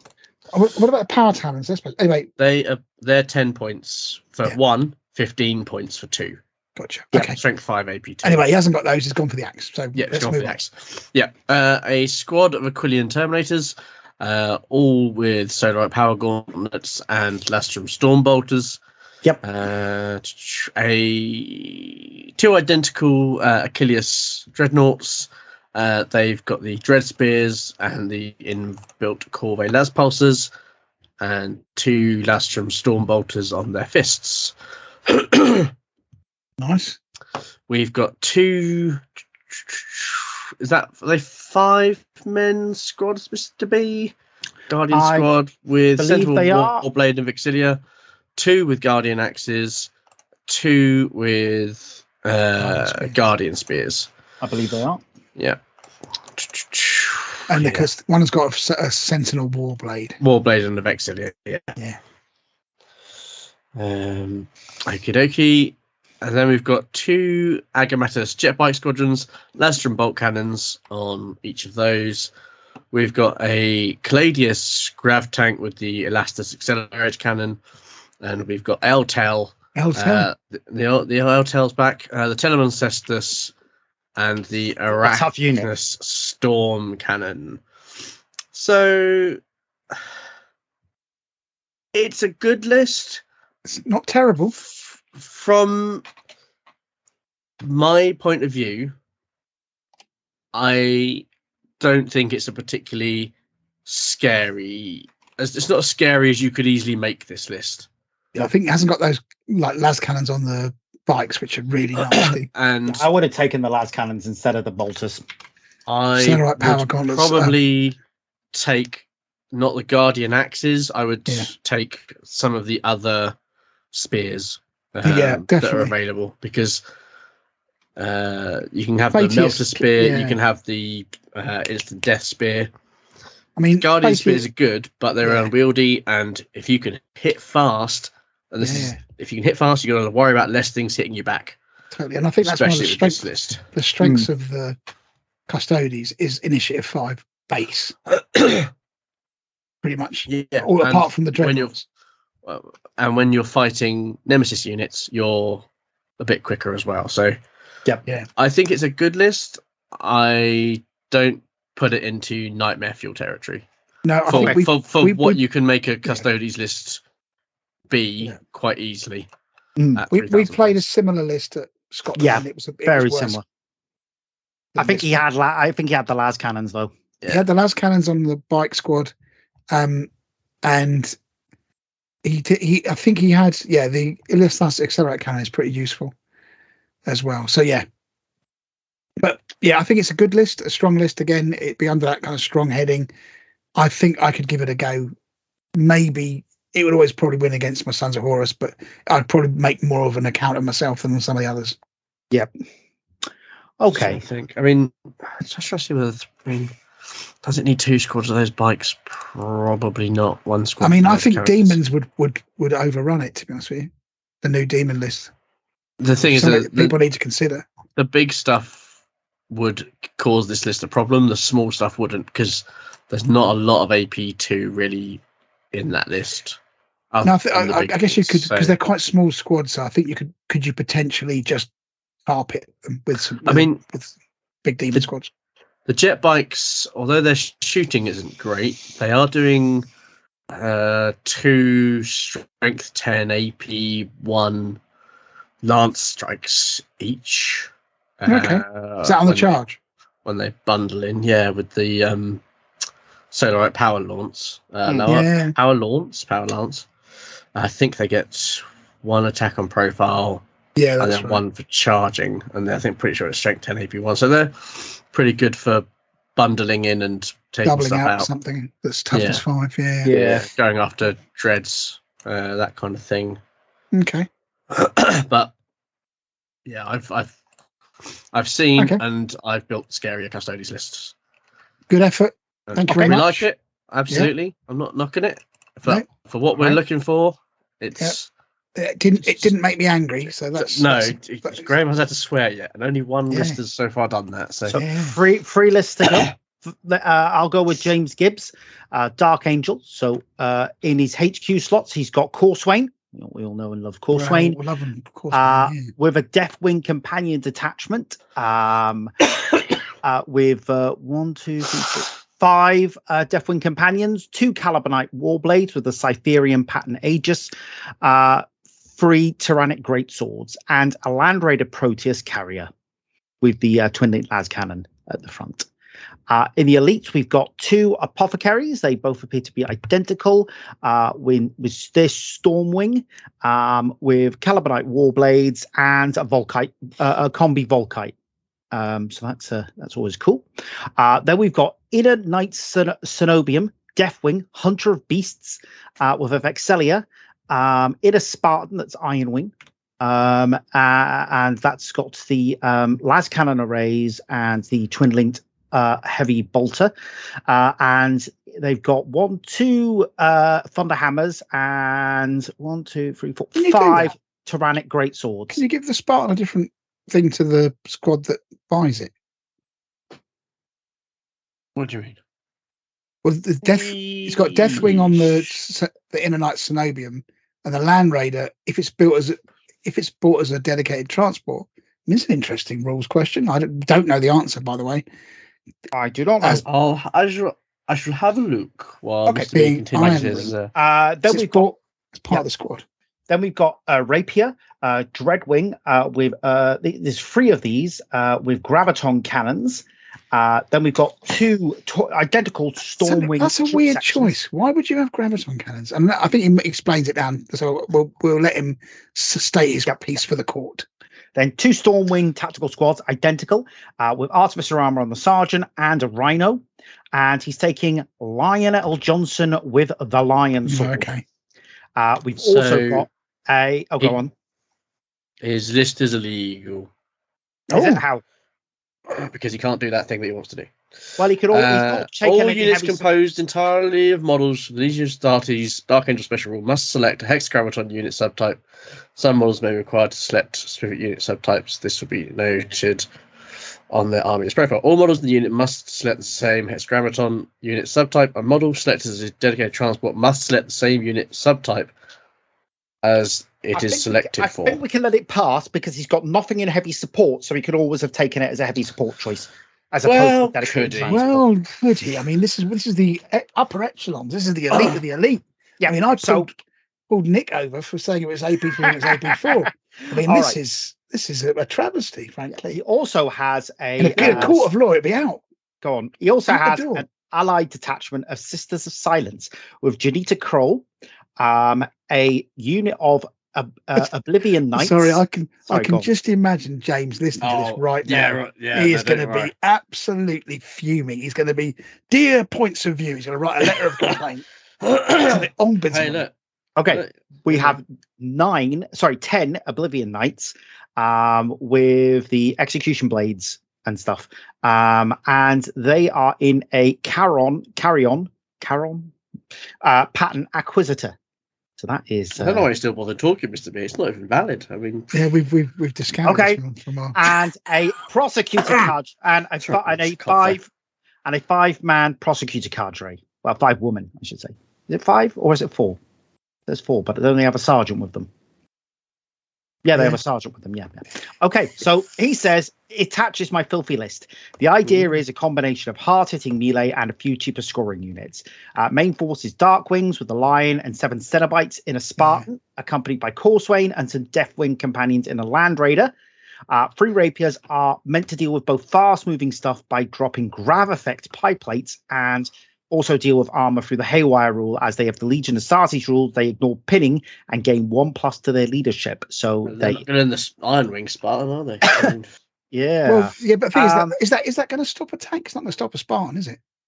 I mean, I'm just let me just math hammer it out. Okay. So graviton cannons are, but all it's going to make is difficult terrain. So you're fishing for ones if a vehicle drives through it. And you've got how many? 3 of them. 3 of them. So all 3 would have to hit, assuming they don't scatter. and that would only do 3 hull points with the Haywire max. So your Spartan's still sitting pretty on 3 hull points. Okay. I think, if I'm honest with you, I think I wouldn't be massively bothered about those. Okay. 2 tactical squads in Rhinos for scoring, Stormwing to get buffs to their bolter shooting, and Apothecary with a combi Volkite trying to win the Mr. B vote here, and Artificer Armor on the Sarge. They're meant to stay out of the way and just score.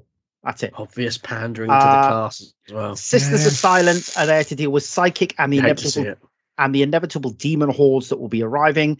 The Allied detachment is led by Jenny Kay, who'll be hanging out with 10 Oblivion Knights and an Inquisitor. She is tough. I had to downgrade as they cannot take Rhinos. Okay. Depending on the mission, she can deep strike and then assault right away using Ex Oblivio to really ruin someone's day, or start on the field being 8 inches further away for the purposes of being shot, and having a 16-inch move means an 8-inch move before the ladies hop out. How's she deep striking? In the truck. Ex Oblivio. This is nonsense. Can the carry on deep strike? Well, I'm just going to check. Possibly. And finally, there's a troop tax of 5 prosecutors. Having the light subtype means they can run and snap shoot, and they have fleet on, and will get scout or infiltrate as their special rules. So they're likely going to be used for early game scoring on a midfield objective or holding in my own zone. Option T1 to remove the Spartan on turn 1 to remove the Spartan land rate, and Inquisitor up, get everyone out, and then charge with some very tasty melee threats. Sisters of the Hut neutralize any psychic threats, or it can hold the Inquisitor in reserve and deep strike in to try and cause pinning at -1 leadership. I know it used to be able to deep strike. It can. It can deep strike, but has it got the assault? Assault vehicle, so it can do it. Yeah. Okay.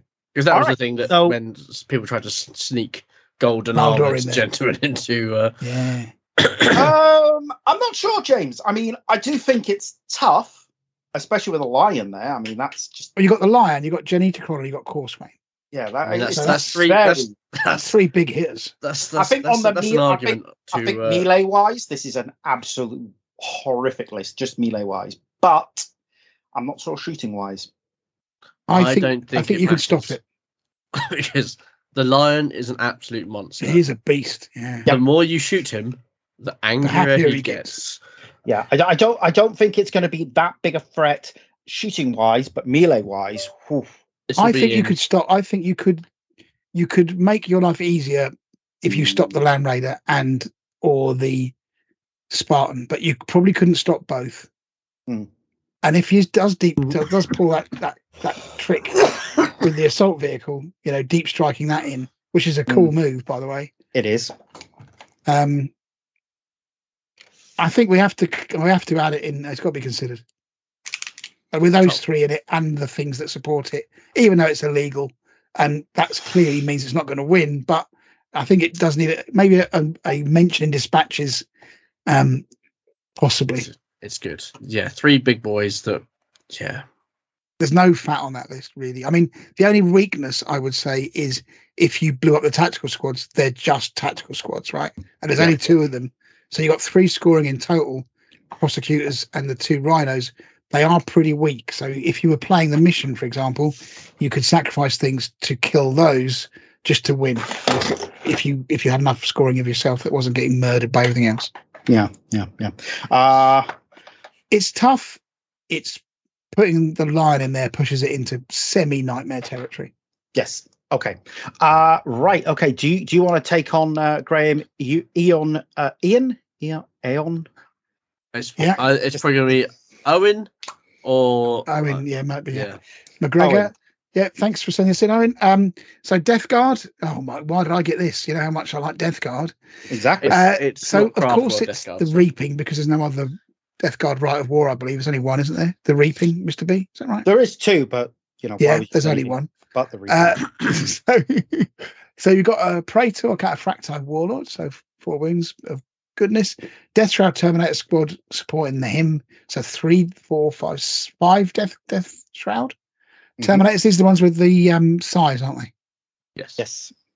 In Tarsus armor. And 5 melter bombs, which actually melter bombs is not a bad thing, as I found out to my expense going up against Mr. B. Land Raid approaches, chucking those guys in. Cataphracti Praetor in another squad. just a normal Cataphractii Praetor. So 2 Praetors in Cataphractii, rad grenades, grenade harness, thunder hammer, and a minor Alchem Flamer combi weapon. Mr. B, just out of interest, is there anything to stop the Death Shroud from, or can Death Guard sweeping advance? Death Shroud are in Tartarus armor, so yes, they can sweep. So why would you put them with Praetors that are Cataphractii Terminator? I personally wouldn't. It's a good point. Well made. I personally wouldn't, and I don't know if there's something in the No. special rule that means the Cataphractii basically stops them from doing it. So I don't ever take a Cataphractii Warlord if I'm taking Death Shroud. I mean, yeah. That's Like just you say. Yeah, this makes sense. Totally makes sense. It used to be that Death Shroud could take either. They just had a Terminator armor. It didn't say what it was. Okay. People used to take them in Cataphractii armor as well. So, but now they're definitely in Tartarus armor. Okay. Yeah, it's just it's a good spot. It's a good spot. It's a bold strategy. Come on. Okay. Then we've got two apothecaries rather, just with no upgrades at all. In the troops, we've got because it's this is a nice little troops edition. Have a 10-man las cannon squad in your face for your troops. With an augury scanner. With an augury scanner. Why not? Why not have 2? Why not? Yeah, why not have 2 for your troops? No Artificer armor though, so you're giving us a little bit of a chance. Very nice of you. Then we've got tactical squads. Tactical sergeant with Alchem pistol, Artificer armor on him though, with rad grenades, power weapon on the sergeant as well. So kind of beefed up the free sergeants. Yeah, free control CV squads of control those. CVs. Yeah, nice one. That's pretty good. As I don't know about you, I'm always very reluctant to give my sergeant anything other than Artificer armor. Just because they die so quickly, and you can put like 30 points into them, and it's like with 100 points. So you could have just rad grenades absolutely make sense because rad grenades make sense. That lower the opponent's toughness. Pay to your strengths. Yeah, absolutely. It's so useful. And then this is a nice little blast from the sky. Oh, hello. Xiphon Interceptor slipped in there. I haven't seen one of those for ages. No, we haven't. That's nice. They're not bad actually. Not bad. They're better than Lightning, which got absolutely beasted in this edition. It did. And then heavy support, Grave Wardens. These are 3 wound fellas, aren't they? These ones. Yeah. Is that the Death Shroud? 1, 2. I think they're 2 wounds. 1, 2, 3, 4, 5, 6, 7, 8, 9, 9. Just 9, 10 guys. Grave Wardens have 2 wounds apiece. Yes. Okay, it's the other ones. Death Shroud have got 3 wounds apiece. That's what I mean. Yeah.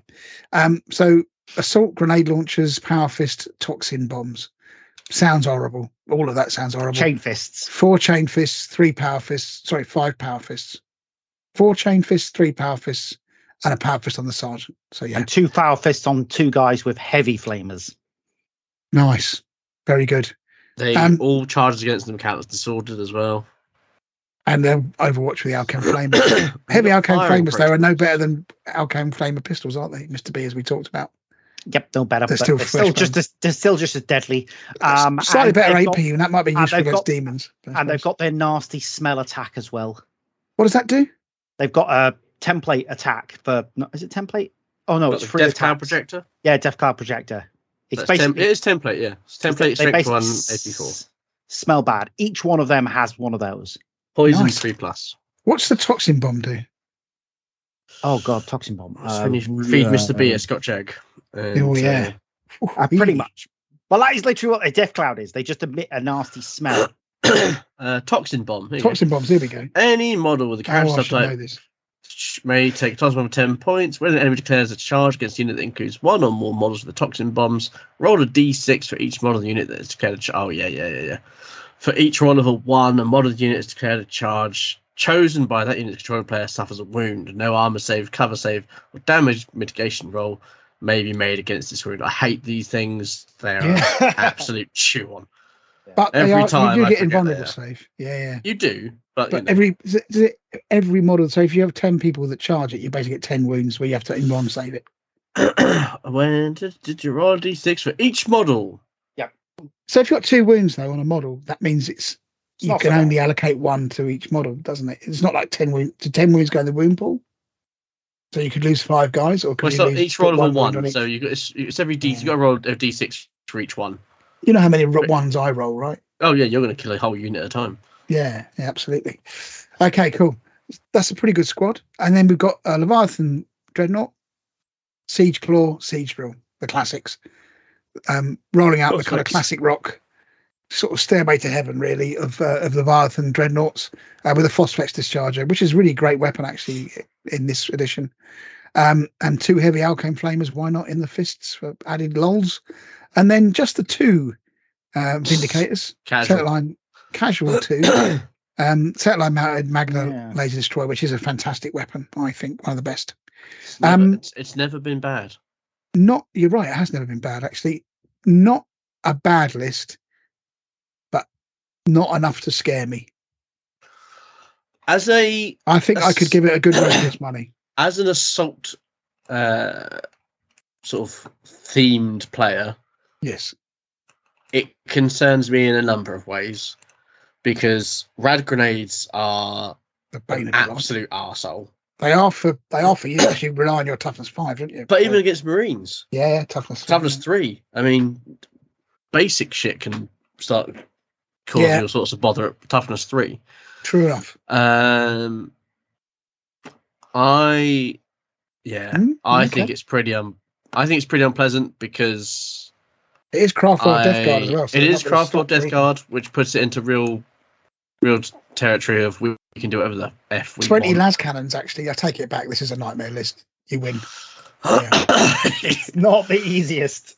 No, I take that all back. And you got the Xiphon if somebody was stupid enough to turn up with a just to fly around the board going. Whew. Yeah, just because you can. It's not going to do anything, but it's going to be nice. I would like to add Owen. I think it's Owen to the mixer. My personal, I think it's a good list. It's a nightmare list. It's an eye roller, definitely.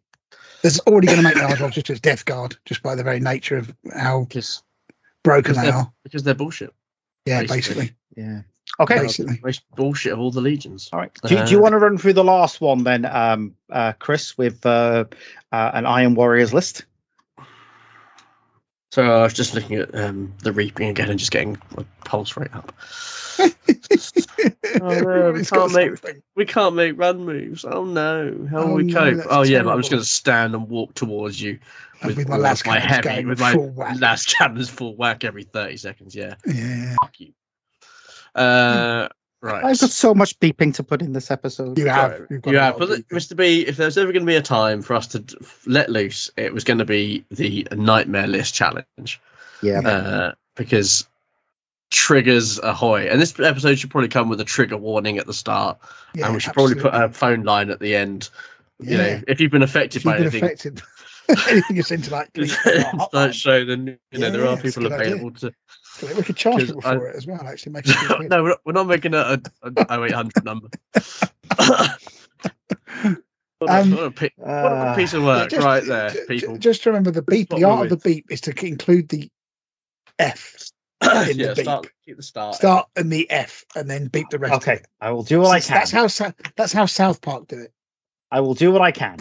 Okay, we believe in you. Right. Last list, Chris. William Sue.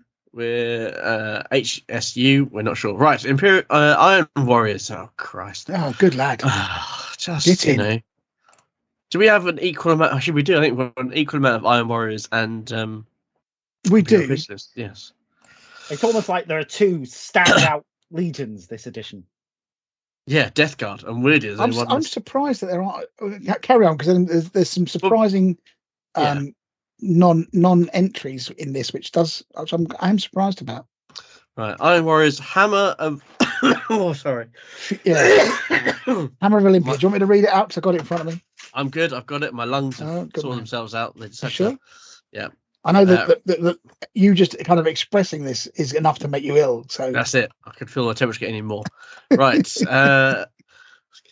Artificer Armor Centurion. Bolt Pistol, Chainsword. He is a champion with a chainsword. We've got a Vigilator with a chainsword, and he's got Infiltrate, and he's just got a bolt pistol. And he's got Artificer armor. I may have said that. Can't remember. We've got a Praetor in Cataphracti armor. He's got a Cataphracti command squad of 1, 2, 3, 4, 5 guys with power fists, and a standard bearer with a power sword there in a Proteus, with a twin-linked las cannon situation. Where's my cursor gone? There it is. And we've got a Warsmith in Cataphracti Terminator armor, Combi, Bolter, Thunder Hammer. Okay. Into our elites, we have a single apothecary. We've got the Contemptor Dreadnought Talon, Plasma Cannon, Power Fist with Plasma Blaster in the Power Fist, and we've got 2 of those. Then we've got the returning from earlier on, the Dominator cohorts. Oh, yeah. Yep, they're a good one. We like them. 5 of those with Thunder Hammers. They've got a Proteus with a Heavy Bolter. We've got a Recon Squad. They've got a Melter Bomb. They've got Shrapnel Bolters. Yeah. They've got an Augury Scanner. They've got a Legio Vexilia. What and all that is holy do shrapnel rounds do in this day and age? Cause pinning. Yeah. So and also they've got slightly less range. With the Rite of War is not great in comparison to the Imperial Fists, where you get everything for nothing. So basically, if you've got Fury of the Legion, you replace it with Fury of Olympia. Fury of Olympia, model this special rule may add 1 to the number of shots fired when making a shooting attack with a shrapnel bolter or shrapnel pistol. So basically, if you Fury of the Legion or you Fury of Olympia, basically you add 1 to the. So basically, you get 3 shots. Oh, okay. But if you're within. Yeah, so Fury of the Legion gives you +1 anyway, doesn't it? Fury of the Legion is 2 shots. So maybe it's 3 shots? May add 1 to 5 when making a shooting attack. Okay. Add 1 to the number of shots fired when making a shooting attack with a shrapnel bolt or shrapnel pistol. Yep. But yeah, Okay. Shrapnel bolters can cause penning, so Okay. they're not terrible, I don't think. I think I've Fury of the Legion now. Just see what the wording difference is. Sorry. So yeah, shrapnel Oh, sorry. bolter, 18 inches, strength 4 AP dash, rapid fire pinning, Okay. 18 inches. and no AP actually, which might be relevant when we come to demons, which do have an armor of 5. But yeah, so you get 5+. Say by the way. Okay. There's only one of these, one squad of recon anyway. So we've got a tactical squad of 12, 13, including the sergeant, all shrapnel bolters, Nuncio Vox, Legio Vexilia. And the second one is identical. 12 bolters, Nuncio Vox, Legio Vexilia. And then, good, sweet baby Jesus. A falchion. Wow. Yes. 2 las cannon array and a center line mounted twin linked volcano cannon. That's got to be a fair old chunk of points in this man's game these days, surely. Yeah, you're not too looking many points. 600 points plus. It's got to be in it. It is 650 points. Let's have a look at the volcano cannon. I think it's a D weapon, and D weapons aren't as terrifying by some margin to what they used to be. It's super heavy, and it has got 12 hit points. It has got 12 hit points. Let's have a quick look at what is it? Volcano cannon. Twin linked volcano cannon. Yeah, 120 inch range, so it's going to hit anything. Strength 14 though, so you get hit by it, you're going to feel it. Yep. You're still only Actually, glancing that would double out a contemptor. It's not going to go through a Spartan with a flare shield, is it? Strength 14 AP1. Yeah, it is. No, because a flare shield on a Spartan will make it strength 13. So you're still having to roll. Well, you're going to glance it on a 1. Yeah. But it is destroyer 1, large blast, and ignores cover. So you take 2 off, I think, flare shields for things. So it would be strength 12. Yeah. Yeah. I'll have a quick look at the destroyer rule while we're here. Okay. As it stands, I think it's a good list. I don't know if it's nightmare territory. List. Yeah. I think there's a lot being asked of the Falchion that it probably isn't going to quite achieve. Because there's not those shrapnel bolters are not necessarily not going to do too much for you. I'm sure I'm getting shrapnel bolters wrong somewhere. Because it feels, I mean, it's just one extra shot. Whereas I'm trying to find where are the rules of Fury of the Legion? They'll be in the Legio special rules these days. No, I can't find it. I looked for it. That's all right. Oh, there it is. Model special rule has not moved or run during the movement phase. May add 1 to the number of shots fired making a shooting attack. So so the Iron Warriors can move. Yeah, can move and do it then. And so that's basically the advantage. Yeah. So they can do it all the time. They're basically, if you're firing these bolters, you're adding 1 to them all the time. Yeah, they're basically Death Guard. Yeah. Okay, cool. But worse. So, yeah, it's a good list. But again, it's not nightmare fuel. So I think that brings us to the end. It's a great list. Thanks for sending it in. So our 4 contenders are in the red corner, Eric's Iron Warriors. Yep. Then we have Daniel's Imperial Fists. What a beautiful bit of symmetry that is in the universe. Yeah. Nick Hall's Thousand Suns, and James Gibbs. Death Guard. So we're going James, or are we going Owen's Death Guard? I think both of them need to be in the final mixer. So James, Gibb, and Owen. We've got 5 spaces basically at the end here. Yeah. So we have to decide one of these for the special prize. It may not come as a surprise as to which one I think it is. I think it's James Gibb. Okay, Chris. I really think his list is. I'm just taking that from my point of view. Yeah, the other lists are tough, but this one they got the line in, and the line is very scary. Yes, he has to get there though, doesn't he? That's the thing. True, but he's got auto charge at a certain distance, hasn't he? He has, but if he comes up against, let's say for argument's sake, he goes up against the Death Guard list. That Death Guard list, I think, will knack him. 20 las cannons.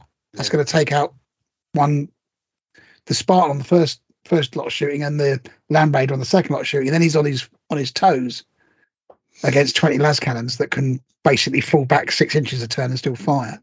I suppose, yeah. Still very scary though. It is scary, no. And it is a Primarch. The only Primarch that's in there, I think, and rightly so, probably.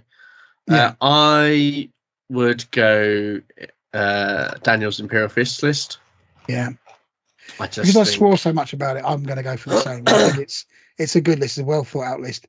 It highlights the come and see the oppression, the imbalance, I'm being oppressed by by Imperial Fists. But yeah, there's some cracking lists there and some real belters. In fact, that the more I look at the Death Guard one, the more I like that. But I think just in terms of synergy, and the Death Guard have got the Dark Angels have got a lot of symmetry. Yeah, the Imperial Fist one just made me so angry that's going to win. I'm afraid that's the criteria. Fair enough. It's good. I mean, like I say, there is an imbalance in how good that Legion is now. Yeah, it wasn't that shoddy to start with. I thought Nick's was super clever. I think if I was going to put a runner up just for cleverness, I would go with Nick Hall because it is a clever list. And it's the sort of thing that you would look at and think that's nothing, and you play and you think, oh my god, what happened to me? As you were shedding models. Definitely. It's a tough old list, and it's got a lot going on. What was your second? So Daniel for the win, for me. Nick second. I was going to go with Daniel second for me, just because. We're doing boxing judging style. I had Dan over 9 rounds. Points win. Okay. Owen was my second. Yeah, I think Owen's because third. Death Guard are an absolute handful, and I think there's enough there that I would get tense. Tense is a good word. Okay, so are we agreed? I don't want to face any of these. Neither do I. God, but there are some that I would face more than others. agreed there.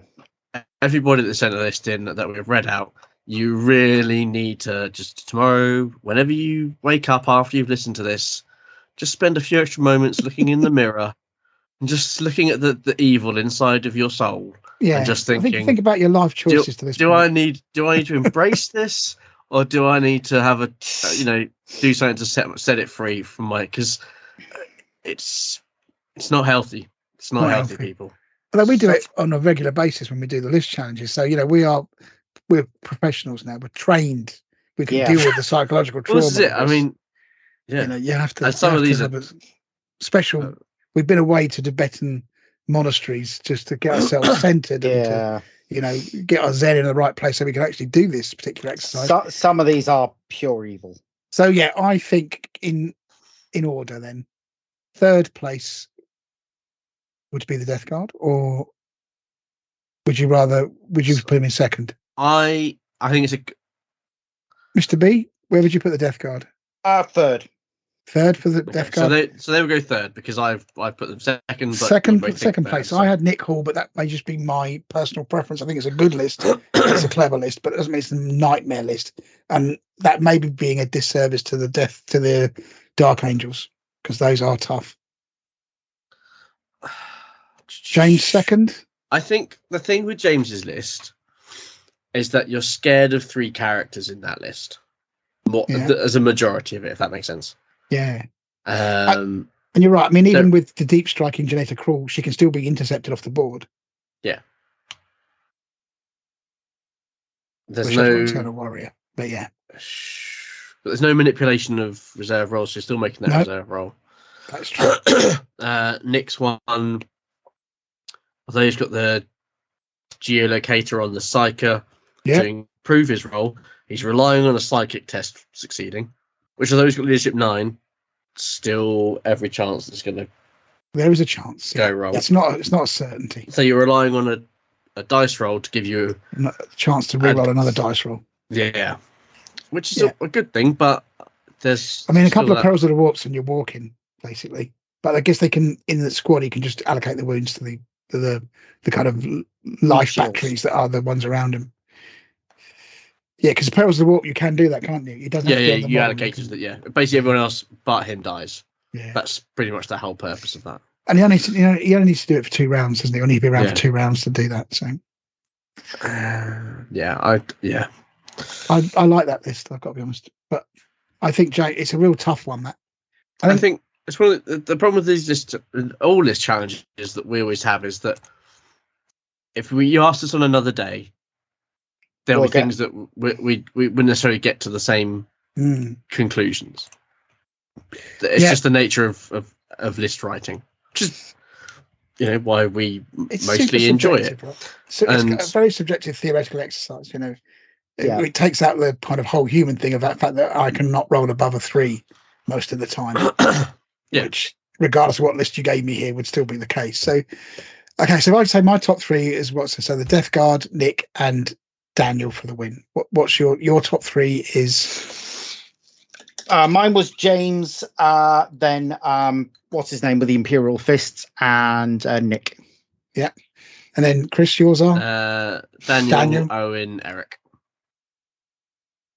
So Daniel clearly on paper, because he's first, second. Mm-hmm. Then I had Nick. I had Nick second. You had Nick third. I know I've got Nick fourth. You got Nick fourth. Okay. I've got Dan, Owen, Eric. They're my they're my top 3. I had Owen as third, so I think it's going to be in classic kind of RuPaul's Drag Race style. It's going to be a tie for second, basically. Yep. Very cool. And then if I've got this right, Daniel first, tie for second between Nick and Owen. And then what was your other choice, Mr. B? James was my first. First.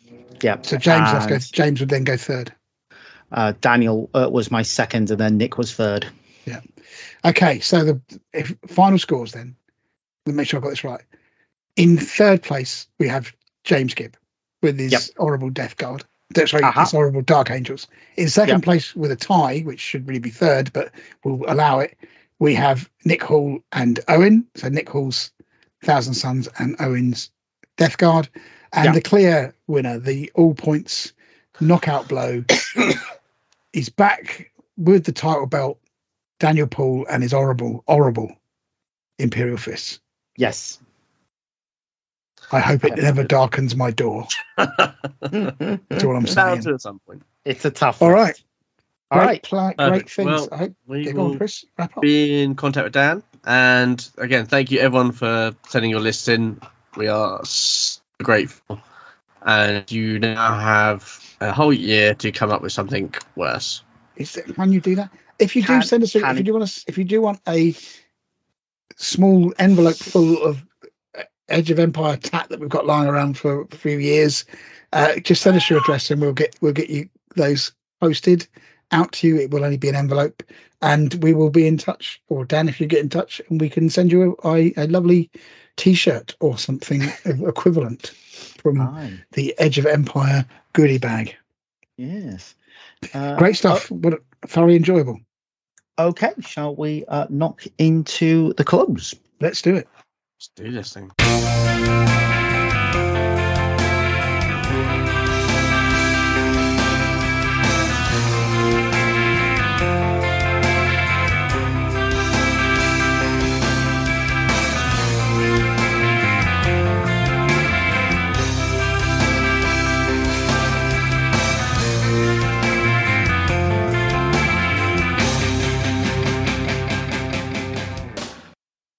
Right, and that is the end of another episode of Edge of Empire. So thank you for joining us. Please leave us some reviews on iTunes. Follow us on Facebook, Twitter, Instagram, and YouTube. Links are in the show notes. That would be fantastic. And if you want to get in touch with us, you can post on our Facebook wall or send a message to that account or email us on info@edgeofempire.co.uk. We also have a form on the website. If you'd like to help out the show, we've an affiliate link with Audible, so you can sign up to get your Horus Heresy audiobooks through them with a month's free trial. And after that, it's $7.99 a month for an audiobook. And all of the Black Library books are on there. I'm going to get my audiobook version of The End and the Death Volume 2, hopefully this weekend.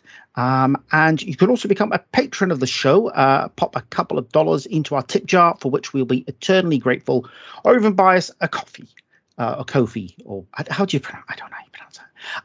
You can also help us out by going through the advert on our website to purchase your wargaming toys through Element Games. We've got Element Crystal codes as well, which means you get double crystals, which is the reward point, and we get your normal crystals instead. Put them in the show notes. Chris's is CHR211, Graham's is GRA2794, mine's is MIC440, and Rob's is ROB676. And we also have affiliate links to the Outposts as well, a great little friendly local gaming store in Sheffield, and you can find the advert for that on our website. So what's up next episode, guys? Next one will be new releases, what we've been up to, including me and Graham's trip to Scotland and Graham's trip to was it Derby or somewhere? Where did you go the other week? It was Yorkshire. It was New York, actually. New York, proper York. Yeah, it was good. Proper York. Okay, right. And State of the Union and such. And that will be event followed by the once again delayed Emperor's Children episode. The reason we delayed it is because, well, Demons came out, but more importantly, we saw the new book had new rules for Emperor's Children, and we're like, well, we can't need those. So anyway, that's it. So good night from me. Well, before we go, I think it's worth going with a quote to. From none other than everybody's favourite nihilist Friedrich Nietzsche, and I think that this perfectly sums up this perfectly sums up the episode. Battle not with monsters, lest ye become a monster And if you gaze into the abyss gazes into you. Good night, and watch out for that abyss, folks. Night. Take care, everybody. Love and snuggles.